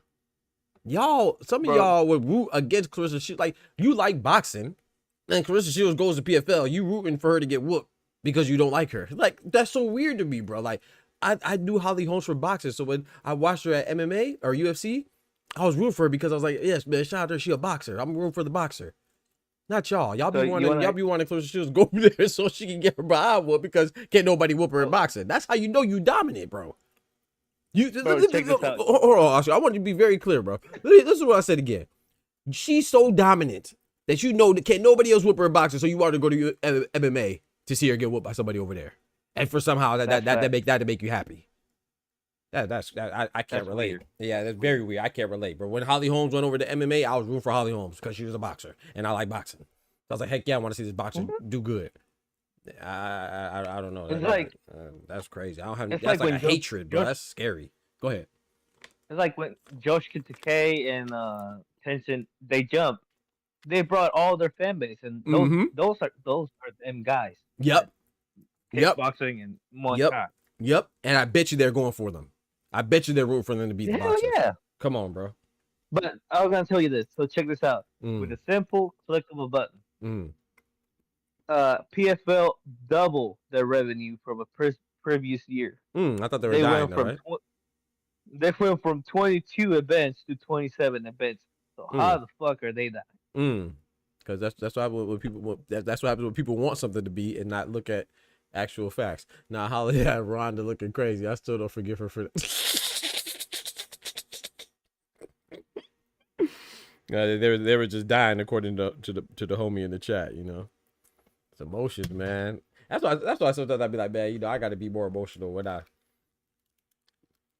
do my boxing content. That's what people like, bro. They don't really care about truth. Like some stuff is opinionated, like, oh, who I think will win, Floyd or Tank or Shakur or Canelo and Bud. Like that's opinionated, so we can argue about that. But some stuff is factual, bro. Everything's not opinionated, bro.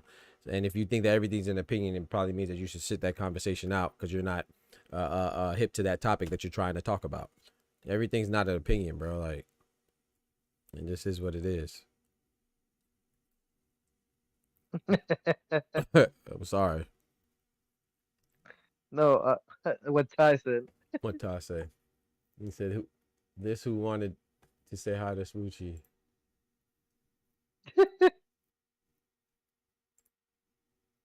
Hey. Hold on now. Hey, Doc wants to say hi to her now. Hey, you feel me? I'm trying to say hi to her and the other way. You know what I'm talking about? I need it in my life. She seen what folks were saying. She looked like a man in the comments. Just saying. Oh. That's O'Shea Jones. Oh, you mean she want to see Smoochie like that? Oh, okay, my bad. I thought you meant she want to see her like on some freaky deek. You talking about she want to? Yeah. Oh, okay. Oh, good luck, Smoochie. I mean, she did say she wanted me boots. That's how you do it right there. You go beat Boots and get the boot. You know what I'm talking Nah, about? bro, you're wrong. Hey, watch your mouth sometimes, man. That's what, bro. You know this though, Oscar. I'm not wrong, bro. You know I like that type of stuff, bro. I like when people be about that life. That's why I like Caleb Plant so much. You know what I'm saying? Caleb Sweet Hands Plant. Caleb Slap a Bitch Plant. Caleb, I don't fight, I don't argue. I hit that bitch with a bottle Plant. I like Caleb Plant because he about that life, man. Sometimes people got to get reminded that you just can't talk trash, man. I'm not saying that I want anybody to Oh, hell yeah. No. I'm 100%. Trying to find out who that Clone Me 12 is, too. Who is who? She was trying to figure out who Clone was, too. Oh, what Clone say? Remember what they were saying that day she had to fight. What she said? What he said, bro? I don't remember what he said, bro. Tell her to come through, man. Tell her stop around here creeping, man. Stop lurking, man. Come here, let me get a gosh dang interview, man. Shoot. Out here creeping, man. I be trying to pull up my folks in the chat. That's my folks now, bro. That's my folks now. We might have to throw them dukes now. That's my folks now. I know I'm talking and laughing, but those are my people, man. Shout out to Close, shout out to Smoochie. I don't want no smoke, but I'm gonna be rooting for y'all for the background. Yeah. Hey, Duck. Don't. Nah, you gotta put your hand up. Keep your hands up. Come I'll up. be trying to snitch on some of the the Smurf accounts that be in the comment section. Cause I'm like, yo, I think I said something to you off stream. I'm like, yeah, I'm not gonna tell you who brother that is. Yeah, right. Yep, you did. Yep, Ty lighted up phase like he on the west. You feel me? Hey, time for to get people squabble up. Yeah, he's got dox people. Oh man, that's funny, bro. He's gotta tell you, teach your man how to squabble. Teach your man how to squabble. Facts. Yeah, man, you gotta. Hey, man, I'm gonna help you out. I'm all for that, man. Yeah, tell you what, I'd be mad and respectful though. I'd be like, yes, ma'am. Yeah, facts. I 100% agree. Because that's one thing I try to do. I'm not saying I succeed all the time, but I try to keep it boxing, man. I try to always give credit where credit is due. I like the fighters, man. I'm always pro athlete, man. And some of these people, boy, oh my gosh, you hit somebody that and they don't like you. Like, bro, they're both in there fighting. And somebody hit a fighter that you like. Oh, you want to kill him. Yeah, fact. Man, I'd be like, there's a winner and a loser, right? Right.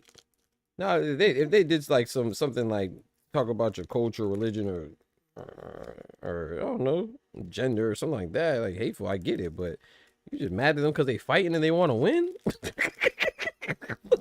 What are we doing, bro? But there's crazy fans like that everywhere too, No, not just boxing. Boxing I think is the worst, but basketball crazy fans like that too. And motherfuckers be fighting in the stands because somebody got on a Ravens jersey, the other one got a Steelers jersey. Y'all tripping. I'm trying to watch the game. We should have fought in the parking lot, bro. Bro, soccer gets bad like that, honestly. Yeah, soccer, yeah. It's all good though. One is on YouTube on Thursday. Hey, he said Thailand in the face, Tyler Hood turkey facts. Funny thing, everyone from Boozy J got a weird stipulation for an interview. I bet. I believe you. I could tell you one person, they just want donuts. That's crazy. You gotta bring us some donuts. Wait, what do they want about the donut? What? What that But you can't bring it into the gym though. Oh, they got it. Or they got to test. You gotta meet her in the parking lot real quick, cause she knows she can't bring him in the gym. Oh, that's funny, man. Gotta get hopped in for an interview. Yeah, gotta get. I'm telling you, they try to put the pause on you for an interview, man. Gotta do a round robin. I'm not going, man. Oh, I already told you what the stipulation was for boots. You gotta go in there and put the gloves on. Yeah, that'd be fun though. That'd be like a pleasure. That'd be dope. You see, they got wallow ass. Right. I'm not saying it'll be pleasurable while you in there. I'm just saying, but like, I mean, I think that's cool. Like, I thought it was dope. Like when I got this, even though it wasn't a full sparring, it was just a little light sparring. Not even. I wouldn't even call it light sparring. It was just, just a little bit more than shadow boxing, but not much with Tavares Cloud. That was dope, man. And that's when he was about to fight Clinton Woods. I thought that was fire, man. It was just sparring. I know it might be scary for like some people, but it's just sparring, bro. Nah, they talking about like go. They talking about go like 10 rounds. Okay, nah, you wildin', man. You talking about go 1, 2 rounds, man? Come on. It look wild. What you say, Ty? Sorry. Reading that comment, it look kind of wild. Gotta get hopped in. Yeah. No, I know what he meant, but yeah, did he? Hey, yo, I ain't say that, bro. No, we don't know what that means. Right, I ain't say that, bro. That's Ty, bro. I know what you mean. Well, yeah, man. Yeah, what? Man. The hell are you talking about? Oscar, read that comment. No. I just read it. That's who I'm talking to. What the hell are you talking about? Like that? Yeah, Kendrick Waller. But yeah, that'd be dope, though, man. I'll tell you what, dog. Yes, sir. I'll take a punch so you can get in there. I appreciate that, brother. That's why you the homie, man. I do want to get some interviews there. You gotta hop in the car because Boots like the car interviews. I'm telling you. You know what? Just like that guy did with Mayweather, I'll put a mask on. There you go. And I even fake the accent. There you go. Be like, yes, sir. I'm here with Mr. Boots. Mr. Bottas, how you doing today? You know what they're gonna do? They're gonna send Andy's translator to talk to you. Andy Cruz. Which I don't understand why he still has a translator. The dude can speak English. He just don't want to. Right. Oh yeah, that's embarrassing. It gets embarrassing, especially like when you be trying to sound like you trying to say something smart and you kind of sound like Bibble. I'm gonna take. You said like Bibble? That's crazy, bro. This man said like Bibble. Bro, it's true, bro. Like you be trying to say something cool, like Bibble, bro. Come on, man. And you say something. Yeah, I know what you said. No, I feel English only not working when you don't like somebody. If it's somebody you cool or you think you fucks with, the English turn up real quick. Right. Nah, ain't no y'all, Kendrick. Nah, I know y'all. That's dope. No, not when you learning, bro. I'm telling you, bro. One time I was going like with this white guy. We were going back and forth with jokes. I was still learning, so I was still a little butcher. Yeah. Then I got the words confused, and then I said something gay. I was like, damn, something gay as fuck, bro. I was like, man. Oh my god. That's just so. So my advisors in my research group, a lot of them were Hispanics, particularly from Colombia and Brazil. Medellin and Bogota to be exact, but I remember one of them. He always struggled with difference between beach and bitch. So like those are those are words. The famous beach bitch. Yeah. So that was always a running joke, man. We were talking about going to the beach, and he just Yeah, like I said, sometimes it just got a little shaky. So, but then and it messed up for me too. So I could relate too because my Spanish is all right, but it used to be a little bit better. But I used to speak too, and then sometimes I'd say some stuff, and I feel more comfortable talking with them in the office than like when we were, going out for lunch, people around and stuff like that. You want to mess around and say something crazy or something. So I definitely get what you're saying. But Ty, you never even got to finish your story, man, because we done rubbed my dog Karma the wrong way, and we done got into we done did the whole conversation again when you were when it was just part of your story about the gym and Edwin and I kind of told more of it to Oscar. Oh, okay. Like, that went into, like, I don't want to say most Puerto Rican fans have this consensus or this way of thinking, but this man keeps on claiming the only reason why she lost both fights is due to headbutts. I like the fact that you emphasized the both. Yeah, because it was two. Just crazy. But yeah, I think that that's a good point. I like the fact that you said that mostly Puerto Rican fans. I mean, like let's be real too. There's a lot of cultural bias. Oh, and she got robbed too. Yeah, of course. So there's a lot of cultural bias when it comes to certain fighters. It's not just Hispanics or blacks or Asians or whites. It's a lot of we all do it, as a whole. But I do agree with you though. Yeah, of course, there's gonna be some that are like that when it comes to their fighter. When I say their fighter, I'm talking about the fighter that shares a nationality or ethnicity or whatever it is, complexion, block, whatever it is with them. So yeah, you're right. We see that a lot though, not just with them, with Amanda Serrano fans. We see that a lot though. That's just boxing. And it's not necessarily a bad thing, but when you like go, when you just go off the deep end, a lot of folks, they don't have no, like you said, they don't know how to, I don't know, they have no discretion. Like, you could do that, but then you don't have to go off the deep end, bro. But a lot of them don't know how to differentiate between the deep end and the shallow end. I want to say it's not that they don't have that they go in the deep end. They don't have the knowledge. They have to write what they're writing on. They have to write it till the end. So that's why it seems like they're just saying the same shit. You know what I mean? Yeah, writing it to the end is crazy. It's not like they're doing it like what? Because they have the basis. Right. It's just they have to write that because they have nothing else to go on. That's true. And we see that, and that goes back to what we were talking about earlier. Well, what I said earlier is that it's not just it's not just boxing fans that argue. That's people. People will argue just to argue. Yeah, so just be like, hey man, my bad. You know what? You're right. Look at Stephen A. Smith.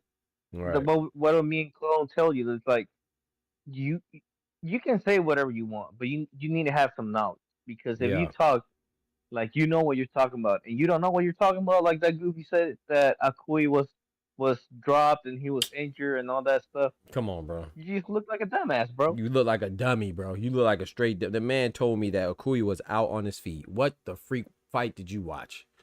The man told me that as soon as referee intervened, Akui was collapsed on the canvas. What the freak fight did you watch? You didn't watch Akui versus Teraji. You definitely didn't watch that fight. Yeah, bro. Like the first 3 rounds I gave to Teraji, right? After that, Akui took off, bro. Like 6 rounds. I'm talking about 6 rounds back to back. Yeah, he did. Shout out to Seigo Akui though. He definitely fought a good fight. Yeah, What do you want? Like, you want to see the rematch, or you want to see like get a? That's a good question, man. I think Ayala can do it, bro. I ain't gonna lie. I think Ayala can do it. That's the other champion, the IBF champion. Yep. I think he can get it done. I want to see it, but I don't know if I want to see it immediately. But I think it should happen. But that's a tough fight to happen again, man. Both of those guys. Yeah, back to back. Yeah, I don't care. I don't care if you're Teraji or you're Akui. You don't want to take that fight back to back. Honestly. Yeah, right. So that's why I would say maybe not back to back, but at the same time though. If not now, when? Yeah, exactly. Yeah, exactly. If not now, then when? So yeah, I don't know, man. I would prefer. That's the thing too, because even if he fights Alasquaga, like I know you said Ayala, but even Alasquaga, he already fought him and beat him. So yeah, I guess Ayala. Yeah. I don't know, man. Or unless Alasquaga and Ayala unify and then they have the rematch. True. But do I want to see that back to back? I don't know, bro. Yeah, I'm pulling it up right now. It's not like somebody had it's not like you can tell who's a better fighter. Yeah. They're both peak fighters at the style they fight at. You know what I'm saying? You're right. Yeah, I'm pulling it up It's right like now. Bivol and Beterbiev. Yeah. Who wins? Mm-hmm. Yeah, I'm pulling. Yeah, I'm seeing it right now. It's like, yeah, I guess. I mean, oh, I forgot. Galal Yafai could be next. That'd be a good fight. Yeah. I forgot about him. Yeah, he's an interim champion. I forgot about that. But yeah, I think it'll be a good fight either way. Yeah. Yeah. You think they're gonna give him a rematch? I don't even like. That's the thing when you stop somebody like that. It's like he don't even gotta fight him again. Like, no, I was called hell no, bro. He fell through the ropes. no. I meant Akui. But yeah, you're right. Alex Quagga, he definitely fell through ropes. But I mean, like with Akui, right? Because remember, that's why I was so mad about the David Benavidez and Morrell fight being so wide. Like, I didn't really care that David Benavidez won. But it's like when you wash him, somebody had it like he won, what was it, like 119, 111 or whatever it was. Yeah, it's like, bro, when you make it like that, it's like there's no reason for David Benavidez to fight him again. And then David Benavidez came out and said, "Oh no, I kicked his behind. You see how wide the scorecards were?" He literally said what I said. And I was like, "No, I don't need to fight him again. Why would I fight him again?" He said, "I washed him. I beat him easily according to the scorecards." If they release the scorecards and Akui's up, then I think there's basis for it. That's true. That's a good point. That's a good point. If they're just giving it to him, then I wouldn't give him a rematch, honestly. Yeah. So I would love a rematch, but that's a tough fight. And hell, what's good, bro? Did I join too late? No, sir. Shout out to my boy Ty. Yep, right on time. I agree with Ty. No, hell yeah, he joined up too late. I'm about to go to sleep. Yep. I'm about to call it. Yeah, in facts. Wait, Big Snot? Nah. That's my boy Snotty Dotty. Got more head than he got body? Damn. Is Doc ever gonna get gray hairs? Nah, hold on, bro. Is that? Nah, that's not Snot. That's crazy, man. My boy Snotty Dotty, man. We used to run Call of Duty together back on Twitch, man. That's my guy. If that's who that is. He said Big Snot. I was thinking something else. That's crazy. Yeah, me too. Yeah, bro. Pause. I know you. Pause that. Pause. Who? De La Hoya? That's crazy. Yeah, yo. Hey, yo. Yo, wow, hey, man. Boogie. That's crazy, man. Tomorrow's Friday though, so we got fights tomorrow. Let me pull it up. There's no fights tomorrow. Yeah. Right? No, yeah, we do. We do, right? Yeah, cause I remember we said this week it was fights from Wednesday all the way to Saturday or something like that. Mm-hmm. Yuri Sedan I'm not familiar with them, but hey, that's a fight we could watch in Bethlehem, Pennsylvania. I think there's fights. Nobody going to Bethlehem.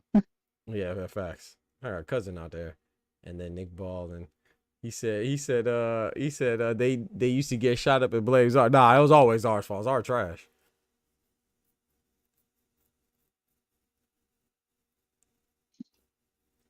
Oh yeah, Armando Vargas is fighting too. I forgot about that. More head than body is crazy. Lottie Dottie got more head than he got body.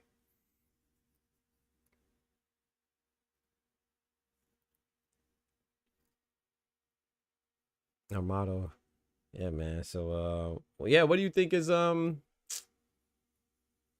don't know, man. At 112, I think now that we got a yeah, that would be cool if they could get undisputed. I think if Kenshiro Teraji could get undisputed, I think he'll definitely be on the pound for pound list. He might even be on there now. You know, they might put him on there now, but people that act like it's just some type of crime and that he's not there, I think you gotta relax a little bit. It just comes with the weight, bro. It comes with the weight, bro. You know, people aren't looking. That's what Tank. It's like getting mad of like, oh, Tank's falling this swing spots. No, if he's one of the money guys, he holds more responsibility. If he hits a bad result, I'm sorry, you gotta drop hard. Look at Canelo right now; they're treating him like shit. Exactly. And he keeps winning. He keeps winning, right? Come on, bro. The man had a draw and they dropped him like what? I think what was Tank, like number 7 or 8 or something like that. 7, I think. Yeah, 7 or 8. Ain't got snatched off, which is fine. But they don't have that type of pressure down there, you know. So it is what it is, bro. Bro, it's like Inoue is number 3. That's an achievement of its own, right? Right. But like, two-time you undisputed. ask anybody of the lower weights, they couldn't even tell you 4 guys, honestly. Right. Right. I mean, not right now. Like legends, they couldn't even tell you 4 guys. No, they couldn't. Of course they couldn't. Said in a way, finally coming to me. Yeah, this would be a second time, right, or a third time. He's been before, but for the first time recently. Let me look it up and tell you. He definitely came before. I know he's been to Australia before. I think twice, and America once before. Once? Yeah, once. Yeah. He been to the MGM. Yep. He fought Jason Maloney in Vegas in 2020. So wasn't there like COVID? Yeah, that's COVID season. Yeah, COVID. Right? Yep. Exactly. This is his third time. Third time. He also fought Antonio Neves in 2017 at the StubHub. So this will be his third time in America. Who he knocked out? Antonio. Who that? I don't know. Who mama that is? Jason Maloney knocked him out in Vegas. So that means that, yeah. Man, the Maloney's, bro. Have you noticed that the Maloney's have lost to every single champion except Nishida? Come on, man. That's one crazy. of the Maloney's has lost. One of the Maloney's has lost to one of them. Every single one of the champions except for Ryosuke Nishida. That's crazy. That's only because Ryosuke got 9 fights. If he give him 3 more fights, he go. Yeah. Give him 3 more fights, he go knock off a Maloney too. That's crazy, bro. Mm-hmm. Very crazy. And they lost attention. So is that a yeah, lost attention. Not Sakawa too. Is that a premonition? Hey, maybe. Yes, can Takeshi? No. Whatever the other champion is, Yoshiki Takei. Is he gonna get upset? Yep. He might get upset, bro. Whooped. He gonna get Kamehameha on his face. Yeah, he might. Wait, Ty said I'm gonna be out there for work already. I might try to get on Pop the Balloon too. Oh, sleep. I never even watched that jump. It just seems like no disrespect to anybody who does or who's been on there, but it just seems like such trash content. What? That Pop the Balloon stuff. It's like if one person likes you, they all gonna like you. It's just like as soon as one person pops a balloon, they all gonna pop it because nobody wants to be with somebody that nobody else wants. It just seems... yeah. Yeah, I never really watched it, but I've seen like little clips. Man, I like the fact when they're like, the women they're like, when the women are like, I want a guy that makes 7 figures. Mm-hmm. Don't care about me. Yep. But gives me attention, and they all start popping their balloons. Yep. And they're like, right. Guys are such a piece of shit. I'm like, bitch. Right, you gold digger, bro. And she ain't even got a high school diploma. Talking about she want a guy with seven figures. Said, what? Hey, yo. Hey, Kendrick said, what on his face? Hey, yo. Come on, bro. Y'all wildin', bro. He talking to you. No, did he? He talking to you, Oscar. What? Because you said, I think you said Kamehameha on his face. And then Kendrick said, what on his face? Hey, yo. They honestly have some successful couples there, but most of the people be toxic. Oh, they have like, what you mean couples? They have couples there too? Like I said, I never really watched it. Hell no. Oh, what do you mean? Why would couples go on there? Some of the people that like end up being matches end up sticking together. Oh, okay. I got you. I see what you're saying. But it'd be a bunch of matches off camera, even though they pop their balloon though. True. Yep. You talk to them more, especially. And then after they pop their balloon, you hear more about the person, but that's just the internet age. It's matchmaking. Yeah. True. I don't like when there's a girl like, what's your name? Cinnamon. How do you spell that? S. When did Cinnamon get an S? What you talking about? I'm popping the balloon. She spelled her name Cinnamon with an S. You already know what time it is, boy. She a freaky deaky. Yeah. What's your name? I asked for your government name, not your stage name. Yeah, exactly. Cinnamon with an S. You hey man, where them tippers at? For the strippers at? They'd be like, hey, what's your name? Octopussy. Octo what? Wait, what? Hey, yo. They be trading 3 or 4s behind the scenes. That's crazy. A few got married. That's dope. That's dope. Shout out to them, man. Yeah, I don't watch it at all. So shout out to them to get married, you know. That's cool. Get it how you get it. Talk about marriage. I'm getting married in August. Oh, yeah? Congratulations, man. No. And then one bites the dust. Yo, congratulations, man. Shout out to you, bro. You getting married, bro? Yeah, shout out to him. Bro, how old are you, bro? You was like, when we was playing, you was probably like 16, 17. What you what, 22? 24. Oh, there goes Gucci. 23? She don't even know she about to get hell. ran down. Oh, hell. I was already fired. She'll know. She don't even know. Hey, they say sign the contract. 20? 20. You get married. That's what's up, man. Hey, man. Hopefully it works out and you have a long, blessed union, man. I was 15, bro. Now I'm 20. Dang. That's what's up, man. Congratulations to you, man. My boy out there in Vegas still. I'm about to pull up on you. Another Iman Shumpert. Yeah, that Iman Shumpert stuff is crazy. They just settled, right? Hey, she in Vegas? Hey, is the TNT sold out yet? I know the pre-sale started now.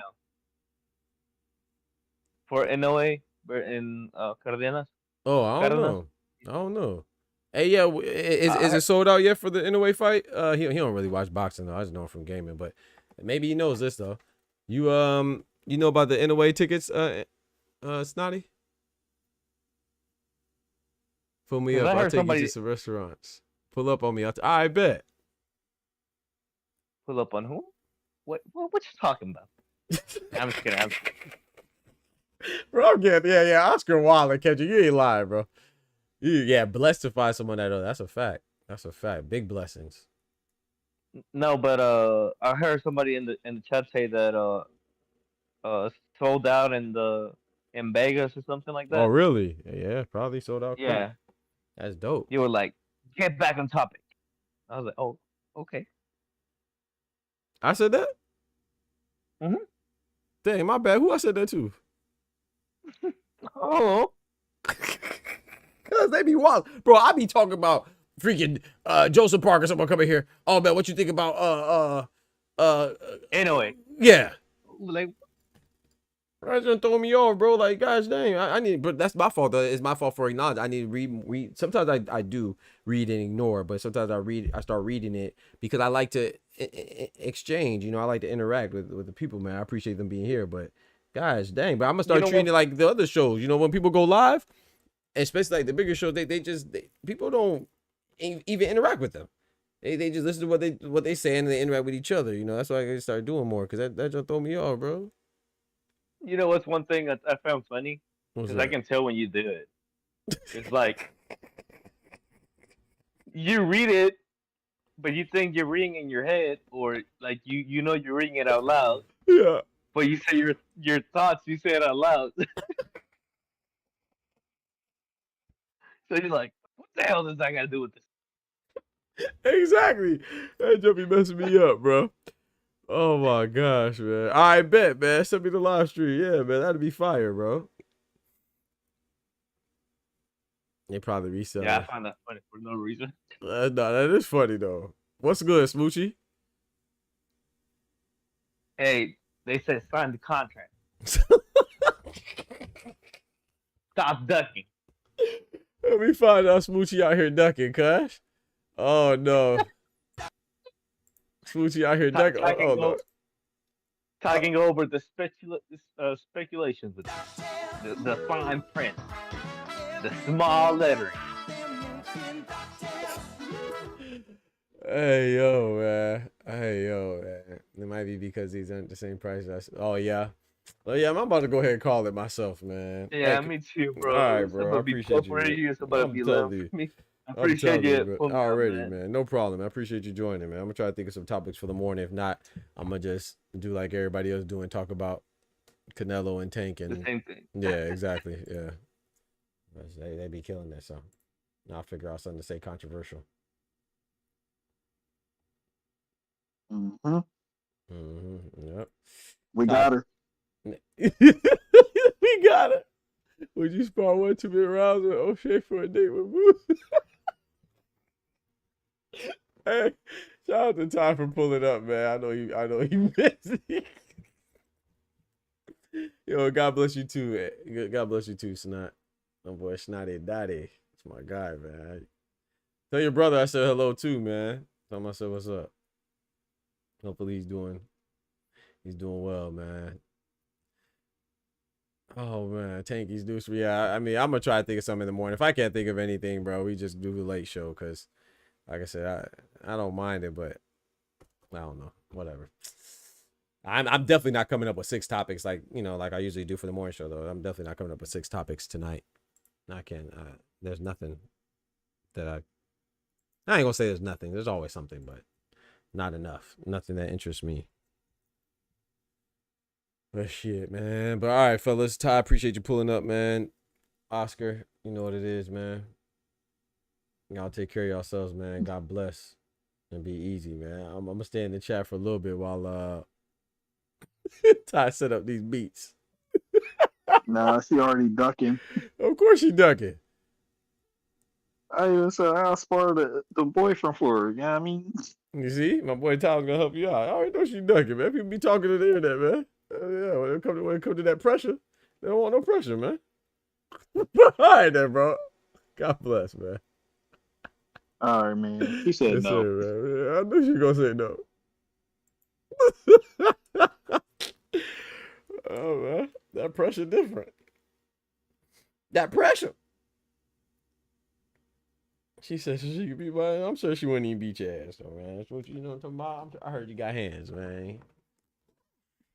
Oh man, that's funny as hell, dog. People funny, man. Y'all crazy, man.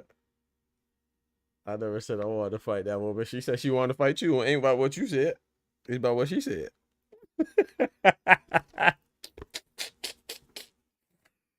Ain't about what you said, about what she said.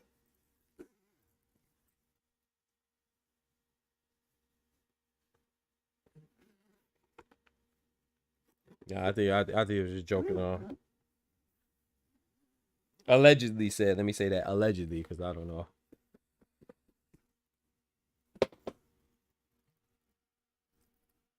Duck test. Ooh. Was trying to have the gym lit. Y'all crazy, man. Now representative said, what she want to fight me for? I don't think she wants. I don't think she want to fight you. Like, well, I don't know. You talk to Ty. Ty. No, I don't know. Now, as a representative of Smoochie Promotions, we not going across the street.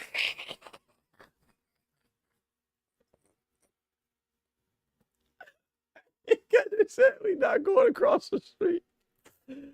Okay, y'all chill, man. Y'all gotta chill out, man. Y'all gotta chill out, man. So we not going across the street. No cross promotional.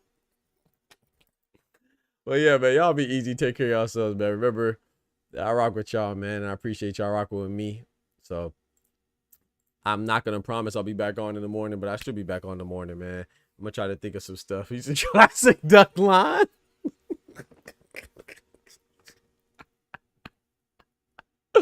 I thought you wanted to rub that beard, though. You know what I'm talking about? That's a good way to rub that beard, you know?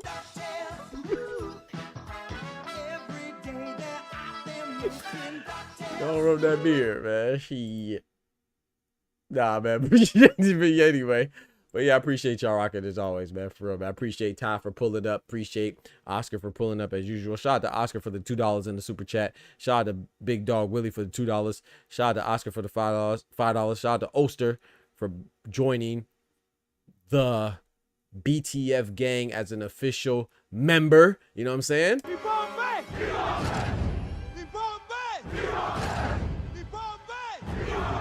Yes, sir, man. The gang is getting stronger. We growing, man. Shout out to my boy Clone for the $5 in the super chat as well, man. Appreciate y'all rocking. Appreciate y'all keeping me going and growing. You know we get the hustle off the muscle, so I appreciate y'all. Appreciation for real. We gonna keep on doing our thing, man, over here, man. They gonna keep on imitating.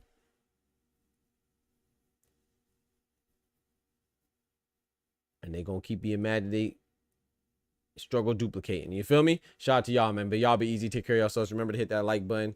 But most importantly, remember with God, we can do anything. Without God, we're nothing. The doctor's out. Peace. Oh, also shout out to Omari and Tufo for coming through as well. Tufo came through. Omari came through. Boss Man Ty came through, and Boss Man Oscar came through, man. Shout out to y'all, man.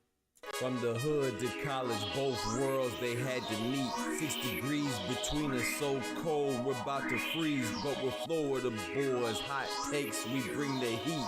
We're moving the culture, the engineers to the streets.